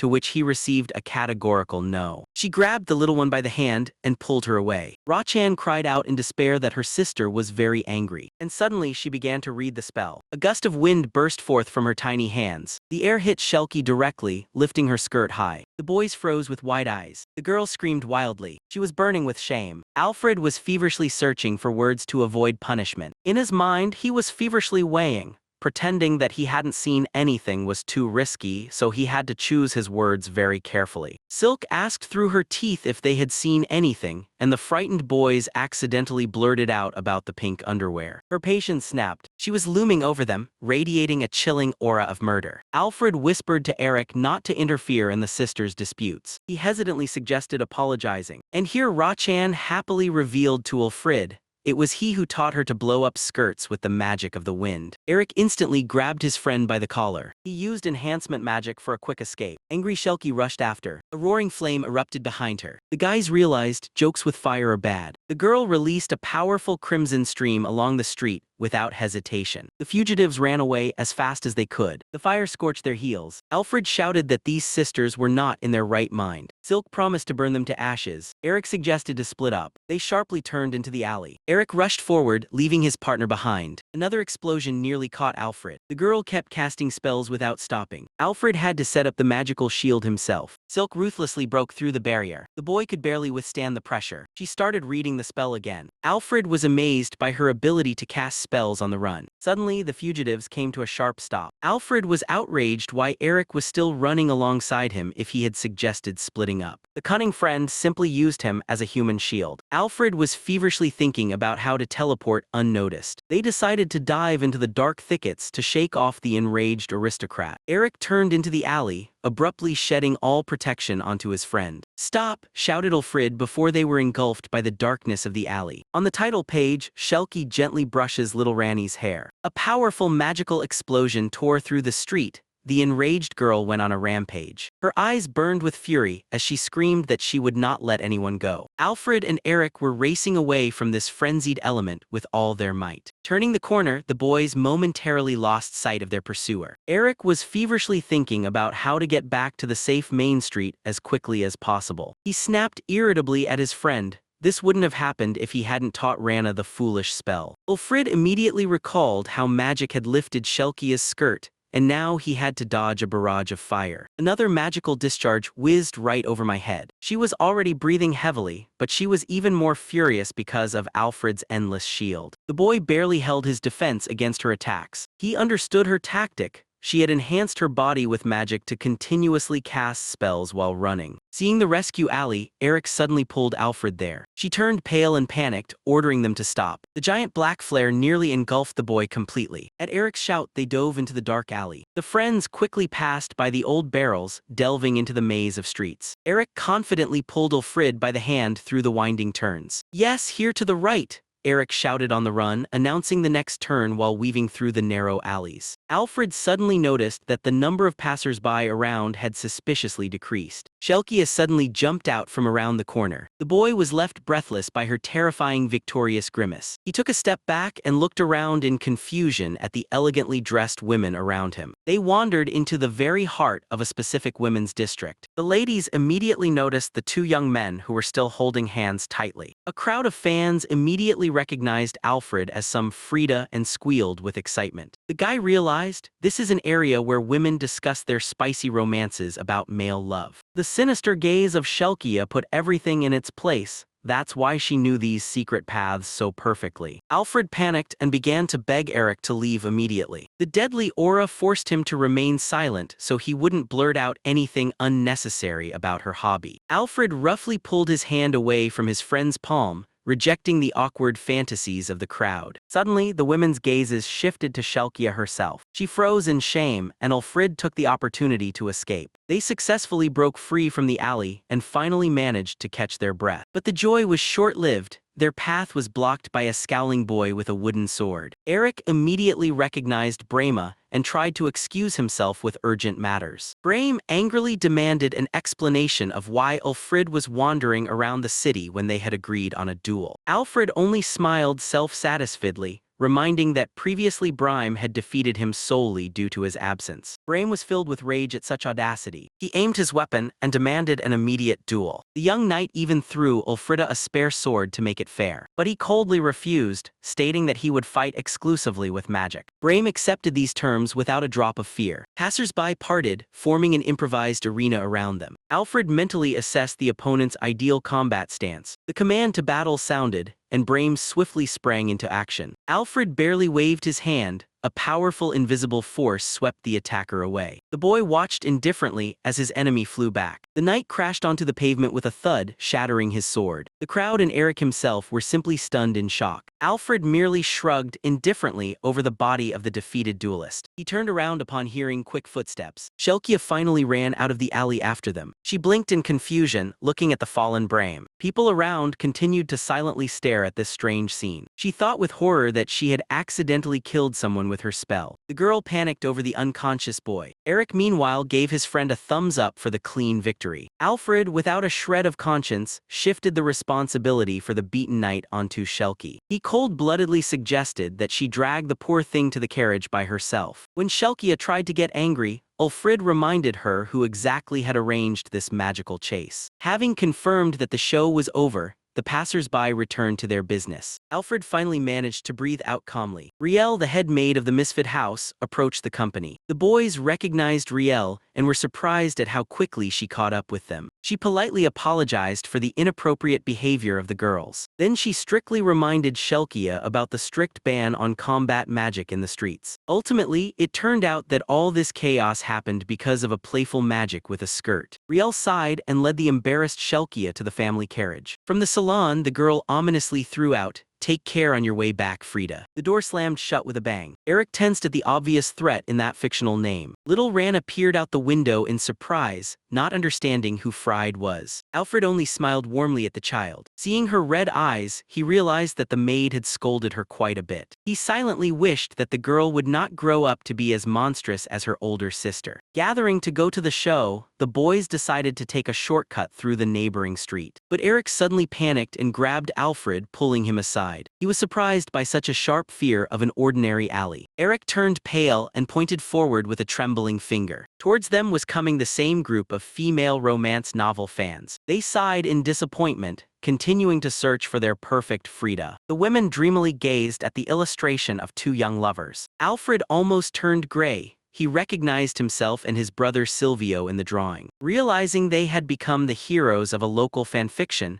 the friends immediately took off. The fans on the balcony watched for a long time, touched, as the boys sweetly held hands while running. Someone among them quietly sighed with aesthetic pleasure. The girl in the wheelchair silently watched them until they completely disappeared. The castle rises above the city, sparkling with spires against the backdrop of the bright sky. In the luxurious chambers, the maid Saria quietly approached the girl in the wheelchair. Suddenly and quietly she asked if people can walk in the sky. High above the rooftops of the capital, with arms outstretched, Al hung carefree while his friend Eric held onto his jacket with a death grip. Eric was sweating cold. Far below, tiny figures were bustling about. The boy nervously muttered that fleeing to the sky was the only escape from those pesky women. But he cheerfully reassured his friend of the reliability of his shield magic, while Eric was in a panic about the fear of falling. He desperately begged to expand the magical playground. Instead, the young wizard spread his arms, inviting us to enjoy the scenery. The cold wind mercilessly whipped across the face. From this height, Al suddenly saw the outlines of his native village Korea. Somewhere there, the peasants were calmly loading the carts. Women were leisurely going about their business, and he dreamily gazed into the distance. Suddenly, his attention was drawn to the monumental royal palace. The Misfit castle seemed gigantic even from beneath the clouds. Eric panicked even more. To elevate oneself above the king himself was extremely dangerous. But he ignored his friend and enhanced his vision with magic. His gaze instantly drew closer to the luxurious balcony. There, accompanied by the male, stood a figure in a crown. The king suddenly stirred. The monarch slowly turned his head, as if sensing an unfamiliar gaze. The air tensed with sudden suspicion. He blinked in surprise and turned his gaze aside. On the neighboring balcony sat a delicate girl with long light hair. It was Layla, and she was looking right at him. But he froze. He nervously brushed away his thoughts, convincing himself that they were impossible to notice from such a distance. Suddenly, the girl waved to him cheerfully. Alaz's heart sank. Could it be that she really saw him? An ordinary magician would only see a blurred spot,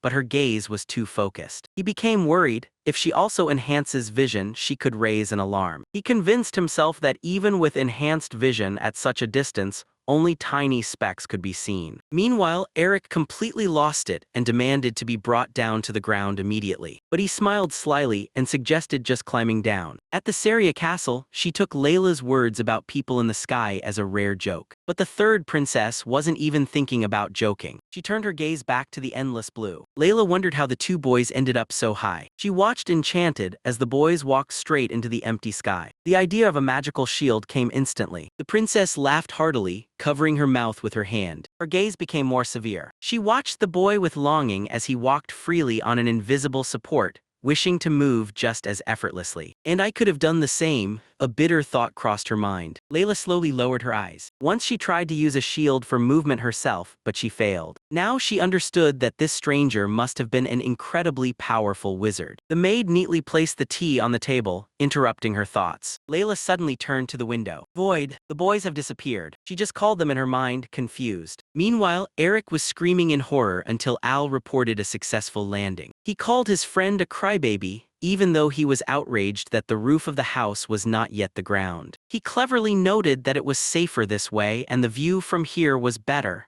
Otherwise, they would have been noticed immediately. Ah, we're just near the theater, noted Al. By the way, where are we anyway? Eric asked, confused. Al suggested going down and heading there together. Eric angrily waved away and bravely jumped by himself. He quickly ran across the roof, urging a lad. He just smiled warmly, recalling his friend's recent fright. In a moment, Al was already easily jumping behind. Before them stood a luxurious building with glass domes. It was a famous Capitol theater, but he was curiously examining the bizarre statues at the entrance. The boys approached the ticket counter. They began to ascend the luxurious spiral staircase along with the wealthy ladies. Upon reaching the third tier, they were stunned by the grandeur of the hall. Eric sighed guiltily, admitting that 5 gold coins for the balcony was the maximum he could afford. He sympathized with his friend's wallet and sincerely thanked him for such a generous gift. A wealthy family settled in the neighboring box. Eric enthusiastically reminded that today's actor plays a renowned hero. He asked with doubt how Alaz's father managed to defeat the dragon at all. He passionately assured that his real father is much cooler than any actor. Eric just laughed and advised to enjoy the show. The light went out. A graceful young man in a long cloak jumped onto the stage with pomp. The girls in the hall squealed, while the boys skeptically assessed the overly cutesy face of the hero. The actor began to theatrically recite the story of the young adventurer Nord. He turned deep red with embarrassment under the deafening screams of the fans. A staged fight with bandits broke out on stage. The decorations changed to a noisy tavern. A local drunkard jumped up to Nord with threats. Suddenly, a boot flashed in the air. An unknown girl knocked the attacker back with one strike. She calmly sat down at the hero's table, jingling a pouch of coins. He fixed his eyes on the stage. This fierce fight seemed painfully familiar to him. A mass brawl broke out, and the stranger confidently stood shoulder to shoulder with Nord. She skillfully dodged the enemy's fist. Her sharp counterattack knocked the giant off his feet. The girl sternly ordered everyone to disperse. Eric whispered in awe how beautiful she is. He turned pale and stared at the stage with glassy eyes. In this warrior woman, he recognized his mother Erna with horror. Alfred blinked in surprise. The woman on stage was his mother. The performance about the hero dragon slayer was beginning. Under the spotlight, young Erna stood opposite 2 adventurers. Her gaze was icy when she coldly ordered them to get out. Alfred even imagined how his mother would proudly boast about the magic,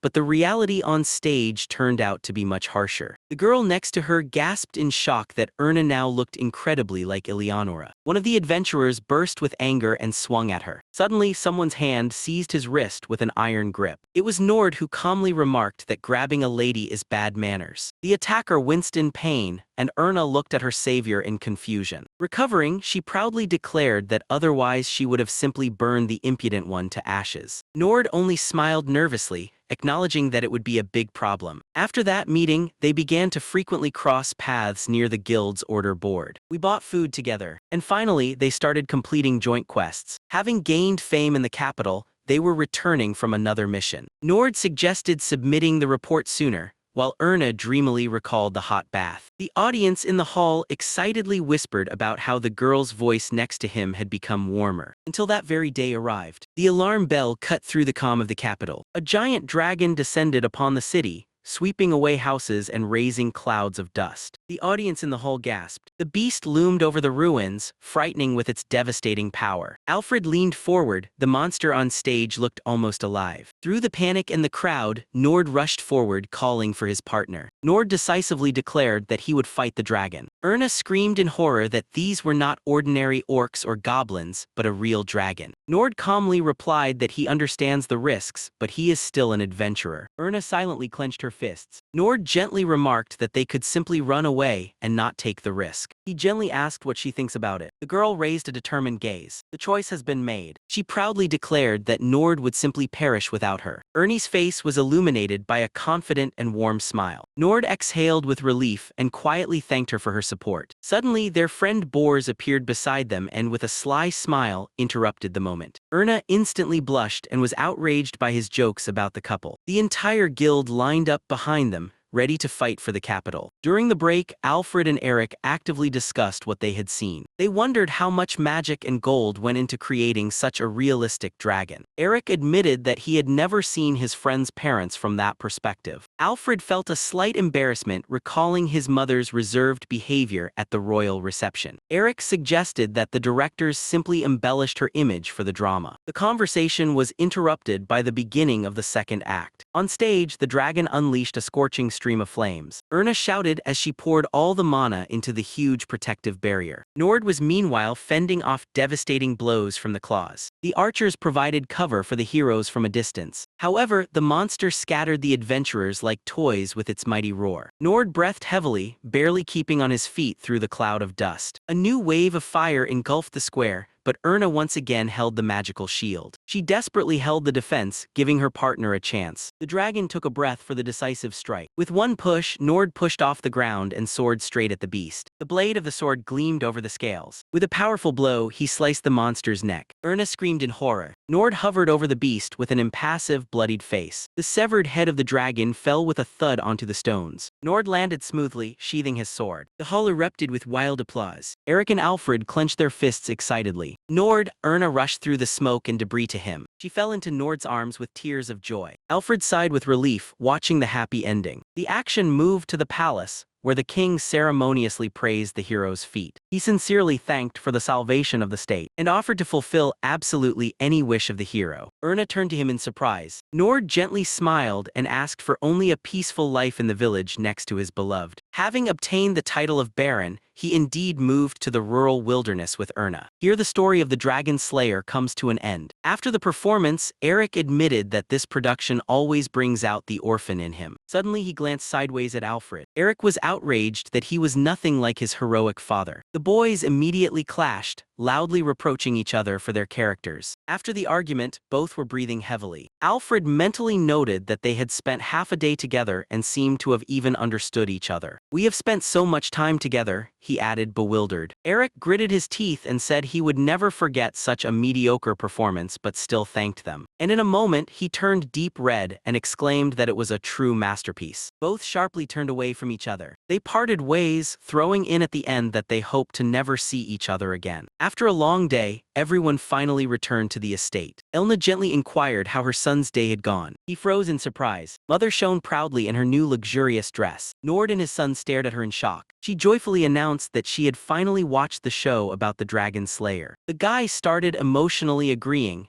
praising the perfect resemblance of the actors. However, inside he painfully clenched his fists, barely enduring an attack of Spanish shame for that performance. Overcome by shame, Al helplessly collapsed right onto the floor. The Knight Estate trembled from his desperate screams. A new chapter opened with a title spread, where Sarah and Mina posed in new outfits. He wiped his mouth with a napkin after breakfast. Elna approached him with the long-awaited news. Tomorrow they will finally leave the capital. The boy jumped up with joy. The parents were completely exhausted from the endless tea parties and training with the knights. The local elite literally would not leave their family alone. And suddenly the most terrifying thing was heard. Elna ordered everyone to quickly pack their things because a big shopping trip awaited them ahead. The girls immediately began joyfully discussing future purchases and souvenirs. The mother clapped her hands decisively, ready to storm the capital's shops, and he thoughtfully scratched his chin. Having the magic of teleportation, he saw no point in souvenirs at all. But for the sake of a gift for Emmy, he was ready to do anything. The noisy streets of the capital were teeming with people. Nord grumbled gloomily that the actors in the play were overplaying his character. Sarah and Mina were excitedly looking at the windows of the elite boutiques. The girls laughed happily, enjoying their time together on the weekend. The boy silently agreed with his father about the complete fabrications in the theatrical performance. The tormented Nord barely moved his legs, searching for even a drop of sympathy from his son. Suddenly, Elna joyfully pointed to the men's clothing store. She clutched the bewildered man's cloak with a dead grip. He smiled slyly, hoping to slip away unnoticed amidst the commotion. However, the mother immediately grabbed him by the collar. He desperately resisted, begging to be left with his brother's old comfortable clothes. Their protests drowned behind the massive doors of the boutique, but he continued to bounce off the floor while his parents calmly talked to the consultant. At first, they dressed him in a baby onesie with stars. Then they tried on a simple everyday jacket, and the sailor's suit made him proudly puff out his chest. The women rejected these simple things and ordered to carry business suits, ignoring the boy's protests. The saleswoman suddenly recognized the legendary dragon slayer in Nord. Elna chuckled contentedly and commanded to start a large fitting for the man. Nord stood before them in an elegant, aristocratic frock coat. The next outfit stood out with luxurious embroidery and ceremonial ribbon. The military uniform with epaulets and aiguillettes fit him perfectly. The women in the store clapped enthusiastically, while Al quietly slipped away. The boy hid among the tall shelves in the cozy bookstore. He quickly picked out a few adventure novels for his brother, and the book about the legendary dragon slayer was quite satisfactorily appropriated. He pressed a whole stack of books to himself, savoring the cozy evenings of reading at home in advance. With a pile of books and a new artifact, he happily headed home. Meanwhile, Elna was already flaunting a lovely dress with ruffles. Then she stepped out in an elegant evening gown with a deep neckline. Women nodded enthusiastically, while men lost their ability to speak from sheer exhaustion. But he cautiously peered out from behind the door, realizing the true scale of the tragedy. 2 endless hours have passed. Nord sat on a street bench, completely drained and devoid of life force. He forced such a dead smile that his son recoiled. The street was filled with the same broken shopping men. The cheerful voice of the seller pulled them out of their trance. The consultant politely informed about the processing of all purchases. Elna was shining with happiness, arranging for the delivery of things directly to the hotel. Nord breathed a sigh of relief, naively believing in the end of the torture. But the wife cheerfully pointed her finger at the next shop. Joyful flowers bloomed around her, while the men died inside. The father, with a doomed look, trudged after her. After a while, the family finally left the restaurant. Delicious food brought them joy in life and somewhat healed their emotional wounds. The girls were worriedly discussing whether the men would survive after conquering all the capital's shops. The next target was a huge shop of magical tools. The spacious room impressed with its scale and hundreds of products on the shelves. He almost choked on the air. All the long-awaited magical refrigerators have been sold out. The seller shrugged apologetically, complaining about the acute shortage of ice mages. Then Elna took the initiative and asked about the new fire artifacts. The consultant's eyes instantly sparkled with enthusiasm. He proudly showcased the modern cooktop. This magical slab allowed for perfect control over the strength of the flame. The boy immediately got excited and shouted that he was taking her. Nord tried to stop his son from making an impulsive purchase. The consultant began to passionately praise the revolutionary nature of his product for culinary beginners. Elna perked up and asked if sweets could be made on it, to which the consultant gladly assured that any could. The price of 80 gold coins instantly scared Elna away, but the prospect of perfect homemade sweets quickly broke her resistance. Late at night, they finally arrived at the estate. Nord and Al collapsed helplessly onto the couch. Boxes of new clothes and tools filled the entire living room. The boy was breathing heavily, his face buried deep in the pillow. The girls looked at their mother in amazement, who was still radiating intense energy. Everyone imagined with horror how they would load these mountains of goods into the poor carriage. Sarah quietly approached with a tray of hot tea. She smiled gently, looking at her tired family. Elna gently thanked her sleeping son for this long day. The journey to the native village of Koryat has finally begun. It was the last day of their stay in the bustling royal capital. The servants hurriedly threw endless boxes into the carriage. Alfred stared in shock at the mountains of packages, cursing yesterday's shopping. He was pulled out of his thoughts by Rumba's loud voice. Zdoravan joyfully patted him on the shoulder, asking about his adventures in the capital. The boy enthusiastically bragged about a bunch of new books. Rumba slyly squinted, hinting that now his duty was to praise his parents' achievements. Hearing this, Elna felt extremely embarrassed. Alfred immediately recalled the same dragon muffins that once brought his mother and father together. The mercenary burst into laughter. He recalled the legend that a divided muffin binds fates forever. They exchanged a disgusted glance, imagining such a fate for themselves. Their argument was interrupted by Nord, who loudly commanded to move out. Alfred went inside and waved goodbye to the staff. The carriage moved heavily from its place. The streets of the capital quickly floated back. Elna gently asked if he regretted leaving, but the boy just wanted to go home. Although he admitted that the trip turned out great. Memories flashed before my eyes, gatherings over tea, boring sorting of books, conversations over a glass of wine, and even silly duels with kitchen tongs. The faces of all the approaching aristocrats blended into one bright spot. Suddenly, the conversation was abruptly interrupted.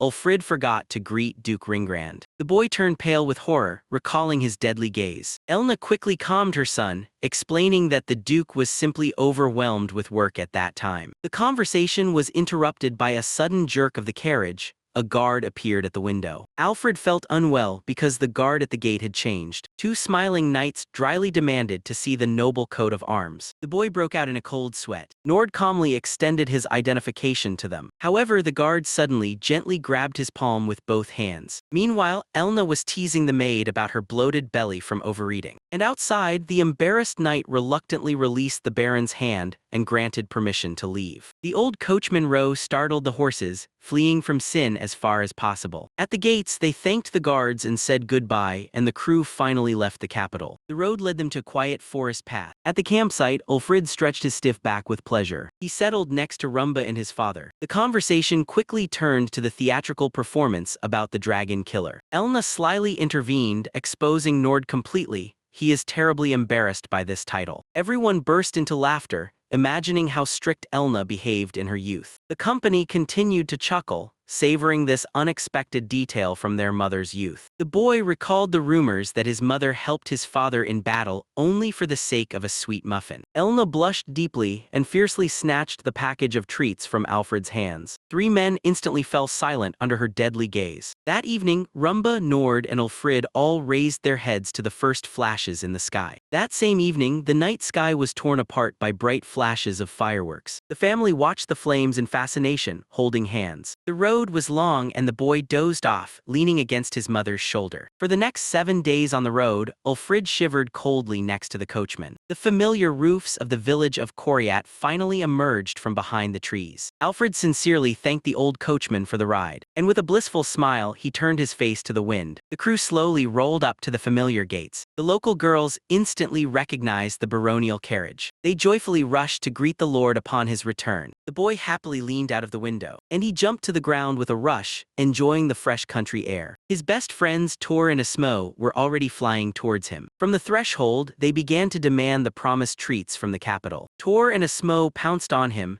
demanding delicious delicacies from the capital. Alfred turned pale and covered his mouth with his hand. He bought gifts for his sister and the maids, but there was absolutely nothing for friends. The cursed shopping trips with his mother erased his memory. The boy doubled over in panic, frantically searching for an exit. And then it struck him he could give them the old-found sword. Making a mysterious face, Ulfrid promised to bring a surprise tomorrow. The guys naively fell for this lie. They cheerfully pulled him to go fishing. Meanwhile, the carriage finally drove into the courtyard of the estate. At the doorstep, they were greeted by the elder sister Eleonora with the servants. At that moment, the cheerful cook Bartolo appeared, whose cooking the boy had begun to miss. Bartolo immediately asked if they had brought the fiery magical slab, as a large box was just being pulled out of the cart. Alfred's gaze caught the maid Mina. It seems that the capital's delicacies have not left her figure unscathed. Eleonora warmly welcomed her brother upon his return. The boy squinted, looking closely at her shoulders, and he asked her point-blank if she had become healthier. The smile on Eleonora's face instantly froze. Her eyes darkened with rage. Alfred internally cried out, pleading with his older brother for help. He desperately clung to Silvio, unable to believe that his brother had taken his sister's side. His sister inquired about his fencing successes in an icy tone. The boy lamentingly confessed that he hadn't even touched the sword. She gripped his hand with a dead grip and pulled him along. Alfred resignedly trudged behind. The holidays were officially over. Suddenly she stopped and quietly called him by name. Turning around, she gave him the warmest, sincerest smile.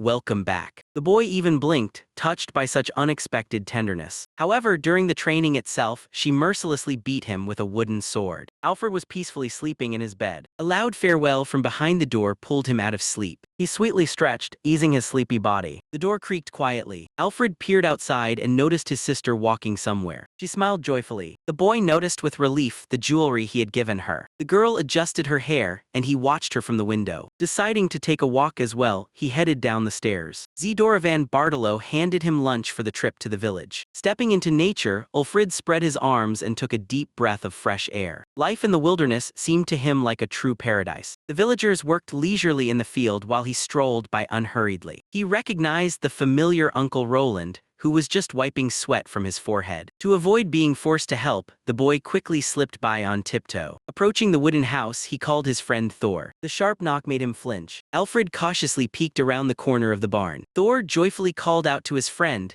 He had been waiting for him for a long time. Alfred waved his hands, saying that he would just drop off the treats and leave immediately because he had a bad feeling. Thor insisted, and after a brief argument, the friends reached an agreement. Alfred agreed to help, as long as he didn't have to swing the axe himself. Thor placed the log on the stump and swung decisively. The blade with a crack pierced the wood. The log split evenly in half. Alfred's eyes widened in amazement. Thor explained with expertise that chopping in one strike is too dangerous. The boy watched his friend at work with amazement. Suddenly, Thor looked up and asked Ulfrid to step back. With a loud exhale, Thor raised a huge wooden hammer above his head. A heavy tool crashed onto the log with a rumble. Alfred recoiled in fear from such a powerful blow. When asked about his ability to chop wood, he merely shrugged. He is a nobleman and there are servants for that. Thor sighed, remembering how exhausting it was to gather firewood every day. Ulfrid carelessly mentioned that they bought a magical igniter in the capital, and Thor was taken aback. The boy fell to the ground, stunned by both the news and the fact that he had narrowly escaped losing his hand to the axe. Alfred explained that the thing works on magic, so firewood is now completely unnecessary for them. Thor was upset that his friend didn't bring such a useful thing for him, but Ulfrid just smiled slyly. He pulled out a real sword and Thor gasped in delight. Thor was beside himself with joy. A real battle sword, not some wooden trinket. He sincerely thanked, as he did not expect such a cool souvenir at all. His face was glowing with happiness. The boy tightly grasped the handle, not believing his own happiness. Alfred promised to order a new sword if this one happens to break. Thor immediately suggested testing the weapon in a training battle, which made Ulfrid nervously flinch. Their argument was interrupted by plump Ismo, who had just approached with a bag over his shoulder. Thor immediately boasted about his sword and complained about his friend's cowardice. Ismo looked at the shiny metropolitan blade with amazement. Ismo unceremoniously pushed his friend away and hopefully asked about his souvenir. Alfred solemnly announced that he had brought the famous capital muffins. The boys jumped for joy, and Ismo immediately suggested going to his place to brew some tea. Ismo recognized the same famous muffins and began to consider which tea to serve with them. Alfred remembered that he had elite capital tea that perfectly pairs with sweets. The friends were lively bargaining over who would get the bigger piece of the treat. Already home in Ismo, Ulfrid carefully placed a large box on the table. Inside were perfect, appetizing muffins. The incredible aroma made their friends' mouths water, and they hurried to prepare tea. Ismo started rummaging through the shelves in search of plates. However, the search for the brew dragged on until Ulfrid began to suspect something was wrong. Finally, Ismo triumphantly lifted the can of tea. The friends were relieved to find out that it was not a forgery. Ismo assured that brewing regular tea was well within his capabilities. Ismo asked Ulfrid to light the fire with magic while he took care of the tea. The little cauldron hovered over the black flame. For Ulfrid, such tricks were mere trifles. When asked about entering the magical academy, he categorically shook his head. The young man explained that he already earns well from selling board games. He admitted that he dreams only of lounging around until the end and has no ambitions. His only current goal is to get soy sauce. Meanwhile, Ismo finished brewing and contentedly looked at his tea. The hungry boys didn't bother with ceremony and decided to eat the muffins with their hands. The boys pounced on the treats with joyful exclamations. The taste exceeded all expectations. Ismo chewed contentedly, praising the perfect combination of sour fruits and elite tea. While eating, they cheerfully asked Ulfrid about the trip and the capital's performances. Suddenly, heavy footsteps were heard outside the window. A fierce female scream accused Thor of shirking work. The guy was jolted in terror. A commotion arose. Thor completely forgot that he was supposed to be on the field a long time ago. The door swung open, and an enraged mother appeared in the doorway. Suddenly she fell silent, sniffing the familiar scent. Realizing that the children had brewed her elite tea without permission, the woman became even more furious. But upon noticing the nobleman Alfred, she instantly changed her anger to grace and politely greeted him. The boy kindly delivered gifts and an invitation from his mother for tea at the estate. The hostess blushed from such honor and gladly agreed to visit. Finally, she ordered the guys through gritted teeth not to forget about work next time. Alfred politely said goodbye and got ready to leave. The hostess kindly invited him to come in again. Thor subtly gave his friend a thumbs up for the rescue. Stepping outside, Thor loudly and demonstratively thanked for the treat. Alfred ran away with a satisfied smile, glad to have such cheerful friends. The mother and the maid were calmly sorting through the tea supplies. He sweetly yawned on the sofa next to the girls. He leaned back relaxed against the backrest. The boy was enjoying a slow day while his older sister glanced at him with discontent. He was glad that there was no capital crowd and hustle here. My sister complained about the endless boring tea parties and social conversations. The brother unexpectedly supported her. He recalled his packed capital schedule. Sister reminded how he managed to get into a fight with one of the noble swordsmen. He dramatically grabbed his cheeks, lamenting that he was not to blame when everyone dislikes him. He threw his hands behind his head,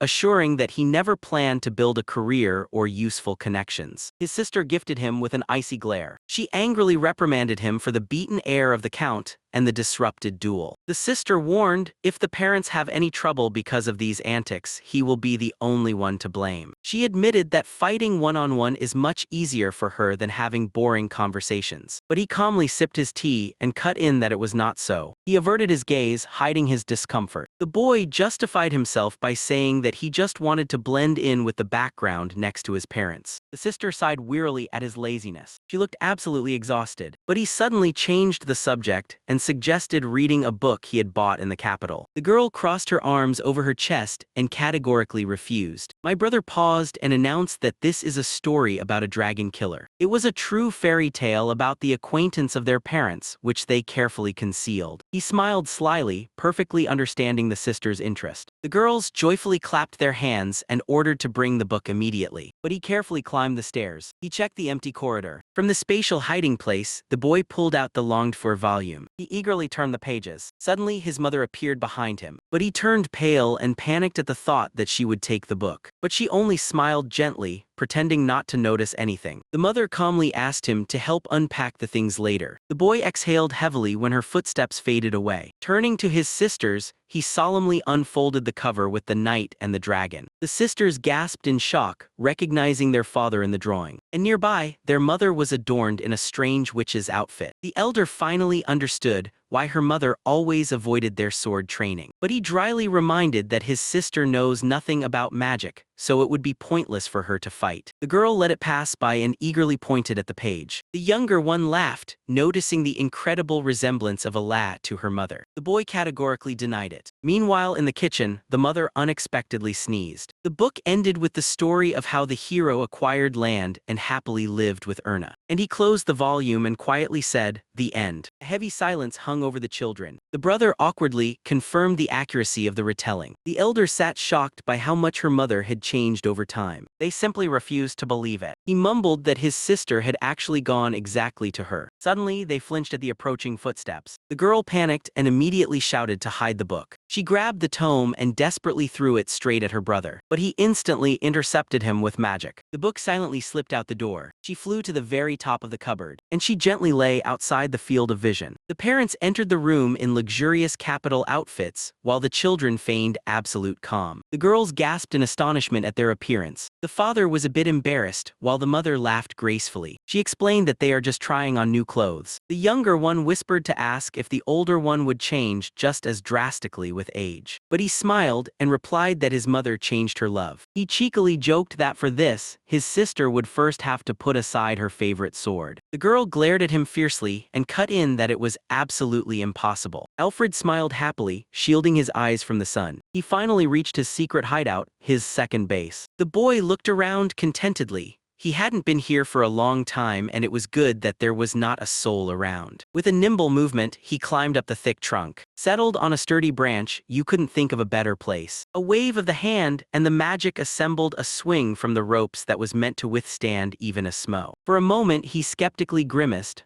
What if this structure actually fails? Done, Alfred comfortably settled on the board. A breeze hit my face, bringing back the forgotten feeling of flight. The gentle swaying in the air bestowed a pleasant, almost forgotten delight. How long he hadn't been sitting on the swing, it had been so long since he felt this light. Memories surfaced on their own. An exhausted office clerk who once sadly swayed in the darkness after a shift. Suddenly, a sharp voice shattered the idyll. So here you are. Elinor peeked out from behind the trees. She had finally found him. He pointed at the structure in confusion. This is a swing, and his sister just asked again. A swing. Eleonora looked around in bewilderment at the wonder while Ulfrid tensed up.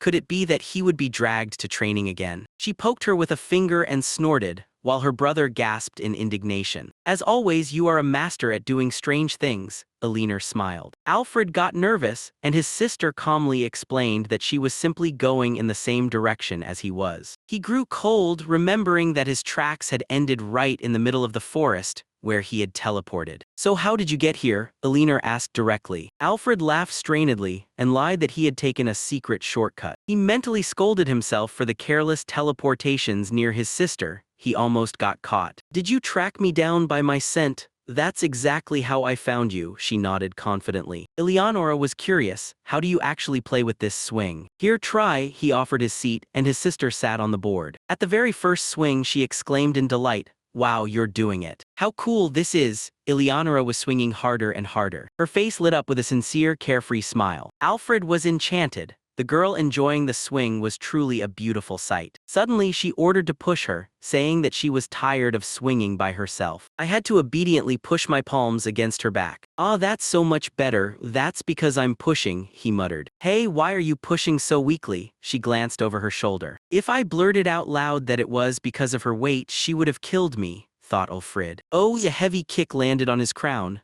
I heard everything. He grabbed his head. How did she even hear his thoughts? Well, that's enough, he decided and pushed with all his might. With a powerful push, Eleonora soared high into the air. She soared upward and flipped in midair. And then she landed easily on her feet. Wow, Nissan, her brother exclaimed in amazement. Ha ha ha, Ulfrid laughed awkwardly and his sister slowly turned around. A predatory sly smile spread across her face. Oh, this is not good, I don't like that look, the boy said, frightened. Eleonora abruptly grabbed him and pulled him to the swing. Together, she forcibly pulled him onto the board. Caught between her and the ropes, he panicked and shouted, "You're squeezing too hard, have you gone crazy? What's wrong, are you dying? Am I in your opinion that heavy?" Elinor scoffed. He desperately argued that the swing is simply not designed for two. That satisfied Eleonora didn't think of getting down, she was having too much fun. A thick branch above them creaked dangerously, reaching its very limit. The next day, the boy sadly showed Rumba only the torn remnants of the ropes. The sister suddenly confronted him with reproach. A whole week had passed since returning from the capital and the promised sweets were still nowhere to be found. Al almost choked on his tea. Oh, did I say sweets? The realization struck like lightning. He completely forgot everything but hurriedly promised to do it all today. Determined to make amends, the guy firmly put on the chef's hat. A huge bowl of dough was already waiting on the table. Chef Bartolo slyly squinted. I knew you would come sooner or later. Came to make some sweets, right? He said casually. Al began to justify himself. He had promised his mom to make treats when they bought this charming stove. He then honestly admitted that he had no idea how to make desserts at all, and Bartolo was not surprised at all. You're not short on talent, you've come up with so many ideas, the boss teased. Alia broke into a cold sweat when Bartolo jokingly threatened to report to the mistress that the little one is now the head pastry chef of the estate. The guy started to deny everything, pushing all the blame onto the chef. After all, he is the head cook and knows how to mix ingredients. They exchanged biting jokes about who among them was the real chef, and eventually burst into laughter together. Bartolo gave in and went to light the stove, glad that it had become easier to cook with it. The little one decided not to overthink it. Something simple is better, a new stove is perfect for frying. Fried bread, he announced solemnly, completely bewildering Bartolo. The recipe turned out to be ridiculously simple. Fry the bread in oil and generously sprinkle it with sugar. And also, added Al, it's simple tasty, and it makes you gain weight. A treacherous image flashed through his mind of girls munching on treats and gaining weight. The boss deciphered the sinister plan from the expression on his face, and they exchanged conspiratorial smiles. Then let's get started, and after the sweets I want to try something else, suggested Al. He explained the basics. For fried pastries, good oil is primarily needed, and the recipes are almost the same. Bartolo remembered in time about yesterday's bread that was left over from breakfast. It is just right for the first attempt. The little one showed an oval with his hands, explaining the shape of the future dessert. Got it. And now, Al approached the stove next to Bartolo. His fingers rested on the stove knob. A sharp click and the stove burst into a steady flame. Bartolo explained that the stove only needs to absorb a little magic to produce fire. There's no need to go chop wood anymore. Truly a successful purchase. Cooking with fire is now much easier, the chef rejoiced. Meanwhile, a loaf of bread and a knife were already waiting on the table. He deftly cut off the crusts, sliced them into strips, and tossed them into the boiling oil. He immediately generously sprinkled the hot pieces with sugar. The croutons from the crust are ready, it turned out, and with a lot of sugar, the boy rejoiced. He took a crunchy bite with pleasure. Bartolo also tasted it and broke into a smile. Oh, how it pulls you in, save some for me. Just like what my grandmother used to make, simple yet so delicious. This taste stirred the warmest memories from the past life in Alia. But nostalgia shattered against reality. Grandpa cooked deliciously, while Grandma's cooking was a true biological weapon passed down to his sisters. The boy shuddered, recalling those dark times. The bread needs time, so we had to wait. The yeast dough was still rising in the bowl. Here Al remembered that Bartolo has been cooking suspiciously large amounts of rice lately. His eyes widened sharply. If all 5 of them pile on, the supplies will disappear in an instant. That rice is just too delicious. He grabbed his head, realizing where his precious rice was going. Bartolo calmly crunched on a cracker and suggested simply feeding everyone with this, but Al refused. Crackers can be dried in a regular oven. He was eager to prepare something that would truly showcase the potential of the new stove and prove that the purchase was a good one. You wanted to make more than just sweets, right? So what's next? Al was all fired up. He shifted his gaze to the basket of vegetables for dinner, but noticed that the mushrooms were missing. The solution was found instantly. You can simply harness the older brother to go to the forest for them. He's my older brother, it won't be a problem if I ask him, Al decided contentedly. Bartolo just sighed heavily. How this little one is terrified of his sister to death while he shamelessly chases his brother. Instead, the chef suggested river shrimp, a great substitute for large sea shrimp, and Al agreed. The local catch would not raise any unnecessary suspicions. The dough has risen nicely. Oh, it seems to be ready, Bartolo remarked. I bet your sister would dream of her breasts growing just like that. The cook grinned. Bartolo was shining with his own joke. What are you rambling about, old man? Are you tired of life? Al turned pale. Don't be afraid, I saw her just now talking to her mother, so she's not near the kitchen and she can't hear us. If I had said something like that to her face, she would have killed me, Bartolo admitted. He rarely allows himself such jokes, so he took the opportunity. Well, at least I tried. Heh, pour your Nissan, the chef sighed with relief. Suddenly, the stairs shook from a heavy step. Al turned around in horror. His sister was standing right behind him. Eleonora unexpectedly peeked into the kitchen, and Al and the chef jumped in surprise. On the chapter's cover, Silvio was intently gathering mushrooms in the forest. The girl was surprised by their frightened faces. She explained that she came with her mother because of the sweet smell. He was upset. After all, it was just fried bread with sugar, and his sister sniffed it out from afar. He offered her a crispy crust and suggested she take as much as she wanted, secretly recalling his careless words. What is it? She asked cautiously, and the boy just encouraged her. Just try it. Eleonora finally took the stick and brought it to her mouth. The first bite and she froze. Stars sparkled in her eyes with delight. The girl eagerly savored the unseen sweets. She started praising the treats, and the guys exchanged glances. Well, it seems she likes it,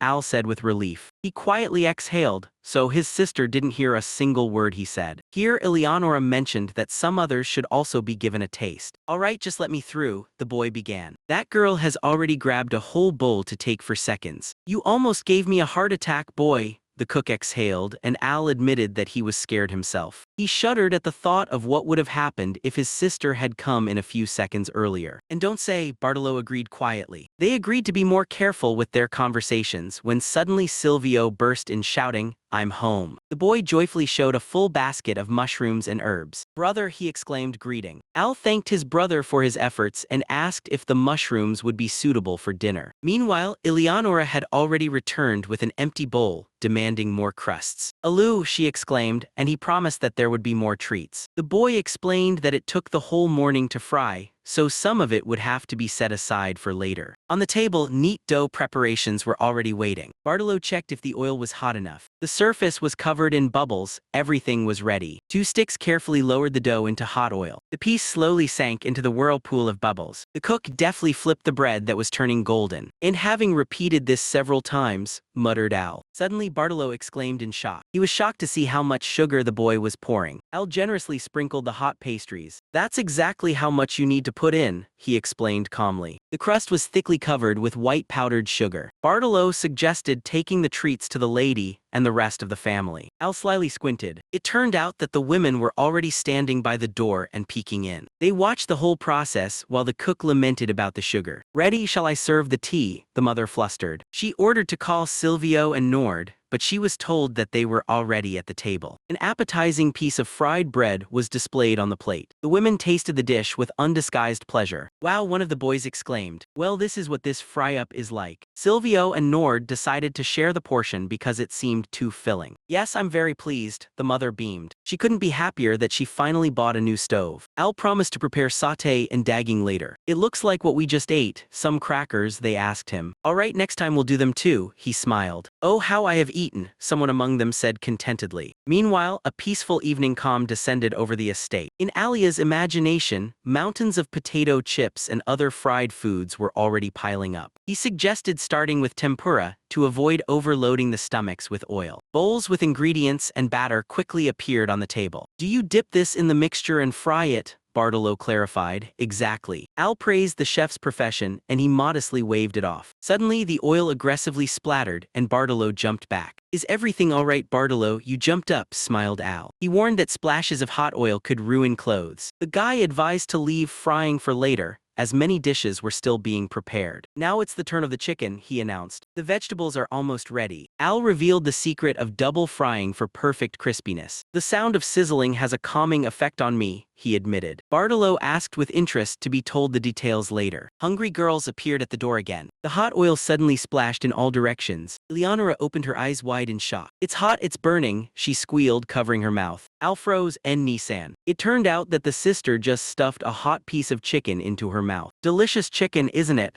The boy smiled innocently. He immediately offered to bring water. "I'll bring you some water now," Al said. I'm just joking," the girl waved her hands. A glass of cold water suddenly appeared in front of her. Eleonora greedily leaned towards the glass. She exhaled loudly with relief. "I didn't think it would be so hot," the sister complained. "It still burns in my mouth. Give me some ice," she asked, and the boy just nodded. The girl sulkily sipped water, and her mouth still tingled. "The little brother's magic is so convenient," she stretched out, and Al asked her not to say that anymore. Luxurious portions of fresh tempura appeared on the table. The family eagerly tasted the thin, crispy batter. Eleonora chewed the next piece with appetite. The mother gently warned her about the hot meat. "Well then, let's dig in," invited everyone to the table. The girl was deliciously enjoying the tempura. "Hee," Eleanor squinted contentedly, while her mother reminded her again to be careful. The lady thanked for the work, mentioning that the mushrooms and wild vegetables were gathered by Silvio. The boy shyly accepted the praise. Al leaned back wearily in his chair, deciding to leave the rest of the cooking to Bartolo. Elna watched her sons with a warm smile. Nord breathed a sigh of relief. The paperwork after the trip was finally over. The father relaxedly leaned back in the chair next to his wife. He warmly thanked his eldest son Silvio for his help with the reports. While the brother smiled modestly, Ulfrid was mentally glad to have avoided this ordeal. Suddenly, the maid Sarah brought a huge box into the hall. This turned out to be another gift from Count Dowell. Nord explained that the Viscount is the only aristocrat who does not disdain him for his humble origins, so it would be rude to refuse. Alfred squinted suspiciously. Silvio wondered who this generous benefactor actually was. Father unfolded the map and showed the southwestern lands of Dula,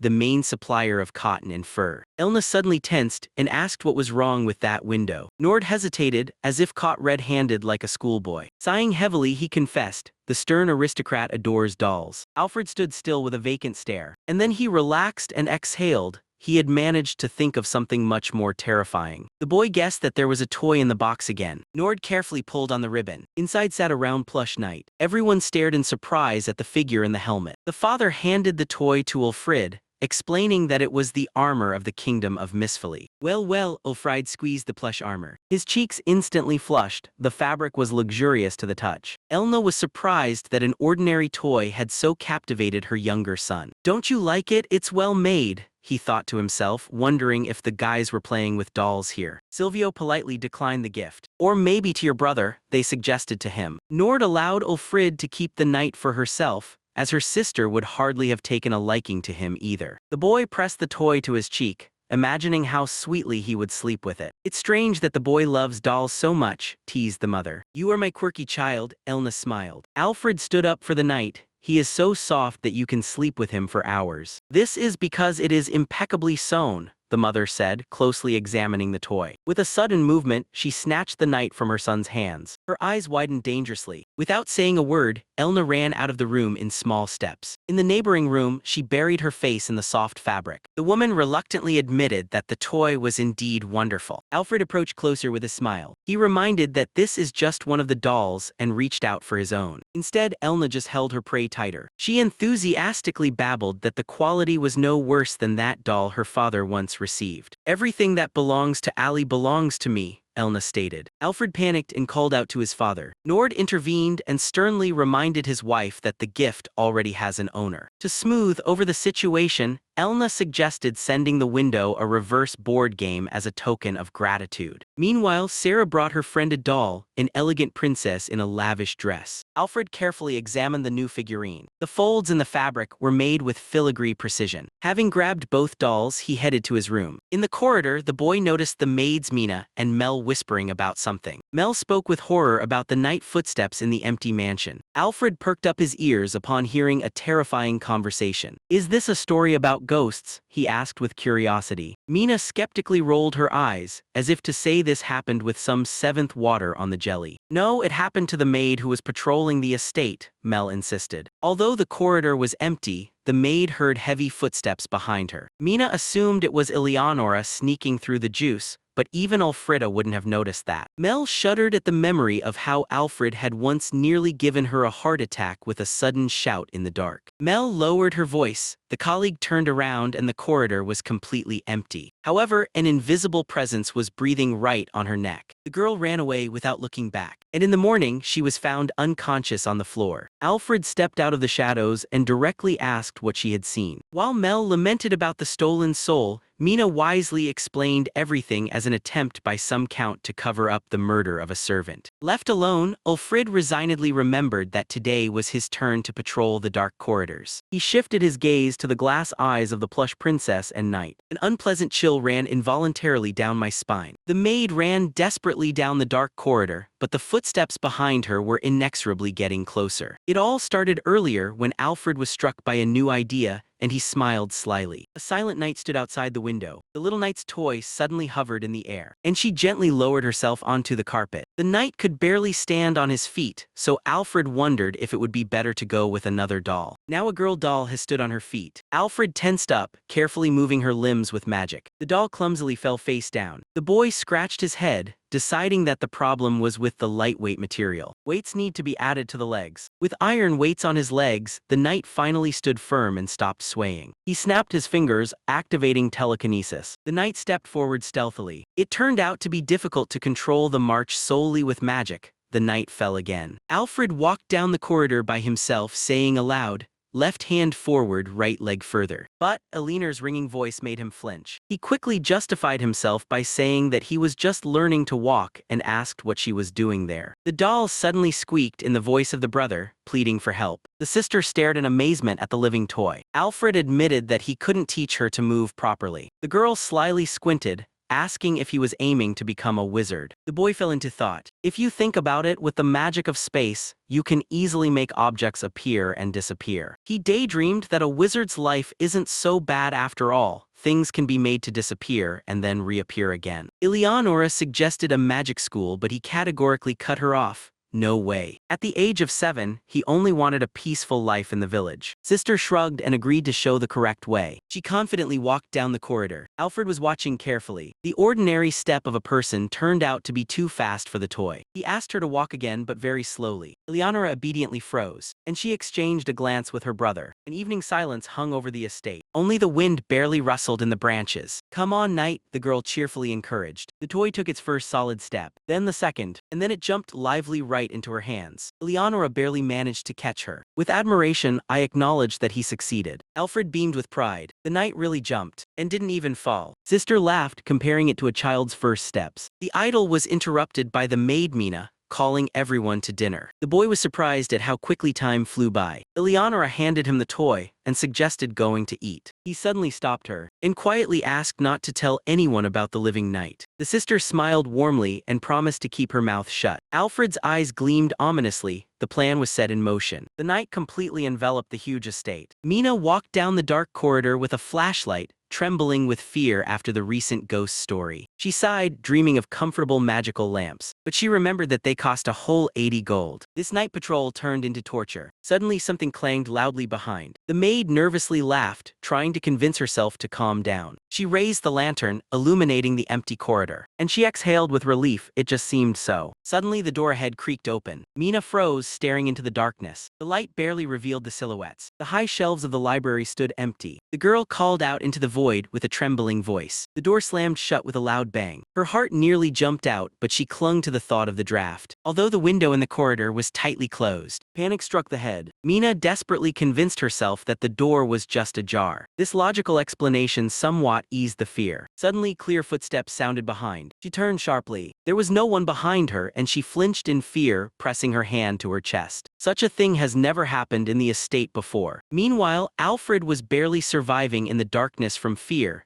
realizing the consequences. Mina slapped herself on the cheeks, forcing herself to hold on. She quickly passed by Silvio and Alfred's rooms. She ran past Eleonora's door. Suddenly, a rumble came from the empty office of Lord Nord. The clattering intensified, and the girl cried out for help in despair. It no longer resembled a joke at all. Everyone repeated the terrifying story about the ghost. The master bedroom was very close by. Mina rushed there hoping for salvation, but she stumbled and fell to the floor with a thud. It flashed through her mind, "If she turns around, the ghost will take her soul." "Mine," a calm voice sounded. The maid looked up in horror and saw Eleonora. The girl stood in her nightgown, explaining that she had just gone to the kitchen for some juice. Mina burst into tears of relief, but suddenly Eleonora's gaze turned icy. She noticed Alfred in the darkness, and the eerie aura dissipated instantly. Realizing that he had been exposed, the boy ran away. He realized his mistake. If Mina had turned around and seen the toy, everything would have been fine, but he instinctively ran away. His path was harshly blocked by his sister with a wooden sword. Alfred nervously grinned, and having no idea how she tracked him down in such darkness. Cornered, he desperately hurled the knight right at her. The toy swiftly flew towards the target. Eleonora coldly deflected it, and Alfred screamed in horror. She approached her brother, finally convinced of his guilt. The knight's fragments lay pitifully on the floor. Eleonora picked up the fragments and realized that it was an ordinary doll. That's why it was so soft, and the crushed Alfred whispered, "My knight." Alfred accused his sister of heartlessness with tears in his eyes. He spent so many days teaching the doll to walk, and she killed him. Eleonora looked at him indifferently, reminding him that it was just an object. The mutilated knight lay motionless. Sister cheerfully added that Mom will fix everything easily. The next day, Alfred had to bake sweets for Mina and listen to the shouts of her angry father. On the cover, Eleonora was looking at her brother's childish scribbles with surprise. Alfred was sitting on the stairs, contentedly humming while drawing lines on paper with a pencil. His gaze stopped on the maid Sarah, who was just sweeping the yard. The pencil quickly ran across the sheet. Suddenly, Alina's scream rang out above his ear. The boy jumped in fright. The sister calmly explained that she was just watching while he was upset about the disrupted concentration. Bartolo approached them with a heavy log on his shoulder and asked what the drawing was about. Alfred smiled and suggested to his sister to take a look. Eleonora was caught. From the page, a perfectly drawn Sarah was looking at her. The guy casually explained that he always loved to do sketches in his free time. He proudly stated that he had already painted all the locals. He gave examples, how Bartolo works in the field, Sarah takes care of the house, and Mina washes the windows. The girls were surprised, as Mina was not visible from here at all,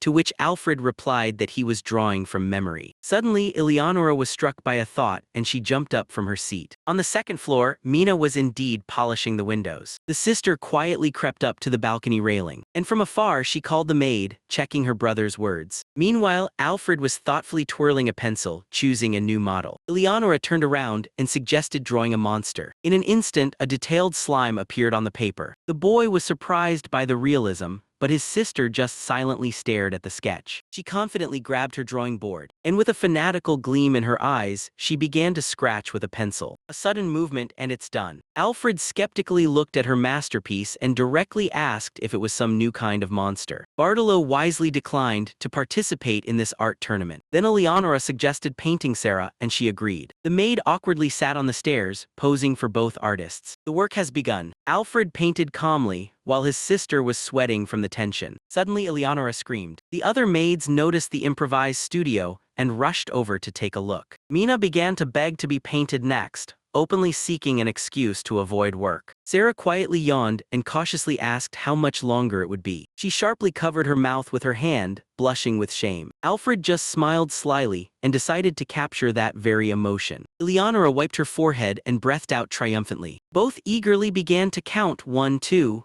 to show Sarah their drawings together and find out who the better artist was. They simultaneously turned the boards. The boy ended up with a cute portrait while the sister had creepy scribbles. Sarah silently stared at Eleanor's work, and she hesitantly asked if she had mixed up the pages. Alfred honestly called it a tentacled monster, for which he was immediately hit on the head by his angry sister. Sarah acknowledged Alfred's victory with relief. The boy laughed contentedly, and then he slyly asked Sarah about that yawn. The maid flared up and quickly ran away under the pretext of work. Eleonora eagerly leaned over her brother, demanding that he draw her, but he categorically refused. The boy muttered that making her beautiful on paper is no easy task. The sister did not back down, convincing that he is capable of everything. She looked at him gloomily, adding that she rarely asks for anything other than food. Eleonora confessed. The portrait of Sarah turned out so beautiful that she also wanted one like that. Alfred understood the hint, although his sister warned him not to make her worse than a maid. They immediately got into a loud argument about beauty. Eleonora sat down to pose, ordering to paint quickly. Alfred grimly squinted. He decided that it would be easier to draw this restless girl from memory. In a second, he dropped the pencil, which greatly surprised his sister. On the first draft, Eleonora screamed. On the second one, she was fiercely grimacing. On the third one, she opened her mouth in anger. The sister was outraged that there were only angry faces here, but Alfred reasonably noted that this was her usual state. She turned the page and suddenly fell silent. Her eyes sparkled with delight.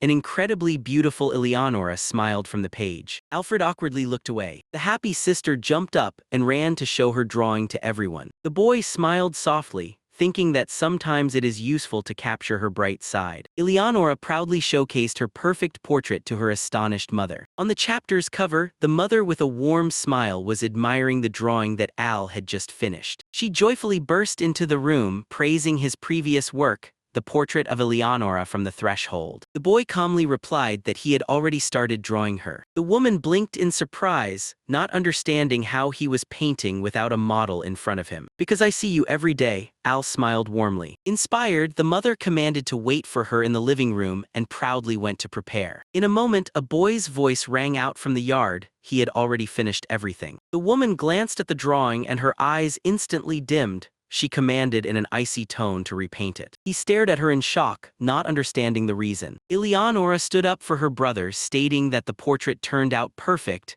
but this only angered their mother. Poor Ala was bombarded with a barrage of complaints. His eyes are too small, he has no eyelashes, and he has added way too many wrinkles. The woman jumped up from her seat, outraged that she looked too fat in the drawing, while the guy mentally lamented how easy it was to offend a woman. The mother theatrically fell onto the couch, demanding not to ruin her image. The father interrupted the argument. He calmly looked at the sketch and honestly admitted that this is how he sees his wife every day. The woman instantly melted and, blushing deeply, asked for more drawings where she would be next to the man. But he agreed, and the mother laughed happily. The father moved closer, asking to see other works. The boy nodded happily. He was pleased that his creativity was so appreciated. The maid Mina had just offered Al another cup of tea, and he thanked her gratefully. The father also asked Mina to bring him a drink. The girl froze in shock when the gentleman suddenly showed her own portrait. The father looked at Ala in surprise, impressed that his son remembered the face of everyone in the house so well. And then he had a brilliant idea to draw everyone together. A huge portrait of the entire Slovlet family along with the servants that could be hung in the most prominent place. Women enthusiastically supported the idea. The maids could not believe their ears when the master warmly called them part of the family. Mina pressed her hands to her cheeks, almost crying from happiness. They chose the courtyard as the location,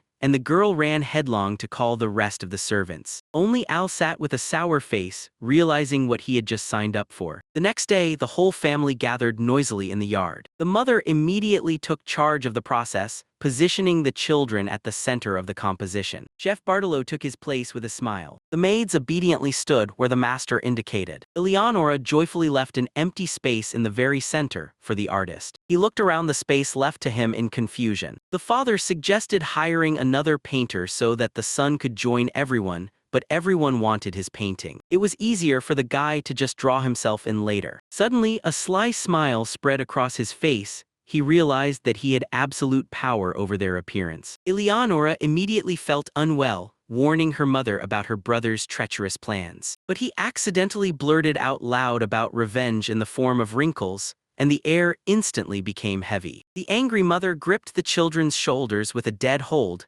commanding everyone to look only ahead. Bartolo could hardly suppress his genuine laughter at this family drama. The maids also quietly giggled, covering their faces with their hands. He smiled warmly, looking at these happy people. His stylist quickly drew the features of Eleonora on the screen. Next, a calm face of Silvio appeared in the sketch. Behind him is the ideal profile of a mother. He was relaxed, sitting on the grass, assessing the progress at 80%. He was confident that everyone was eagerly awaiting the result. But when he raised his eyes, he saw a terrifying scene. The whole family stood with completely empty gazes like zombies. The mother barely whispered a question about readiness, and the boy hurriedly allowed them to disperse. Eleonora stretched with a wild groan, easing her stiff muscles. The maid helplessly sank to the ground. 2 hours without movement turned out to be true hell. Eleonora recalled how her portrait was painted all day in the capital, so 2 hours of posing were just a trifle. The rest gasped not moving all day would be true hell. Mother asked why Al didn't just paint them from memory, since he did her portrait in an instant. He explained that the painting would be hung in a visible place, so he couldn't afford to be careless with the accuracy. To make it easier for them, he dreamily advised to listen to the rustle of the leaves in the wind. The boy passionately continued his lecture on unity with nature while the family tiredly dozed off. Patience ran out.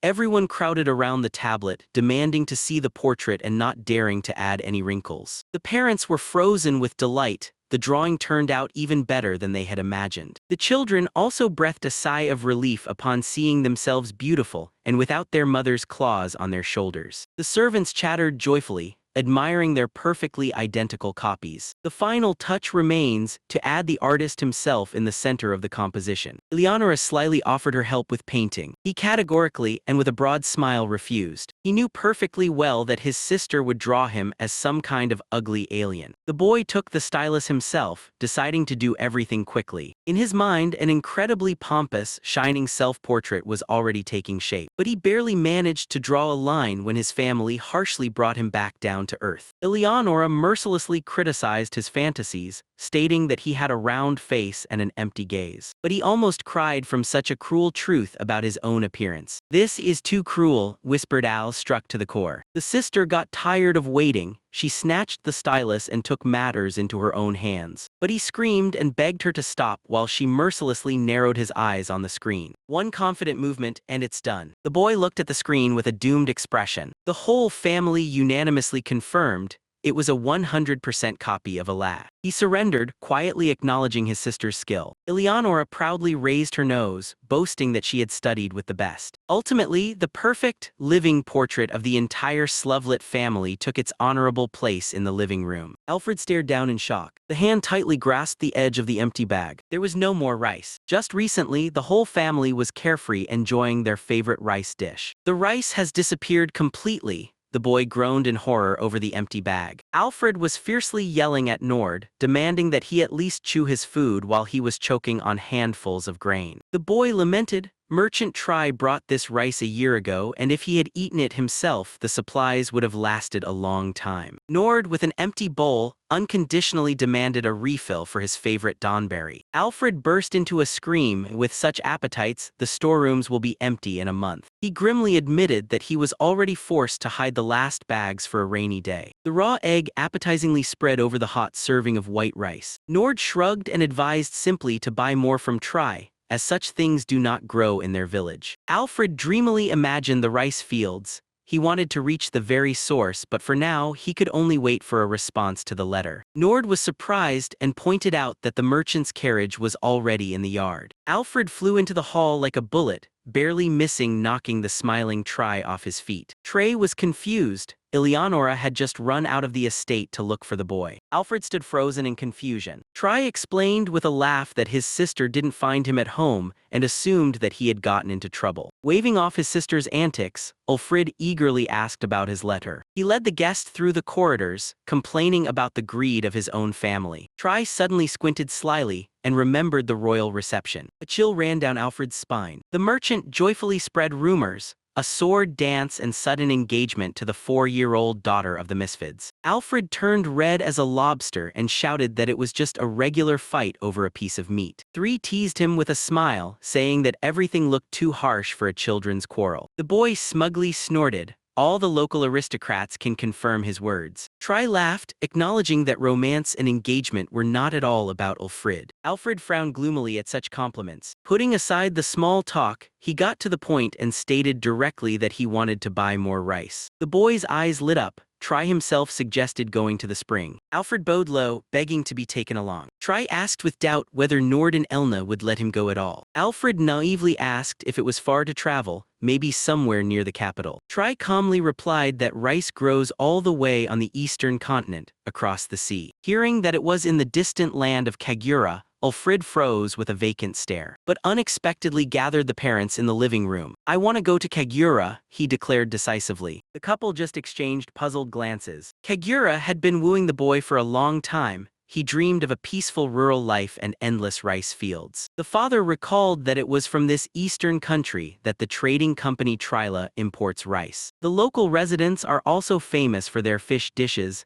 and the harvest is sufficient even for export. But he jumped up, begging to be released. Otherwise, he said, they would take all the rice. Father settled down calmly and asked if it wouldn't be simpler to just buy that rice from Trila. Then he smiled and unfolded the drawn map. To get to Kagura, one would have to cross a whole sea. The route was not easy, first to Kika, then to Aldonia, and another 4 days by carriage to the port of Ispat. And from there, a whole week of sea travel awaited them. The mother was horrified. It was too exhausting a journey. However, the distance did not scare the boy at all. He was equally eager to set off on his journey. The woman looked at the man anxiously. He just smiled calmly. But he had already tasted the sweetness of victory when suddenly his father issued a sharp no. The mother reminded him about sea monsters, but the boy went on the offensive. He promised to bring back unseen exotic sweets. The mention of exotic pudding immediately piqued the women's interest, although the final decision was still wavering. The father recalled that the Trila company had just hired a solid security team, the Silver Wind Group. These experienced sea wolves had a lot of combat experience, but one obstacle remained. The Count himself could not leave his lands for a whole month. He sighed resignedly. He knew that his parents could not stand long trips. Suddenly, the door swung open, and a one-eyed giant named Rumba stumbled into the room, carrying Eleonora on his shoulders. The mercenary immediately burst out laughing, recalling his shock at the raw fish in the east. Eleonora sat down at the table and asked why her brother needed that Kagura. She immediately teased him for his sudden desire to travel. The father looked at his daughter with suspicion, asking if she was trying to escape from training. He argued that he would manage. After all, he possesses magic and the adventurers will be nearby, but his father reminded him that the sea is still dangerous. Meanwhile, Rumba was surprised by the news of the hiring of Silver Wind. He perked up upon recognizing the familiar names of the adventurers. Rumba assured that with these guys, the little one will definitely be safe. Father was still troubled by sudden storms and giant sea monsters, but he just smiled slyly. In case of danger,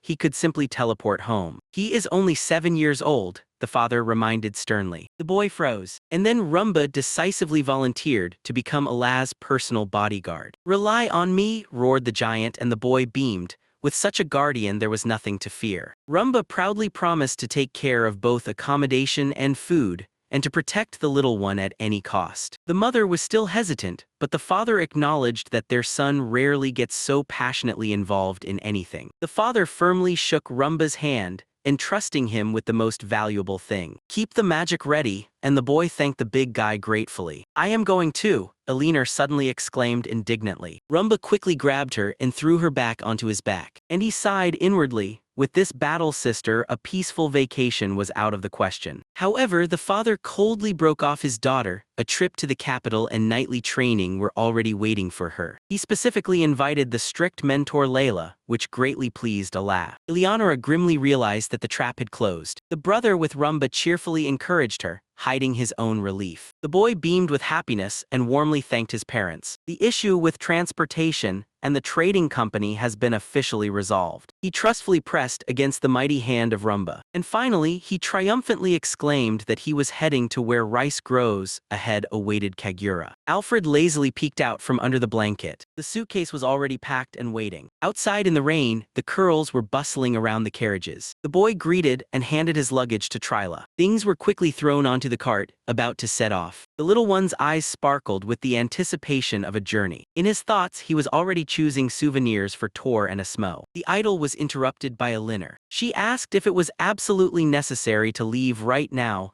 maybe wait until she returns from the capital. Alfred reminded that her nightly training would last until August. He was making excuses, arguing that there was simply no other convenient time for the trip. A heavy blow to the crown made him squint in pain. Rubbing his bump, he stubbornly insisted that they had to leave right now. They checked outside to see if all the luggage had been loaded. Nord strictly instructed his son to listen to adults, for the sea hides many dangers. The mother immediately added her own. No unnecessary expenses. The budget was limited to 1 platinum coin, which Ulfrid had already planned to use to buy rare ingredients. Brother Silvio modestly asked to bring him books and drawing supplies, and Mom ordered an exotic kimono and a bunch of exquisite jewelry as a bonus. The boy turned to Elinor. She paused for a moment. Ultimately, she settled on capital hair accessories. The servants warmly saw off the little master. Finally, Nord decided to introduce his son to his security team. In front of them stood a quartet of armed adventurers. The leader of the Silver Wind team, Mort, greeted first in a friendly manner. Gloomy Irvin immediately received a slap on the back of the head from the leader for his lack of manners. The sorceresses Ilya and Alicia introduced themselves in turn. Hearing the surname Ishtar, Ulfrid blinked in surprise. It's a noble lineage. Ilya awkwardly asked to forget about the statuses, as she is currently just a hired hand. Alicia proudly confirmed the greatness of this lineage, and in an instant she surrendered all her friends' trump cards,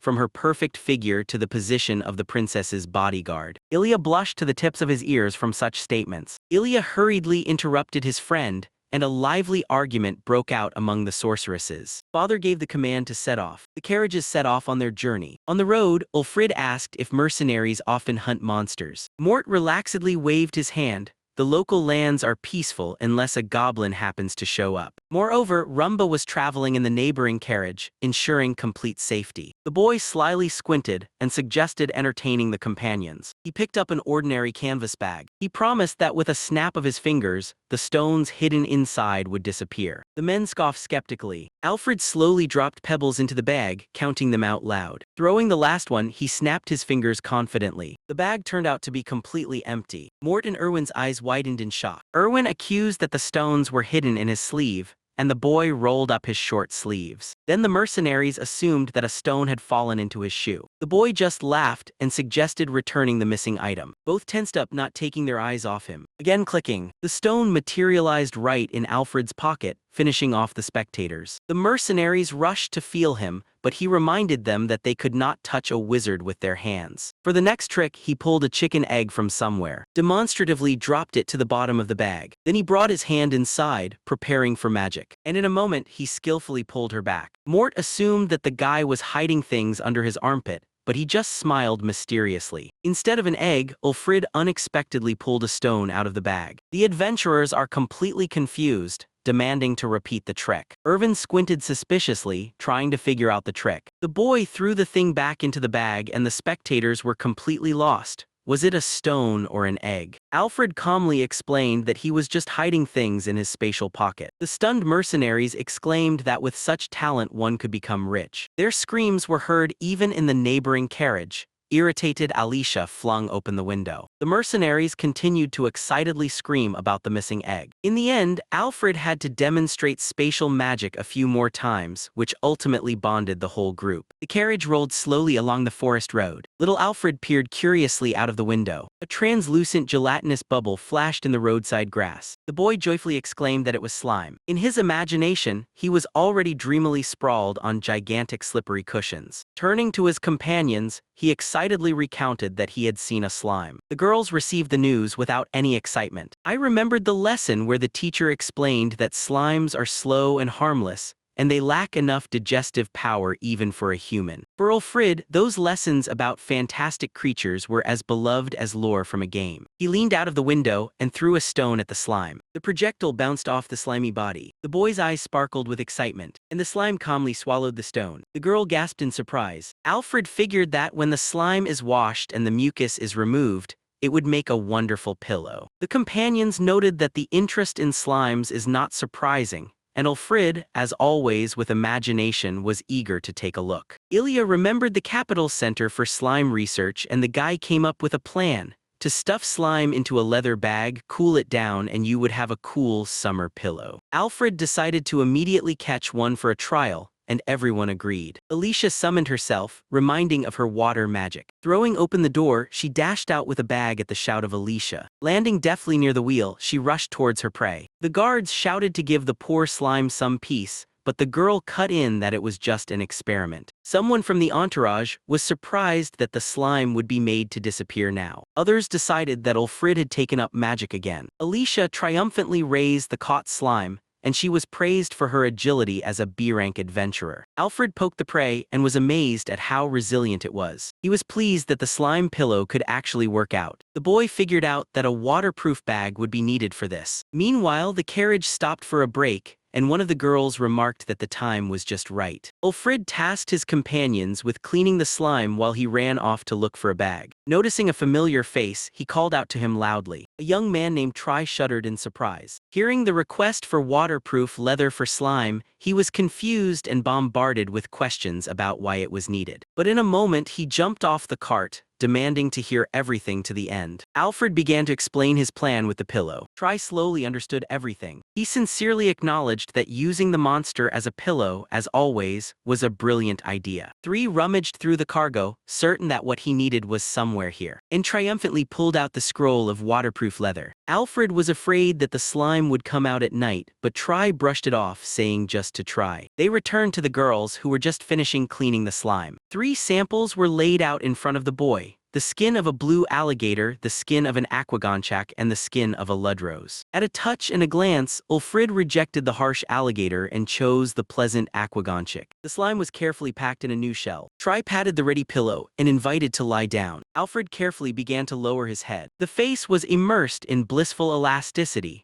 The rubbery skin and the springy slime together were incredible. Smiling broadly, he suggested his friend try it too. 3 leagues and his eyes widened. He didn't want to get up from the pleasure and mumbled that it was too good. Alicia decisively tucked her hair behind her ears and threw a playful glance. She dove face first into the pillow with a rush. Her cheeks flushed from the unexpected warmth. Ilya anxiously inquired whether a slime had attacked and claimed her turn for herself. Diving in, she was taken aback. It turned out to be better than she had imagined. Everyone wanted their turn, competing to praise the pillow. Everyone acknowledged that the invention works, teasing and laughing. Just then, Ulfrid reminded that there was still a living monster inside, so a stronger shell was needed for safety. The tree caught fire and suggested additional tests for strength, durability, and safety. The company agreed, realizing that it would require catching more slimes for this. Alicia instantly sprang into action, calling for the guards to hunt. The whole gang rushed to catch new slimes with a battle cry. On the title page, Ulfrid dreamily snuggled up to the giant slime. The morning of the 2nd day of the journey to Kagura has arrived. The boy was peacefully sleeping in the stroller,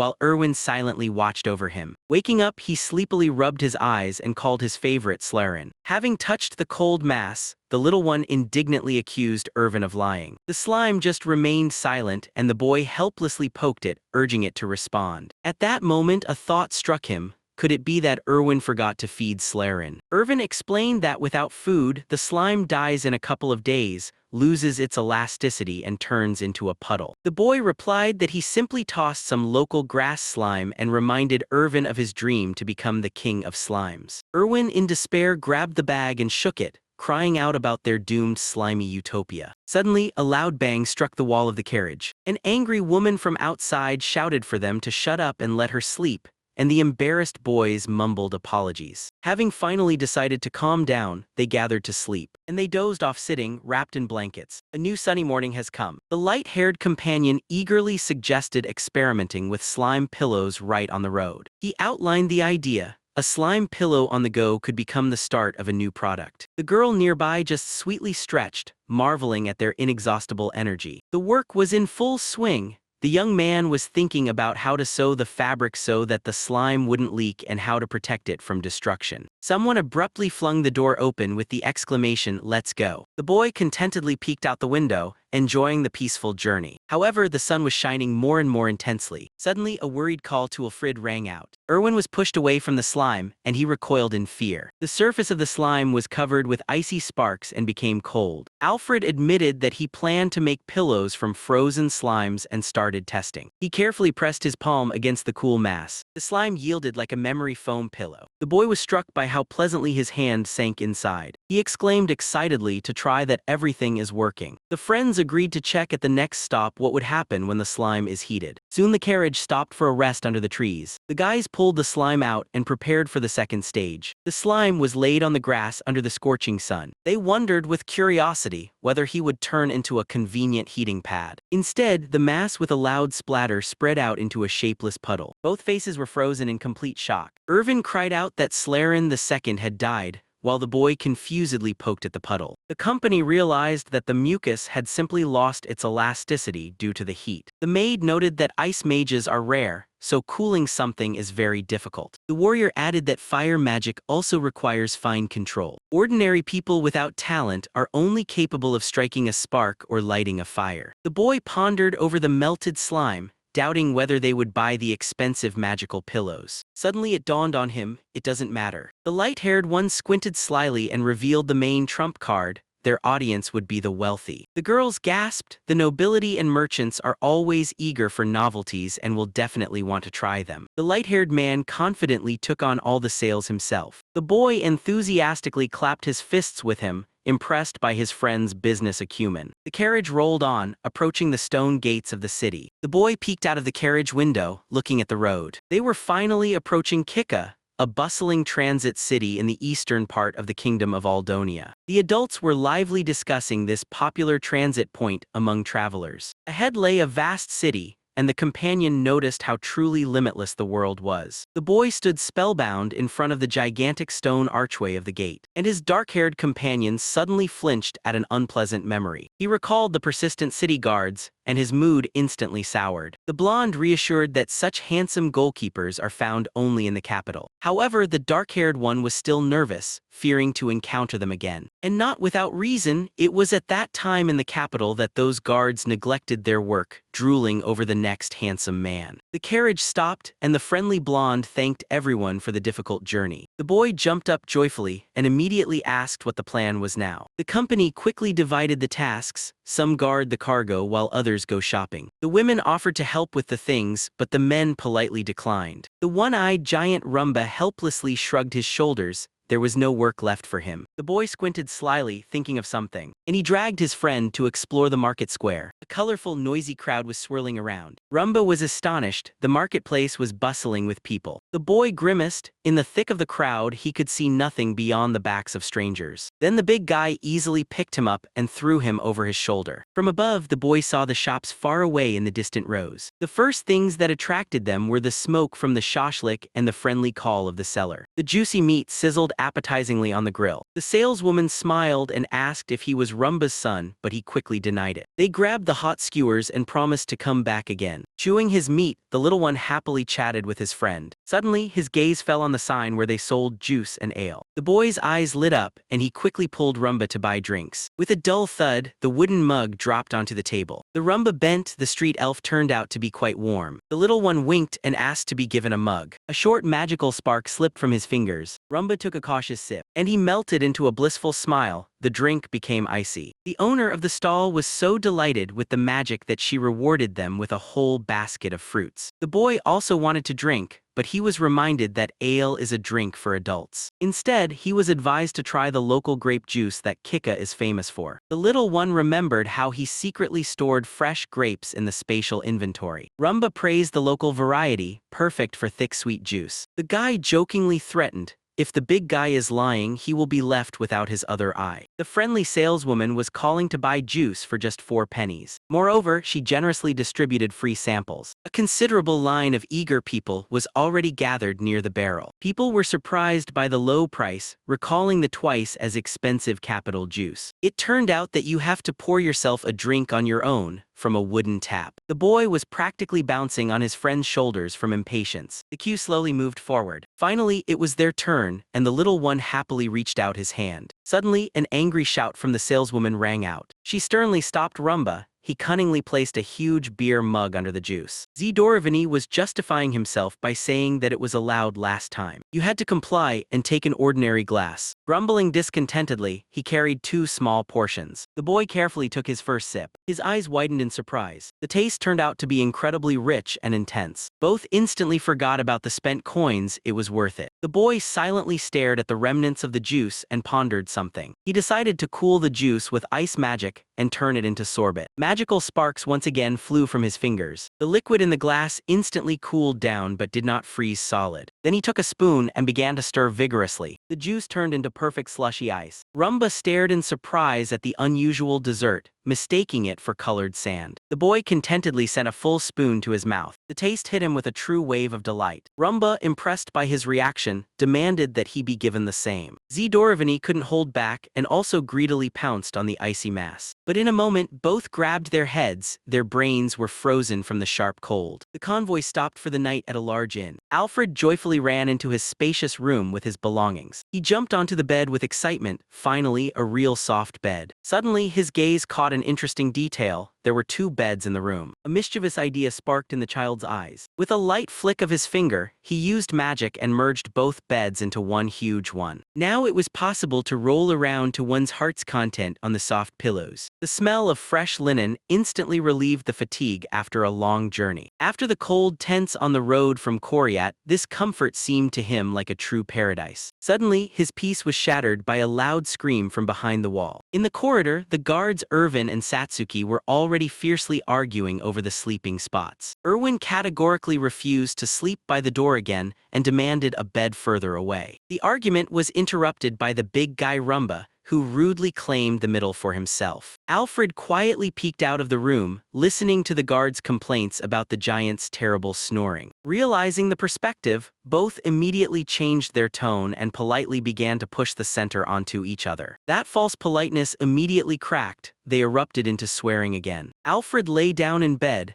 imagining how the girls upstairs were calmly sipping tea. Suddenly he became alert. Behind the door, there was a suspiciously complete silence. The boy squinted, listening carefully. A quiet whisper from the corridor reached them. The guards recalled his 2 empty beds. They naively decided that the kind young gentleman would definitely let them stay overnight. "Did you decide to encroach on my sacred space?" Ulfrid glared through the crack with a predatory gleam in his eyes. The guards quietly reached for the doorknob. Suddenly, the lock clicked sharply. The door closed right in front of their noses. Desperate knocks with fists immediately began to rain on the door. They begged to be let in, well aware that the little one could hear everything. The guards even promised some interesting game if he would just let them in. But Ulfrid was already sweetly sleeping, while the maid was sternly reprimanding the guards for the nighttime noise. The morning has come. Near the inn, a convoy began to gather for the onward journey. Alfred cheerfully greeted. For the first time in 3 days he had slept in a real bed. In the carriage, the companion unfolded a map, showing the route to the port city of Espodo. Ahead were 4 days of travel, and the boy mentally said goodbye to his luxurious bed. The crew was calmly rolling along the forest road. Alfred sighed, another week at sea, all for the sake of ingredients for Japanese dishes. A tempting thought flashed through my mind to just teleport home. The maid noticed his sad look and asked with concern about his well-being. The boy waved his hand and climbed onto the roof of the carriage to breathe the fresh air. One pull and he rolled over the edge upwards. There he froze in surprise. Erwin and Satsuki were sitting on the roof, exhausted, gloomy, and completely shattered. Satsuki gloomily reported that they were on guard, staring with empty eyes. Alfred couldn't suppress a sly smile and asked if they had managed to get any sleep at all. The guard snapped that because of his antics yesterday, they had aged a few years. It turned out that at night, Rumba repeated the trick with the beds and sprawled right in the middle. Alfred immediately imagined how the giant joyfully took over the entire bed. Two adult men had to huddle all night on a miserable edge. The carriage rolled on silently. The boy awkwardly mumbled an apology for his antics yesterday. Alfred sighed, looking at the tower made of wooden blocks, while his companions continued the game with focused attention. They had just finished clearing out the monsters, so they had every right to relax a bit. The boy nearly went gray from the tension when his shaky structure almost fell apart. 4 days of travel from Kika are finally behind. The crew has arrived at the port city of Espodo. Alfred joyfully jumped out of the carriage right onto the bustling street. Something incredible shone ahead between the buildings. The boy took off from the spot. He stood still on the shore, mesmerized by the endless ocean. The guards asked if it was his first time by the sea, and Alfred confirmed that he had never seen the ocean in this world before. Alfred decided to play along with the adults and pretended he had no idea about the salty taste of the sea. Irvin and Mort exchanged a sly glance. The guards, with innocent smiles, began to convince the boy that the water here is crystal clear and extremely tasty. Noticing his suspicion, Mort suggested that everyone drink together. He scooped water from the harbor directly into a large barrel, and then he demonstratively poured it into the jug. Mort barely suppressed a laugh as he handed Alfred a filled vessel. "Come on, drink," he urged. The boy calmly asked if they really drink such water themselves. Having received an affirmative answer, he calmly raised the jug and took a big gulp. Alfred noted with satisfaction that the water is surprisingly easy to drink,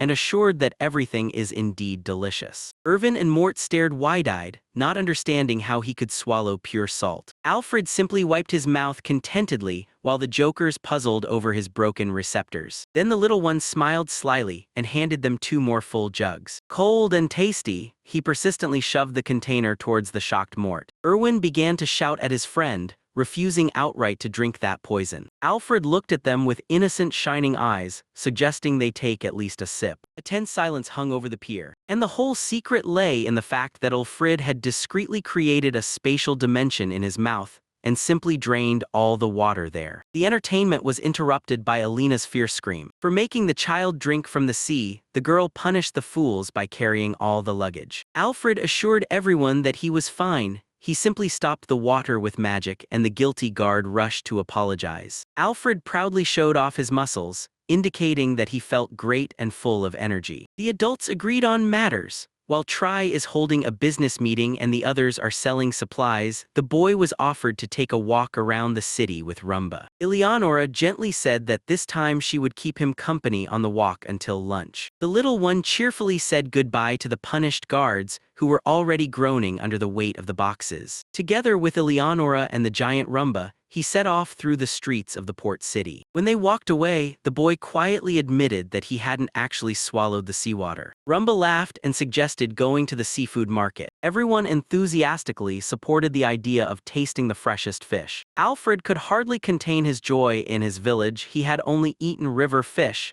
and he hadn't seen real gifts of the sea for 7 years. Suddenly, he noticed a giant silvery carcass on the counter. The seller showed a fish with a swollen belly, fatty but very tasty, which was called jinjo here. He was then explained that this catch is called swordfish. Its fins are sharp as blades and touching them is dangerous, which frightened Alfred quite a bit. His imagination instantly painted a swarm of aggressive swordfish piercing ships, and he fearfully squeaked that he wanted to go home. The boy asked with fear how they fend off such monsters. Eleonora smiled carefree and replied that she usually just disperses them with magic. Alfred imagined a fish with natural blades and was horrified by the thought of even more dangerous creatures. He tried to calm himself by staring at the counter and convincing himself that it was just an ordinary fish. But the thought of deadly sea voyages has already firmly settled in my mind. The boy recalled the ranks of power and finally understood why his father was so afraid to let him go to sea without Rumba. Meanwhile, the swordsman was cheerfully waving a fish, completely unconcerned about the threats. Looking at him, Ulfrid sighed heavily. This sea journey would be much more difficult than he had thought. Two waitress girls were already preparing the menu for the evening influx of guests. The heroes approached a large tavern known for the best seafood barbecue. The bustling crowd around resembled a real festival in the royal capital. One of the girls happily noticed acquaintances in the hall. At the table, the company had just finished their humorous toast rehearsals and was inviting others to join. The newcomers exchanged surprised glances. The company began to take their seats at the table,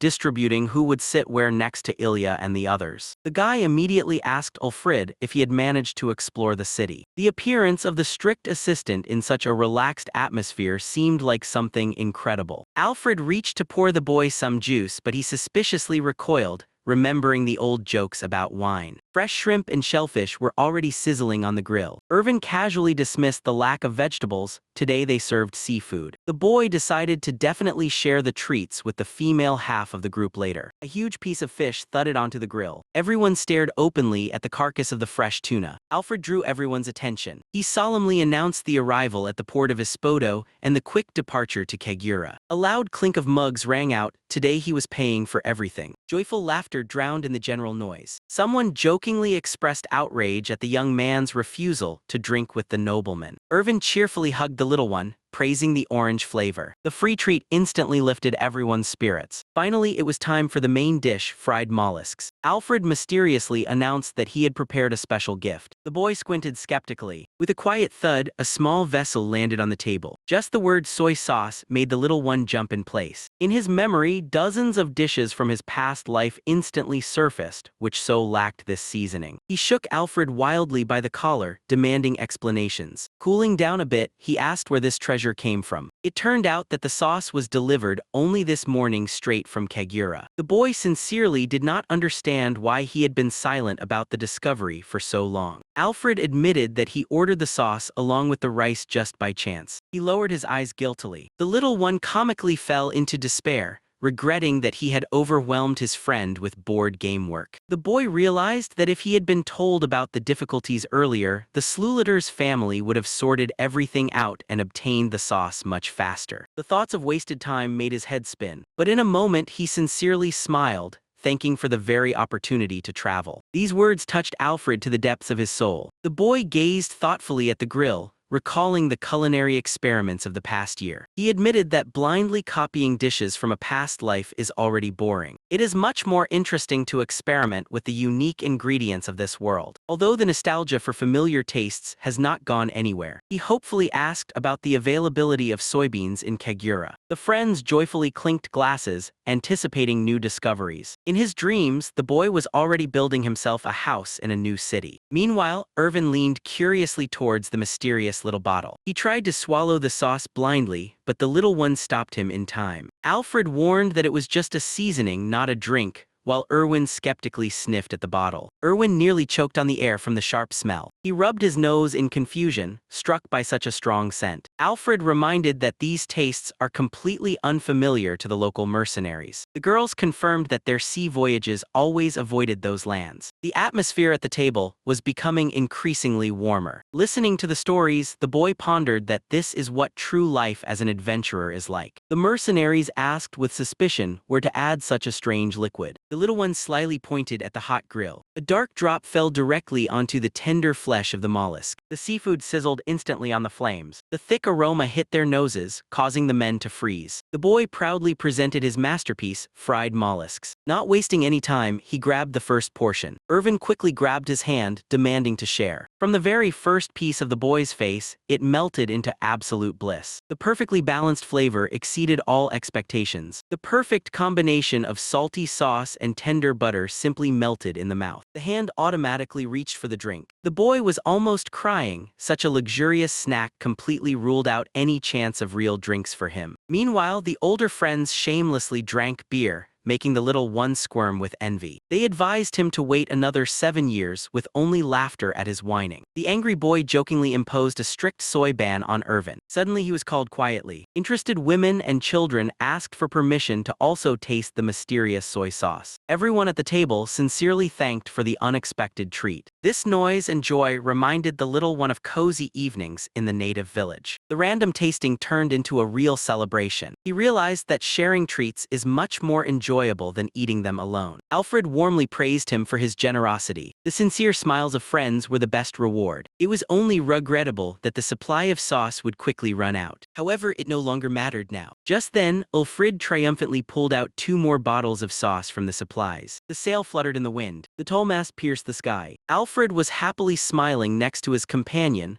A great journey awaited ahead. The 3rd day has come in the port city of Espodo, the time of departure. Alfred stood still on the pier before the endless sea. "What beauty," he murmured softly. The sea and sky together impressed much more than the usual green fields of the native village. He dreamily tilted his face towards the salty breeze. Absolute calm. The idyll was abruptly interrupted by Irwin's loud call. Alfred lazily glanced around. His half-closed eyes made the man freeze in confusion. Irwin was outraged, comparing the child's gaze to the eyes of a dead tuna he had eaten the day before. Both awkwardly pulled something incomprehensible and fell silent. Alfred merely blinked indifferently. Irwin slapped him on the shoulder, calling for everyone to enjoy swimming together. The boy muttered that he wasn't sad at all, and his companion encouraged him. He had a bright future ahead. Alfred sighed heavily and trudged up the stairs. "Hey, over here," shouted the companion, extending his hand. A giant mast emerged before them. "Here is the ship on which they will sail." Oh, it was a real giant ship. Ulfrid's eyes lit up with excitement. The dimensions of the ordinary trading vessel turned out to be much larger than he had thought. The boy joyfully blurted out that the main mast would definitely break in the storm. Irwin flinched. Irwin quickly changed the subject, pointing to the sailor who was skillfully climbing up. He explained knowledgeably that rope ladders are called stays. They are used to climb up to the mast. He also knew the exact names of the other ropes, stays and backstays. Alfred squinted slyly. For an ordinary traveler, Irwin knew suspiciously too much about ships. Irwin waved it off, suggesting to call everything simply ropes,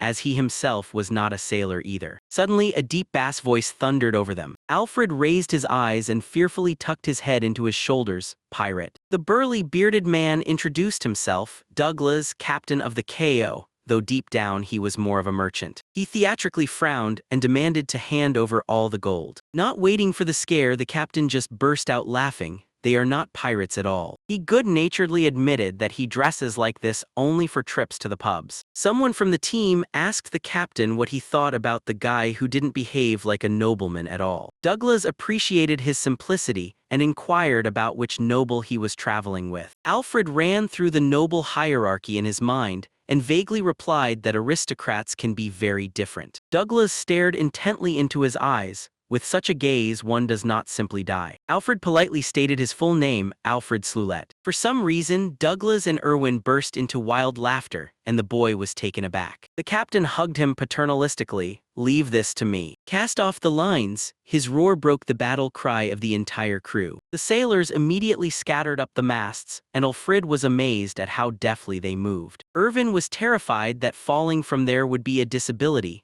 but Ulfrida's magic of space calmed him. "Unfurl," commanded the captain. The boy held his breath in anticipation of an epic leap. Douglas smiled. "This is not your mother's boat," and the canvas unfolded outrageously slowly. The sail was sliding inch by inch. The huge ship finally set off, leaving the port behind. The bearded captain joyfully commanded to set sail. The huge sailing ship moved forward, confidently cutting through the waves. Little Alfred settled on the treasure mountain, trying on the image of the Pirate King. The boy watched in awe as the ship picked up speed. The port residents waved goodbye, wishing for a safe journey. Borodin proudly noted that it is in this form that the soul of their region lies. Alfred gratefully waved goodbye to the people. The man next to me advised to keep this warmth in my heart forever. The sailboat went out to open sea. Enjoying the sea blue, the boy threw back his head and was inspired by the idea of climbing to the very top of the mast. His plans were interrupted by an unexpected offer to play tag right on the deck. Mort skeptically assessed the idea. There were too many dangerous ropes for running around here. Alfred silently looked up. In his imagination, he was already skillfully flying on ropes like a real acrobat. The little one confidently declared that he knows teleportation and shield magic, so there is nothing to fear. And at that moment, he quickly climbed up the net. Someone was outraged that the host had not even been chosen yet, but Alfred boldly retorted that the game had already begun and called him a coward. They decided together the host is Irvin, let him stand in place and count to 10. Grumbling that the children's rules were always unfair, he began the countdown with regret. Counting to 10, he suddenly sprang from his place. The host spotted the slowest one, Mort, and headed straight for him. Entering a frenzy, the pursuer with a demonic grin lunged after the prey. The first to be caught was the blonde Irwin, who was mercilessly cornered among the gear. Alfred sighed with relief, glad that it wasn't him who got caught. Suddenly, he noticed a huge rumba jumping heavily on the beams like a gorilla. The map showed that the game instantly covered the entire ship. A tap on the shoulder, "You are the host," and the roll moved on. Irwin stubbornly refused to admit defeat,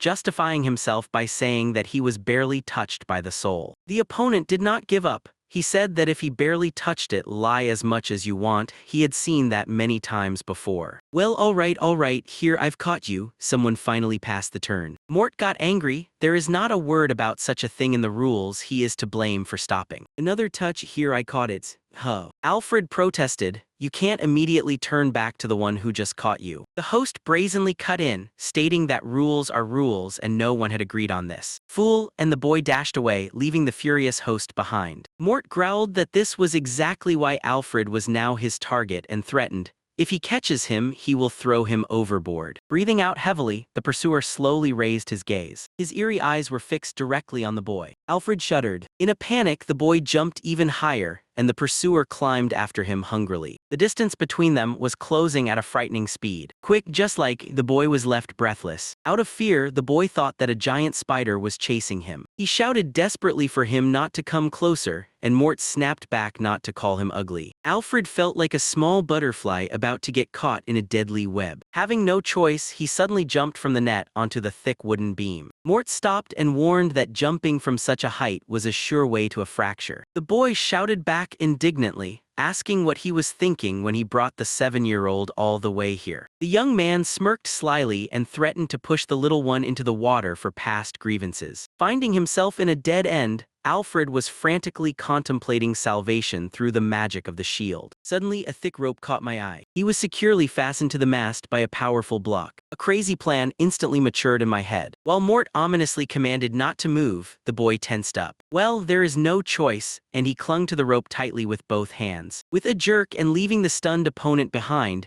Alfred pushed off the rail and swiftly flew down. He sliced through the air, laughing brightly from the real thrill. The rope smoothly carried him to the deck. The boy landed perfectly on both feet. The team exploded with excitement, instantly wanting to repeat that cool trick. But Irwin disappointedly shrugged his shoulders. The rope was only needed on the central mast. Then Rumba unhesitatingly canceled the game, commanding to go look for another rope while Mort shouted in shock from above. The boy just smiled slyly, knowing very well how quickly the rules of children's games change. The chapter opened with a title page, where Ulfrid was enjoying a cool dessert with the girls. The sky above the ship shone with a cloudless blue. The boy lazily sprawled out on the observation deck, contentedly sighing. He considered the tiny platform at the very top of the mast to be his own secret base. Usually the crowd annoyed him, but this confined corner somehow felt like a secret hideout. He himself was surprised at how comfortable he felt surrounded by wooden walls. Surrounded on all sides, Ulfrid was pleased that no one could penetrate here. To get to the top, one one had to climb the ropes that creaked at the slightest weight and immediately revealed the guest. In his imagination, he was already pouring boiling water on Irvin and Malt as soon as they decided to get up. The boy dreamed of his own impregnable heavenly fortress. The thought of his annoying sister Eleonora crossed his mind,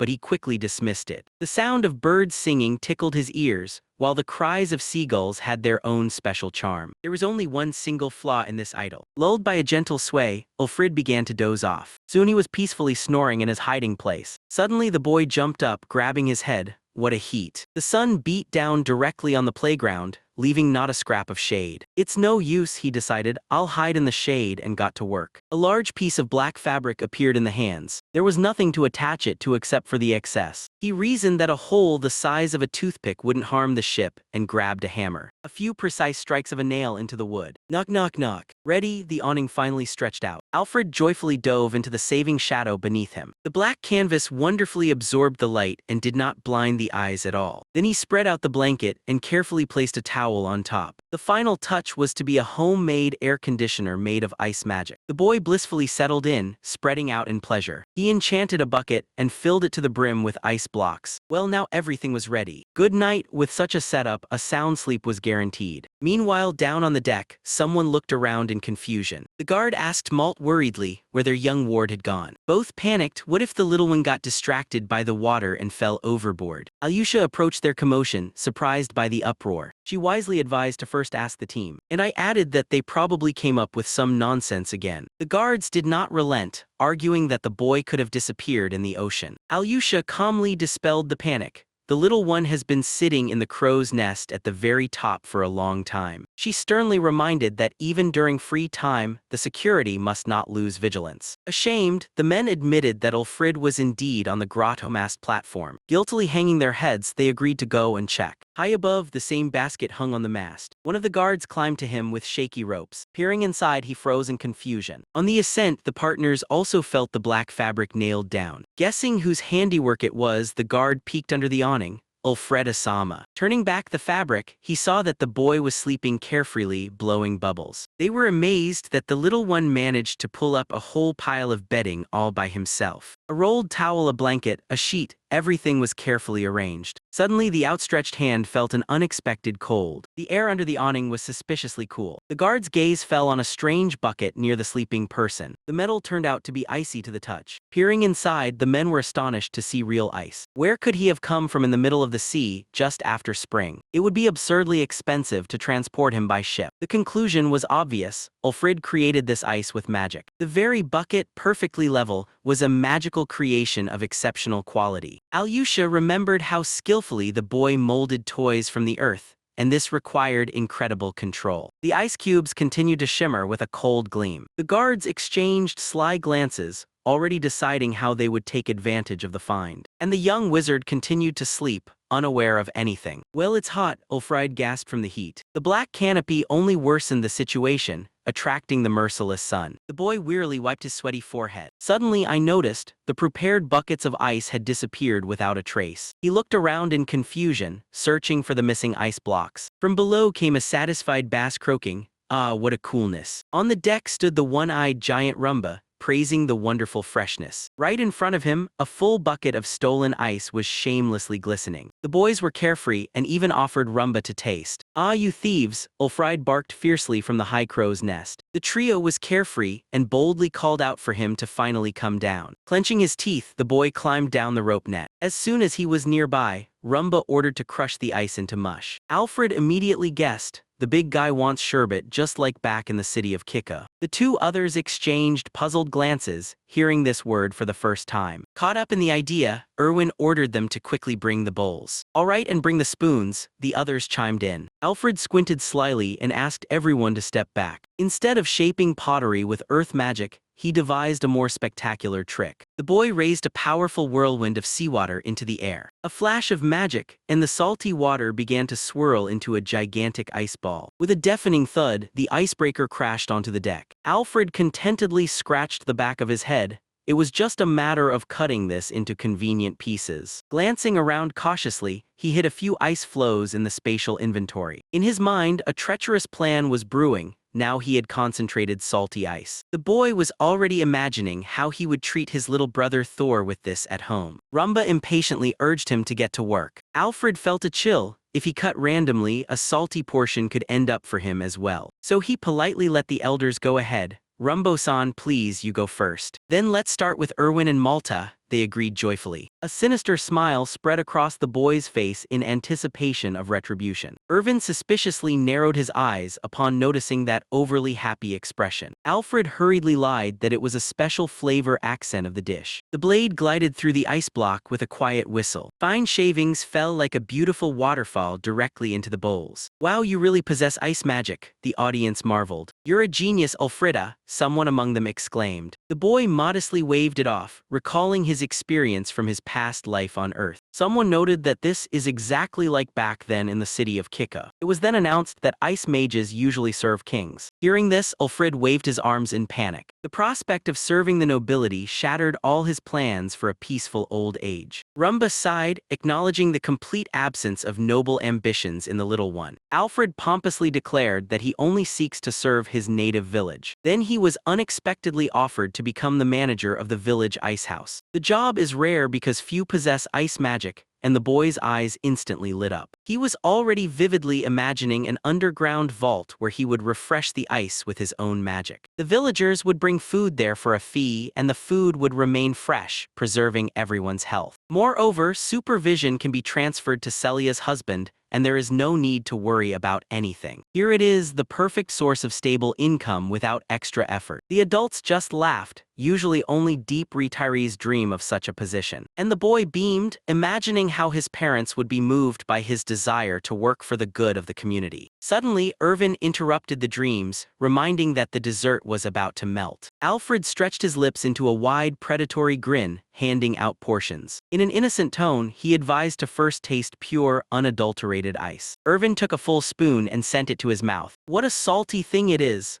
An indignant gasp echoed, crowning the triumph of petty revenge. Chapter 75, Wholeheartedly Surrender to Laziness. On the deck of the ship, the secretary in glasses and his blonde companion calmly set the table for an exquisite tea. A huge sailing ship was cutting through the sea waves. Alfred quietly blew on the hot drink. On the deck, he, Ilya, and the maid enjoyed an exquisite tea party. The girls praised the best tea of their lives and envied each other. Alfred smiled as he recalled his mother's stern lessons, which finally came in handy. Suddenly he froze. The water outside suspiciously began to swirl. The boy stared in horror at the rising waves. Ilya calmly explained that it is just an ordinary sea serpent. The maid waved carelessly while Ulfrid panicked over the size of the monster. He reassured himself that there was magic and strong allies on board. The maid nodded, and Ilya suddenly changed the subject. She directly asked if there was anything strange about Alfred's magic. What do you mean by strange? The boy asked cautiously. The girls noticed few know ice magic and he casts spells without incantations. It's incredibly difficult. Alfred smiled and waved it off. He was just a child 34 in his past life, but here he was only 7. Ilya exclaimed indignantly that the issue was not this.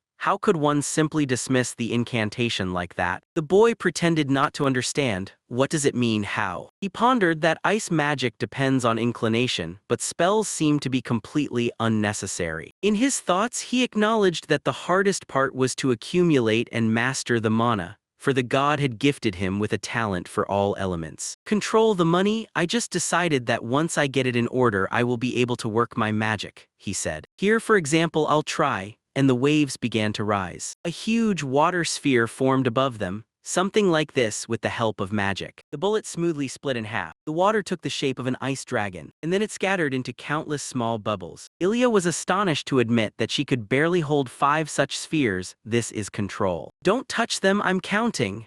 Ilya was counting the bubbles and Ulfrid threw in, Alyosha, speak politely. The boy quietly started adding new ones. She was counting so diligently that it looked cute. Ha, there are more of them. There are definitely more here than there were, the girl exclaimed. Alfred smiled. It's like those forces used in a snowball fight. With simple movements, they say, they can be divided into about 60 pieces. His face instantly hardened. A snowball fight. In memory, no matter how much he trained, he could not defeat his older sister in snowball fights. Since then, he invested twice as much in controlling the mana. His sister was truly a formidable opponent. It turns out that such a level of control is needed for ice magic. and Ulfrid muttered apologetically, "I'm sorry." He thought he was giving cautious advice, but felt that he ultimately broke her spirit. The maid asked how to develop such a skill in general, and Ilya pondered. Well. Ilya explained, one must live with magic, eat and sleep with it. The more mana, the more practice, and when it's depleted, replenish it. Until the body is completely exhausted. The girl looked weary. But it's hard to cast spells until, Ilya hesitated. No, she abruptly cut herself off, realizing that this was far from the best way. The conversation shifted to the third princess, Layla, known for her ice magic. She was born with a sick leg. She was nicknamed Ice Doll. The maid wondered what she was like and recalled that she was not at the ball in the capital. The maid was amazed to discover that the ice sculptures were indeed created by magic, a favorite pastime of the capital's people. At every celebration, Layla created a huge ice sculpture, and Ulfrid was completely captivated. Then I'll drop by during some event. I can always teleport to the capital, he said. Ilya touched her face. Ulfred-sama, Both girls wanted him to teach them. Any advice? Are there any secrets you understand? They began with hope. The girls eagerly leaned forward. Yes. Alfred smiled widely. For him, incantations were just an unnecessary hassle. A dead silence hung. What? He explained, it's better to focus on controlling power and imagination, because spells are like a textbook that you discard as soon as you get used to it. He said that after his explanations, even his mother learned to cast spells without words. I just want to keep being lazy. Behind there was a hissing sound, Alyosha, Hale, and everyone froze. A gigantic serpent loomed over the ship in a towering wave. Not in a million years, don't you dare joke with me. Let's go fishing, hey Ale, was heard as the boy swayed in the hammock. The one-eyed giant grinned happily. For him, fishing only meant a bigger portion for dinner. The title page of the chapter. A girl with a basket was walking through a sunlit field. Alfred and his friend were sitting on the grass, lazily staring into an empty bucket. The one-eyed man, without unnecessary words, threw the little one over his shoulder and carried him to the sea. Alfred remembered his sister's words. Fishing is not only good for the catch, it is pleasant just to admire the sea under the warm breeze. Stepping onto the deck, he saw that the crew had already cast their lines. Mort and Irvin waved their hands joyfully. They had already started. Alfred is also come. The captain handed the boy a long, heavy fishing rod made of rare wood, flexible, strong, and waterproof.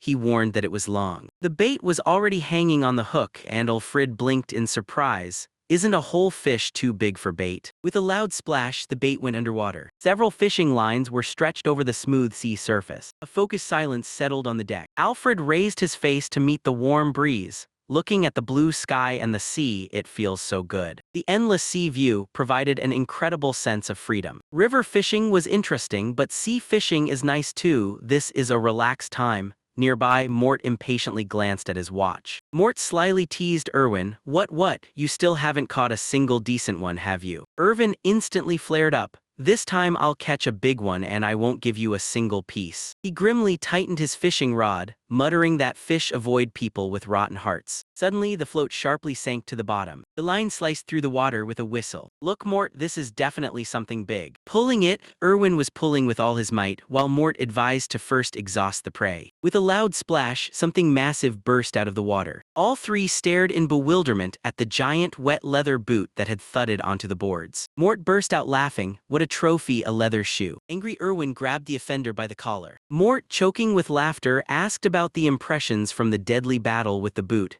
Shut up, eat it yourself. They clung to the railing. This is dangerous, I'll fall overboard into the sea. Shoving each other, they nearly pushed their opponent overboard. Hey, you too, shouted the bearded captain. The rascals, stammering, apologized. They were making too much noise, the fish would scatter. Alfred mentally admired. The captain was the undisputed master of this ship. The boy in the overalls pulled out the first real fish. Wow, it worked. Even the captain calmly caught a decent haul. Well, it will do. Mort also pulled out a medium-sized fish, just like that. Alfred gloomily stared at the water, wondering if anyone would bite his bait soon. The rod jerked. Whoa, something grabbed the bait. The jerk was so strong that it almost knocked the boy overboard. The one-eyed giant caught the little one from behind. He was right there for such occasions. Ulfrid only thought about how cool he was. Together they pulled. This is real prey, let's go. This time not a boot. A fish surfaced from the water, a vacuum cleaner robot. Now one powerful jerk and a fountain of splashes. You got it, but it's a tuna. a huge tuna crashed onto the deck with a thud. Breathing heavily, Ulfrid looked at the giant. How did he manage to catch such a fish at all? Well, it's quite natural, a fish of that size feeds on fish of no smaller size, the captain explained calmly. Alfred sighed, he just wanted to fish peacefully, not catch a monster. Well, then it's understandable. The team was happy that dinner would be a feast. What's wrong with you, Ale? Chapter 77, Ulfrid skillfully prepares takoyaki. Life was bustling on the deck. Sailors eagerly cast their fishing lines. Alfred could barely stand after the exhausting battle with the giant tuna. The cooks were already busy with the fish, while the boy dreamed of fresh sashimi with soy sauce. Suddenly a powerful splash shook the deck. Wet Ulfrid irritably shouted at Alyosha to practice water magic somewhere else. The girl with a guilty look stood in the middle of a puddle with a staff in her hands. She apologized but complained that she couldn't concentrate at all because of the noise on the deck. Smiling, Ulfrid waved his hand and went to see how things were with Irvin. Crash, a whole pile of junk spilled onto the deck. Irwin gloomily lowered his head. Instead of the dreamed fish, he pulled out a pile of wet garbage. The sailors openly mocked such a catch. Alfred just shook his head. One must have a talent not to catch a single living creature. Just then, an old cracked jug in a pile of scrap caught his attention. While others were teasing the unsuccessful fisherman, the boy kept his eyes on the find. It seemed as if the vessel had just barely stirred. Someone remarked in confusion that this jug was just not here at all. Suddenly, the jug jerked sharply in place. Everyone suddenly fell silent. The boy turned pale, imagining that some terrifying monster was hiding inside. Irvin and Alfred recoiled with terrified screams. A thick, slimy tentacle slowly crawled out of the throat. Someone from the team immediately recognized this creature as an ordinary octopus. It turned out to be not a monster, but just an octopus that got into an abandoned jug. Irvin breathed a sigh of relief. That was scary, even though there was just an octopus sitting in the pot. He justified himself by saying that anyone would be scared of that, yet he was mocked as a coward. The sailors teased. Finally, Irwin caught something alive, even if it was inedible. The team murmured, "No one eats octopus here, even though it is not poisonous." None of the sailors had ever tasted octopus. It seemed too disgusting to them. Alfred understood. In this world, there is absolutely no culture of eating octopus or raw fish. "Then we will prepare him," announced the boy, while Irvin panikedly begged him not to do it. Alfred assured that with the right recipe it would turn out delicious, but he was interrupted for going too far. He confidently promised that the dish would definitely please both of them. The boy explained that he had already prepared octopus in a past life. A friend who loved fishing taught him. Zdoravan Rumba stated that the little one will definitely create a masterpiece from this, despite the doubts of the others. The woman reminded that it was Ulfrid who invented spaghetti and the local amurus, so everything will turn out well here too. The boy modestly clarified that he only submitted the idea, while the chef Bartolo refined the recipes. Yet some still did not believe that something delicious and exquisite could be made from such a strange creature. Another objected, "If this is Ulfrid's dish, then it will probably be tasty too." In the kitchen, the guy handed the catch to the assistant chef Elam, who skeptically asked if he was really going to cook the octopus. The cook allowed the use of the stove, and Ulfrid thanked him for the help. The boy firmly confirmed his intention to cook, although Elam was still hesitant. Elam looked at the doomed mollusk with regret and a nervous smile. Alfred began the instruction. First, gut the insides from the head, then remove the eyes. Next, rub with salt, boil and let cool. The recipe sounded surprisingly simple. Elam was confused about where the organs of this creature were, and Ulfrid explained that it was more of a belly than a head. "Just stab him between the eyes," the boy said coldly, and the spectators behind him screamed in horror. In the ship's kitchen, the cook skillfully cleaned a huge octopus, while Ulfrid watched with fascination. In the cafeteria, the girls had already gathered around tables laden with dishes. As soon as the guy walked in, the men immediately called him over. In the center, a large cauldron was steaming. The captain cheerfully announced the festive dinner but reminded that tomorrow they would be at sea again. Drinking should be in moderation. Irvin and his friend immediately looked gloomy over the empty glasses. The girl sharply reminded that they were the guards here, so they would have to settle for weak fruit wine. Everyone raised their mugs together. Before Alfred was placed his special portion, a luxurious shining pot. Irvin suspiciously stared at the tentacles, although the boy carefree assured that it was delicious. The cook happily nodded. The fresh meat was supposed to turn out incredibly tender and crispy. An appetizing platter of sliced meats was beautifully arranged on a separate plate. A close-up showed the same strange reddish dish. The girls looked at her with curiosity, guessing that it was definitely not a fish. Irvin quietly whispered to his friend that the girls have no idea they are currently eating octopus. Alfred slyly smiled and suggested everyone try it while the girls praised the treats. The friends folded their hands and politely thanked for the food. The first one tasted it and, chewing, asked her friend what it was like. They acknowledged no raw smell, and the texture is pleasantly firm and slightly sweet. When one suggested that it was some kind of mollusk, Irwin couldn't hold back and blurted out the truth about the octopus. The guards exchanged skeptical glances. Could it really be that delicious? A piece of meat on the raised fork trembled slightly. Alfred cautiously sent a tentacle to his mouth. He chewed slowly and with pleasure. The eyes widened in surprise at the unexpectedly bright flavor. Irvin was beside himself.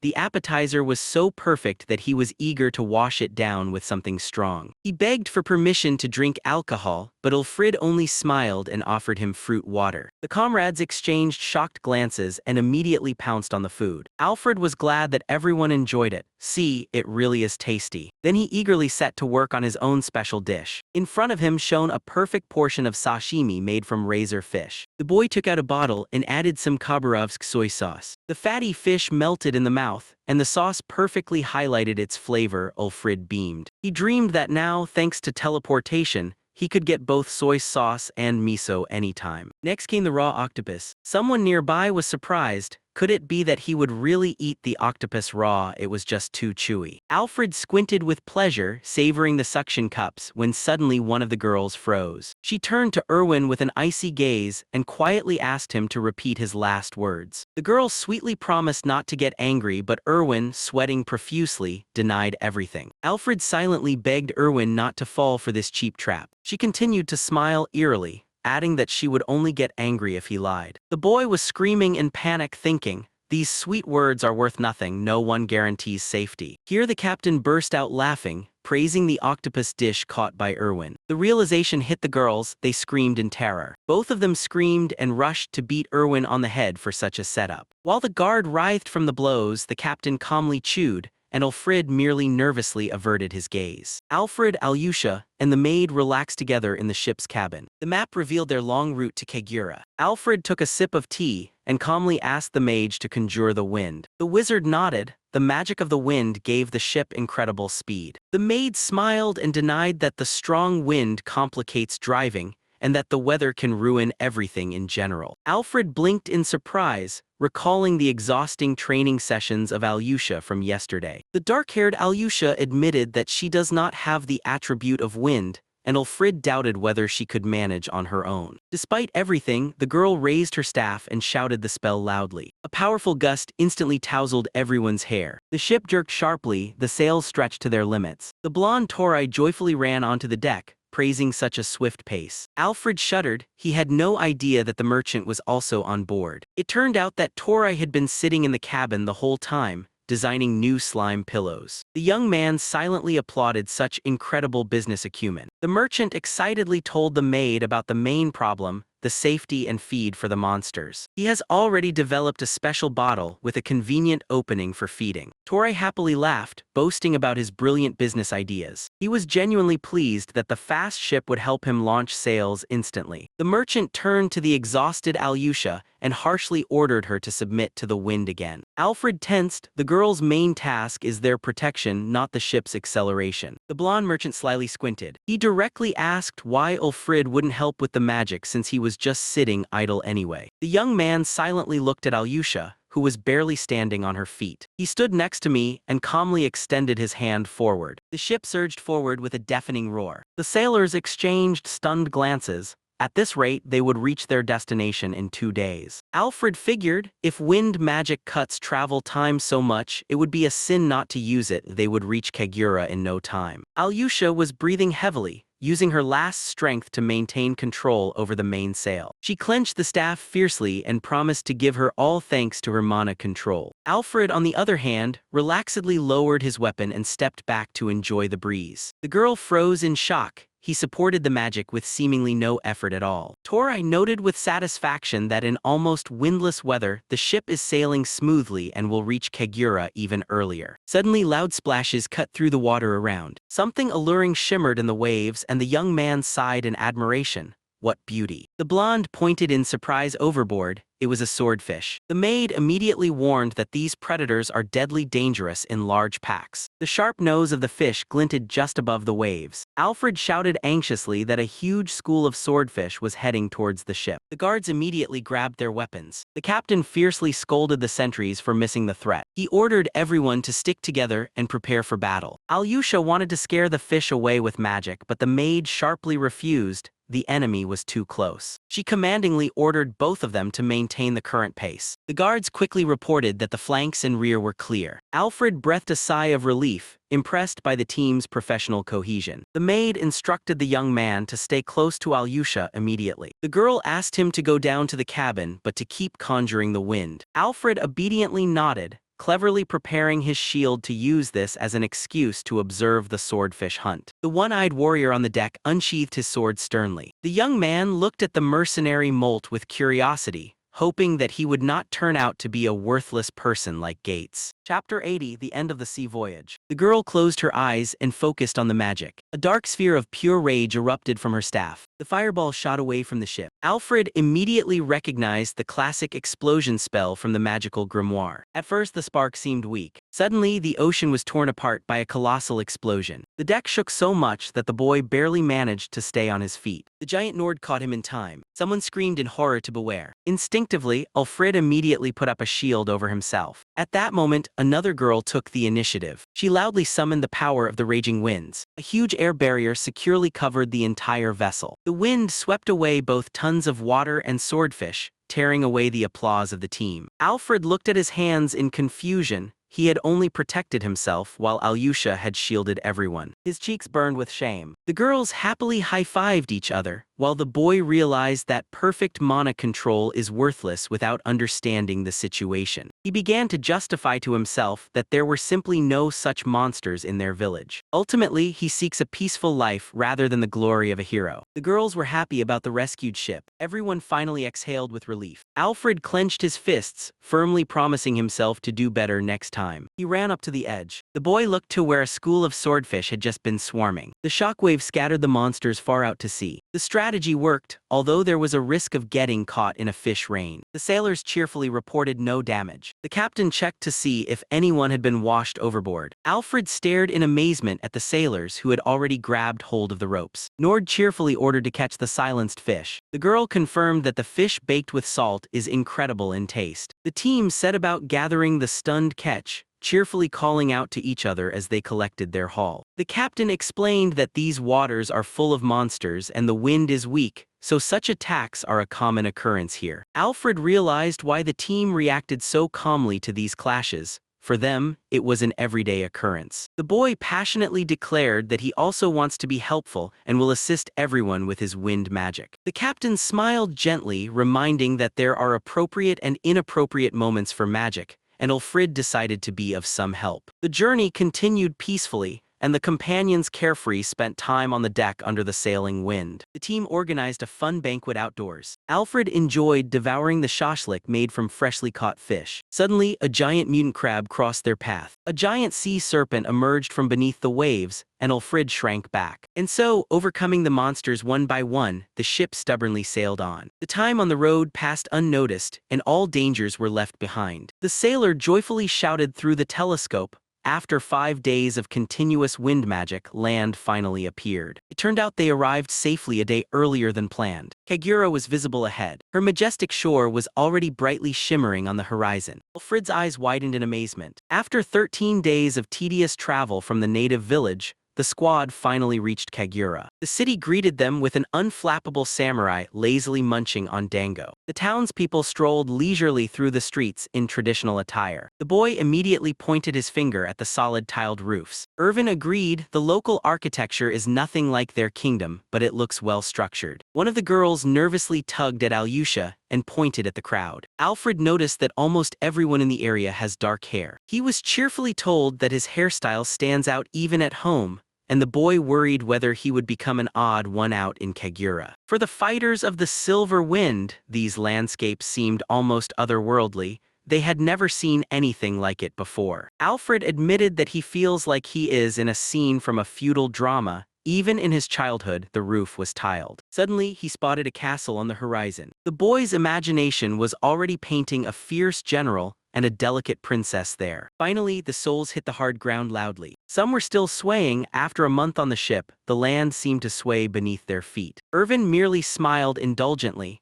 Compared to the months at sea, this was a trifle. The swordsman recalled the ancient contract that glorified the squad. The work was dull, but the pay was generous. Someone added that sea voyages are more dangerous than land ones due to monsters and the elements, and Ulfrid sighed that he no longer wanted long journeys at sea. Ilya abruptly interrupted him, reproaching that everyone was too happy about the very landing. Meanwhile, Ulfrid darted ahead so quickly that he was called back not to run so fast. He ran up to Tryla and asked if she needed any help. She declined with a smile. Nothing special is needed. It was only left to decide where to go next. Just then, Tryla looked around in surprise. A girl samurai with 2 guards blocked their way. Tryla politely greeted and confirmed that they were from her trading company. The guard was surprised that the ship arrived so early, though good weather helped. The teacher reminded us to be cautious. In different corners of the continent, there are their own dialects and accents, so it's good that there is almost no language barrier here. The tall lady samurai silently looked at the newcomers, while the little one stared at her in fascination. Alfred immediately jumped up and asked to see the katana. He was besieged. A blade is not drawn without reason, and it is forbidden to touch it. Finally, they gave permission to enter, and the boy joyfully peed. Alfred refused the carriage, deciding to walk through the city and look around at the streets. The rest readily agreed to this idea. The company merged into a dense flow of people. Alfred was observing the passers-by and was amazed at how their kimonos resembled those he was familiar with. The girls felt awkward,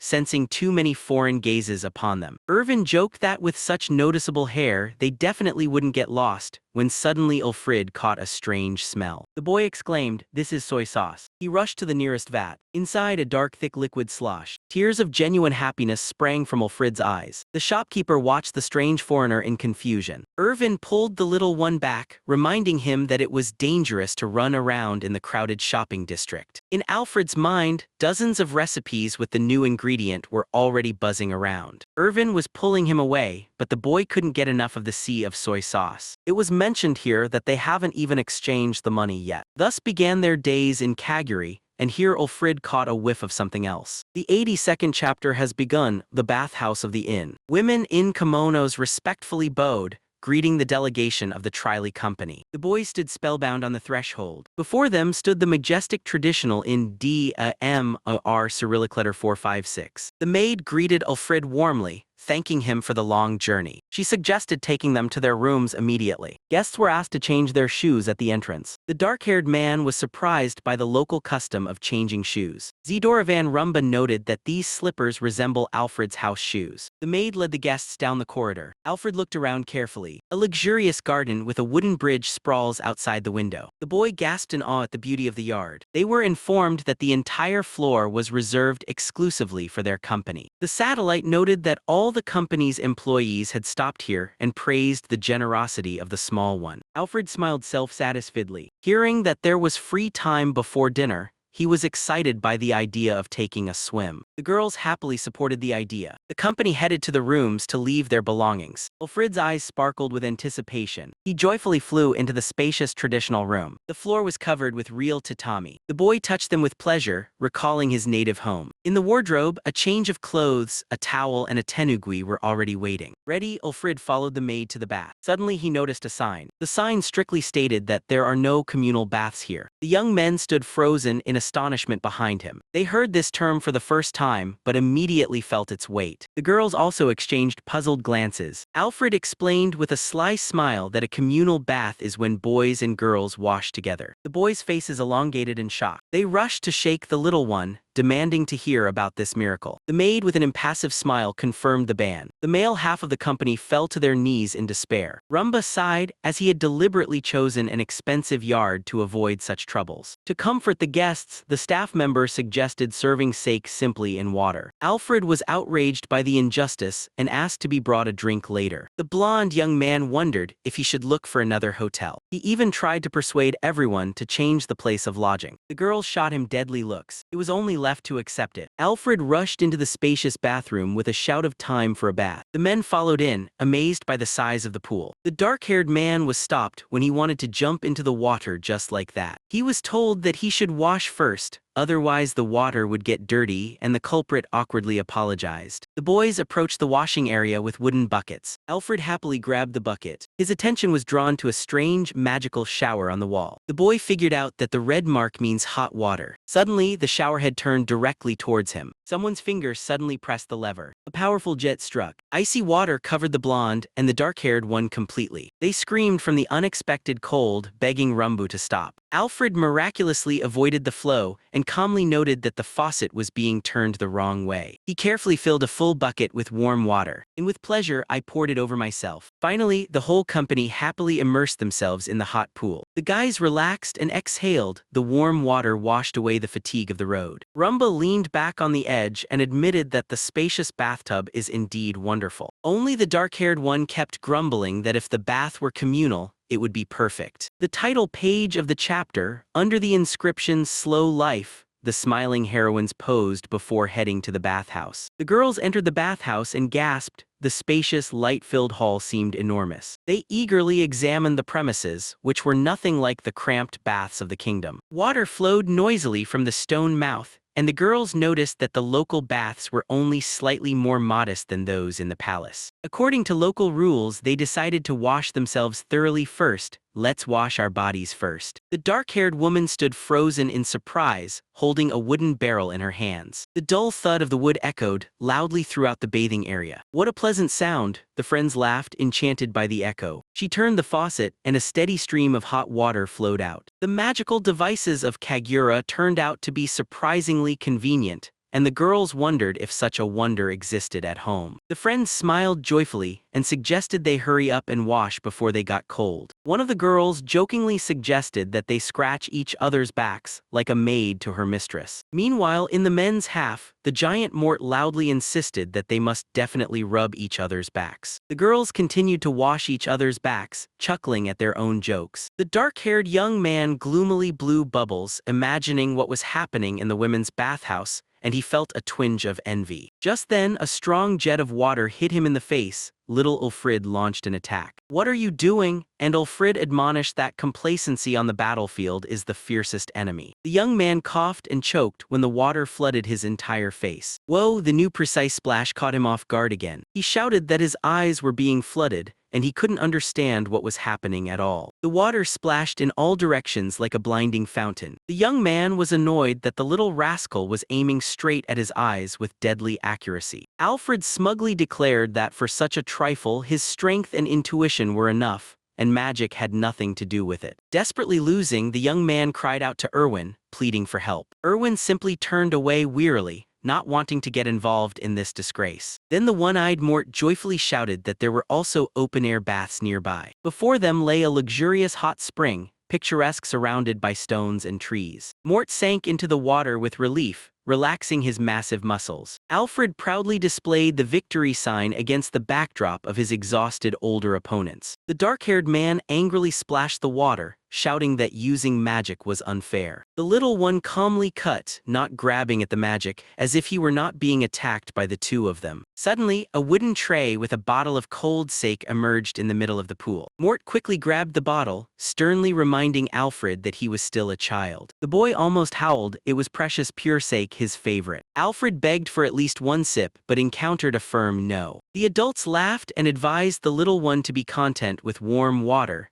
as they would drink sake for him. Alfred gloomily decided that the elders were simply taking revenge on him for the defeat in the water battle. The perfectly clear liquid quietly splashed into the tiny bowl. Mort warned that the drink is strong, so it should be consumed slowly in small sips. The young man was encouraged to try it, the sake truly enticed with its pleasant aroma. The dark-haired man carefully brought the bowl to his lips and took the first sip. His eyes widened, the taste turned out to be amazing, completely unlike either ale or wine. Enthralled, he immediately reached out the bowl for a refill. He was explained that in Kagura, drinking is allowed only from a certain age, and he himself was delighted by the taste. Alfred had to wait many long years until he turned 18. One more bowl, and in response, he heard that one can only drink at 15, and he became sad that it was so far away. The title page of the chapter, under the inscription "Slow Life," a smiling Al was sipping a cool drink. The guests walked leisurely down the bright corridor of the hotel. Al melted into a smile, enjoying the softness of the new yukata. He reached out his hand and thought that such attire would make a wonderful souvenir to take home. The men chatted relaxedly that the yukata would suit both his mother and himself. The big man with a bandage on his eye sighed contentedly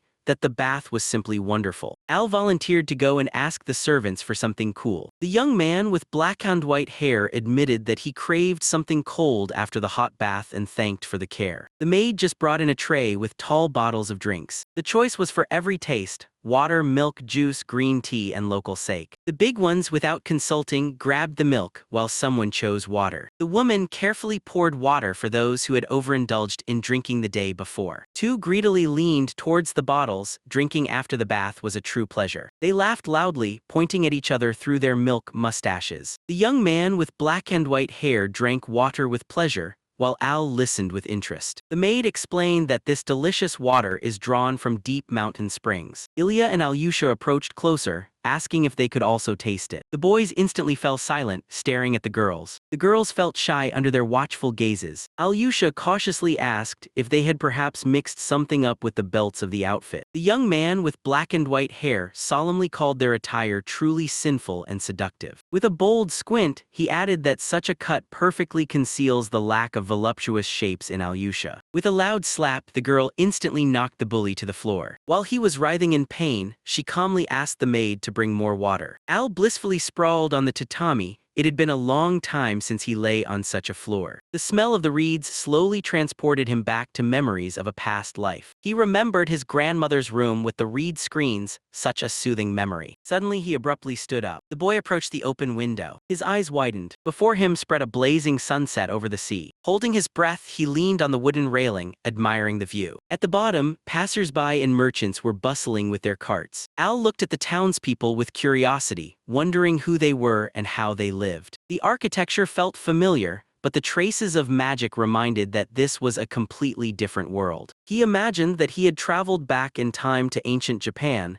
and this thought made him feel cheerful. He was desperately eager to stroll through the local streets. The fatigue took its toll, and the boy decided to postpone the walk until tomorrow. Just then he was called. The big guy peeked in to summon everyone. The doors swung open with a bang. It was time for dinner. A noisy group burst into the huge guest room. The foot casually slipped into the wooden sandal. In the corridor, they noticed familiar merchants from the guild. It turned out that today all the residents would have dinner together. The young man with black and white hair thoughtfully lowered his gaze. He decided to definitely buy himself the same comfortable slippers for home. Dorovany nodded approvingly, appreciating how easy it was to walk barefoot in them. He shuddered when a familiar person jokingly suggested bringing a souvenir for his fierce sister. The boy nervously brushed off those thoughts and focused on the delights of the local cuisine. On the title page of the chapter, young Ulfrid was sweetly sleeping over an open magic book. The boy dreamily licked his lips, while the cook Bartolo suspiciously glanced at him. In a large pot, a thick soup was slowly bubbling. Ulfrid's eyes suddenly widened in genuine delight. They entered the spacious banquet hall, where people in traditional yukatas were already seated at low tables. On the tables, hot tempura and a hearty meat pot were steaming. Fresh sashimi with soy sauce was shining on a separate plate. The dark-haired young man joyfully exclaimed that this beauty was nothing like the usual noble cuisine. Alfred mentally recalled that in the capital, noble dishes were usually referred to as exquisite meals for the gentry. The one-eyed giant Rumba awkwardly entered the room, searching for their table. The light-haired girl waved to them cheerfully. She proudly stated that she chose this hotel specifically because of their acclaimed Kagher cuisine. Alfred admired the perfect presentation of the whole fish, regretting that his personal chef did not see it. The maid lowered a giant barrel of hot rice in front of Rumba. The giant rejoiced at the endless supply,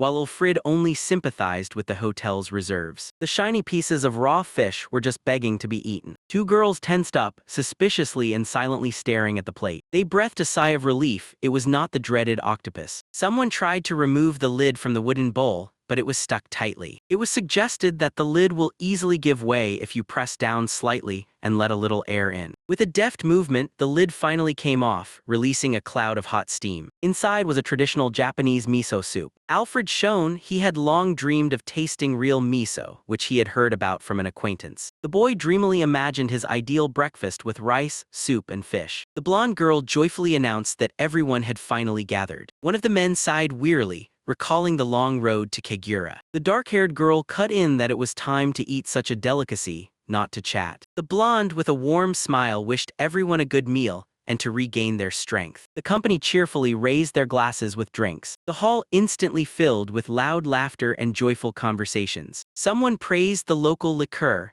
and Ulfrid realized with relief the final end of their journey. In front of the young man stood a modest cup of hot green tea. At the neighboring tables, adults loudly demanded sake, leaving Ulfrid alone with tea. The boy raised the cup to his lips and took the first unhurried sip. The familiar bitterness and aroma of tea instantly stirred warm memories within him, and a gentle sadness enveloped his heart. Alfred decided to definitely buy this tea for his parents and ask about the proper way to brew it. It's time to taste the rice. Alfred was genuinely pleased to see the familiar wooden sticks. The girls puzzledly twisted them in their hands, completely not understanding their purpose. They naively assumed that food just needed to be pierced, causing Ulfrid to quietly snort. A silence of complete misunderstanding hung in the air. The blonde cheerfully suggested throwing away these chopsticks and calmly eating with regular forks. Everyone suddenly fell silent and suspiciously looked at the initiator of the dinner. Alfred silently drank tea, watching with interest the unfolding drama. She barely held back a satisfied smile. The girl was openly enjoying the situation. The company was outraged, realizing that they were once again being brazenly mocked. The girls angrily attacked her, directly calling her vile. The woman just laughed and admitted that she simply wanted to see their funny reaction. She raised the chopsticks in a conciliatory manner, finally preparing to show the correct grip. Her fingers clicked quickly and skillfully with the wooden tips. The dark-haired young man recoiled in horror, calling this movement a creepy twitch of an insect. The dark-haired girl squinted with distrust, anticipating another deception. The hotel hostess approached the table and gently offered her assistance. She patiently explained how to properly hold the upper and lower sticks in hand. The process turned out to be surprisingly complicated. You had to move only with your index and middle fingers. The girls sighed with relief, acknowledging that this time there was truly no deception. The hostess smiled warmly at their clumsy efforts. Two young men suddenly exchanged silent glances. In an instant, they fell to their knees before the woman. With pleading eyes, they desperately cried out for her to teach them too. She laughed good-naturedly and readily agreed. Suddenly, a gloomy man appeared behind and offered to replace the hostess in teaching the boys. The young men panicked, hysterically demanding the return of the woman. They shamelessly admitted that they just wanted to hold soft women's hands. The man coldly put them in their place, firmly stating that this hostess is his wife. He grabbed the young man's hand with a dead grip, forcefully pressing the sticks while Ulfrid nervously apologized for his friend's idiocy. The chapter began with Alfred, who was dozing among thick books. At dinner, the boy was already skillfully using chopsticks. The night estate was lit up by windows, while the guests praised the local cuisine. The fresh sashimi elicited genuine delight from the girls. The blonde was happy that her hostess taught her how to hold the chopsticks correctly. The one-eyed Mort was almost choking on his food, stubbornly ignoring the advice to use a spoon. Suddenly an angry shout rang out. Irvin helplessly collapsed to the floor. The traditional kneeling position had completely numbed his legs. While he was rubbing his stiff muscles, the girls enthusiastically discussed the perfect posture of the hostess. Irvin slyly glanced at the stairs, realizing that the women's rooms were upstairs. Receiving a stern warning not to even think about going there, he hurriedly waved his hands. The girls headed upstairs, ordering all the boys to stay downstairs. Irvin suggested that they are being overly cautious because of the shared baths. The swordsman unexpectedly stood up, and a puzzled Ulfrid asked if he hadn't just said that he wouldn't go anywhere. Irvin just said let's go, and assured that he had completely different plans for the evening. They opened the door and saw a massive pillow fight. The whole room was piled with futons taken from vacant rooms. Alfred finally understood why no one got drunk at dinner. everyone was saving their strength for the battle. Even the maid was standing in a combat stance. The boys' eyes lit up, they grabbed their weapons and rushed into the chaos. For Mort, this was actually the first such entertainment in such a large company. A muscular hand squeezed the white fabric until it crunched. Erwin hid behind the mattress, preparing for the confrontation more seriously than for a fight with monsters. Someone even joked about using enhancement magic. The main rule was stated clearly: only hit with pillows, and if the hostess comes in, immediately pretend to be asleep. Although everyone understood that she had deliberately assigned them a room to let off steam. Alfred asked Erwin how they would divide into teams. He grimly cut in that here everyone is on their own. In this chaos, alliances were formed and destroyed every second. Suddenly, a precise throw knocked Erwin off his feet. Someone decided to take revenge for the prank in the bathhouse. Alfred quickly calculated Mort's tactic, who only struck in response. A sly smile spread across the boy's face. He had already chosen his first targets. Alfred scanned his friends in yukatas in the bright room and cheerfully asked if everyone was ready for battle. His hand dropped sharply down, a signal that the pillow fight had begun. And it took off. Dozens of pillows soared into the air over the spread futons with a united battle cry. Ulfrid hurled his projectile at the president with a shout of "Die!" The pillows whistled through the air, and someone gasped in shock from surprise. Ulfrid clicked his tongue. The president surprisingly hid skillfully. The boy admitted that everyone here had long been holding back their irritation. A fierce scream erupted from the side, and a new pillow flew at Ulfrid. He skillfully bent and dodged the blow. Landing easily, the little one triumphantly threw up his hands, while the opponent cursed this nimble rascal through his teeth. The one-eyed Lumba and the dark-haired Arvin pounced on him with reproaches, saying how could he run away after such a throw. Arvin came in from behind and mockingly said, "If the little one understands everything, then he is probably ready for payment." Revenge for the legs tormented by the Seiza.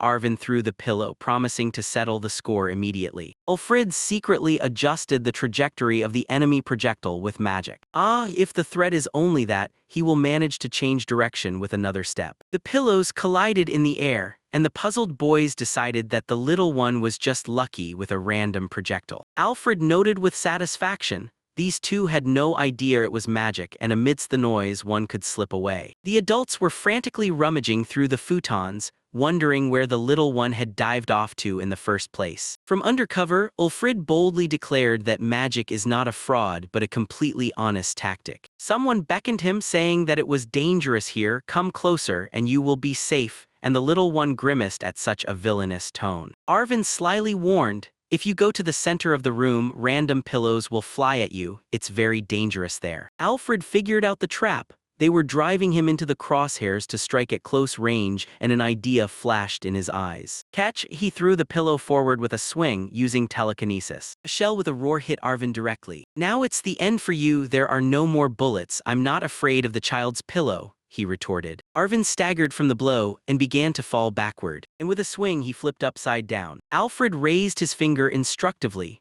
Throws are not the only thing that matters in a pillow fight. Two other boys fell to the ground, bursting into laughter. The outraged opponents pounced. "That's despicable, you used magic, didn't you?" But Ulfrid realized that only those who think flexibly survive, and no one for bad magic. Turning away, Arvin immediately got a pillow in the face. Gah! The crowd shouted to get it. Among them, Ulfrid innocently smiled, pretending to be a random passerby. "I don't want to end up like him." The little one wisely pulled the futon over his head while someone nearby was shouting. The pillows with a whistle sliced through the air above the fighters. Catch! The next shell knocked one of the men off his feet. The adults began to encourage each other to gather and resist. "Let's crush him with numbers." The crowd rushed at the defiant little one, but all their throws bounced back helplessly, in vain, utterly in vain. Then Gunther took command, heavy infantry, tight formation, shields forward. "Yes, Commander." Alfred snorted, real combat tactics, and this in a pillow fight. He recalled that Gunther was once the commander of a squad in the knightly order of the kingdom. Suddenly, someone's hand covered his mouth and pulled him into hiding.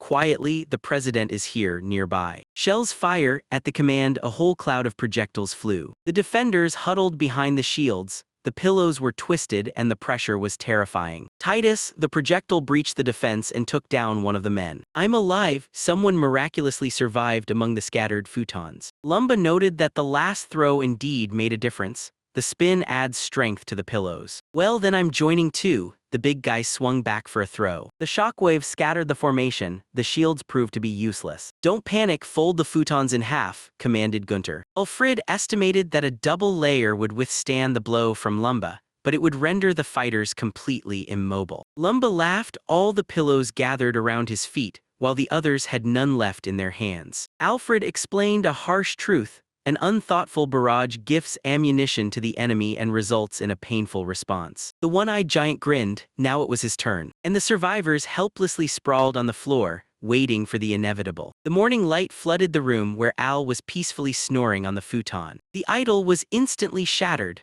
Looming over the bed was the one-eyed Lumba with a predatory grin. Now it was his turn. But he didn't even have time to blink before a heavy pillow flew straight at his face. Someone's foot landed on the mattress, and a desperate command to grab the weapon sounded nearby. The boy weakly stretched out his hand, begging for just one more minute of sleep. But Lumba ruthlessly hit with the pillow, raising a cloud of dust around. The giant laughed heartily, looking at the frightened children. He peered gloomily from under the blanket and noted that it only smelled of death here. The guys were panicking. There was nothing they could oppose to Lumba's power. What were they supposed to do now? Suddenly, a muffled scream was heard. "The hotel owner is coming, pretend to be asleep." Everyone rushed to throw pillows and dive under blankets so that nothing would reveal the game. The room fell silent, although Lumba grumbled discontentedly that they had just parted ways. He quietly wondered how quickly and smoothly this noisy company had settled to the bottom. The light-haired boy whispered an order to Lord Alfred to hide immediately. But suddenly he flinched in surprise. He stood still, hoping that his sister wouldn't see through his feigned sniffling. The room looked as if little angels had peacefully slept here all night. Then the door quietly opened and the hostess stood in the doorway, and Alaz's heart stopped. The woman suspiciously examined the motionless bodies,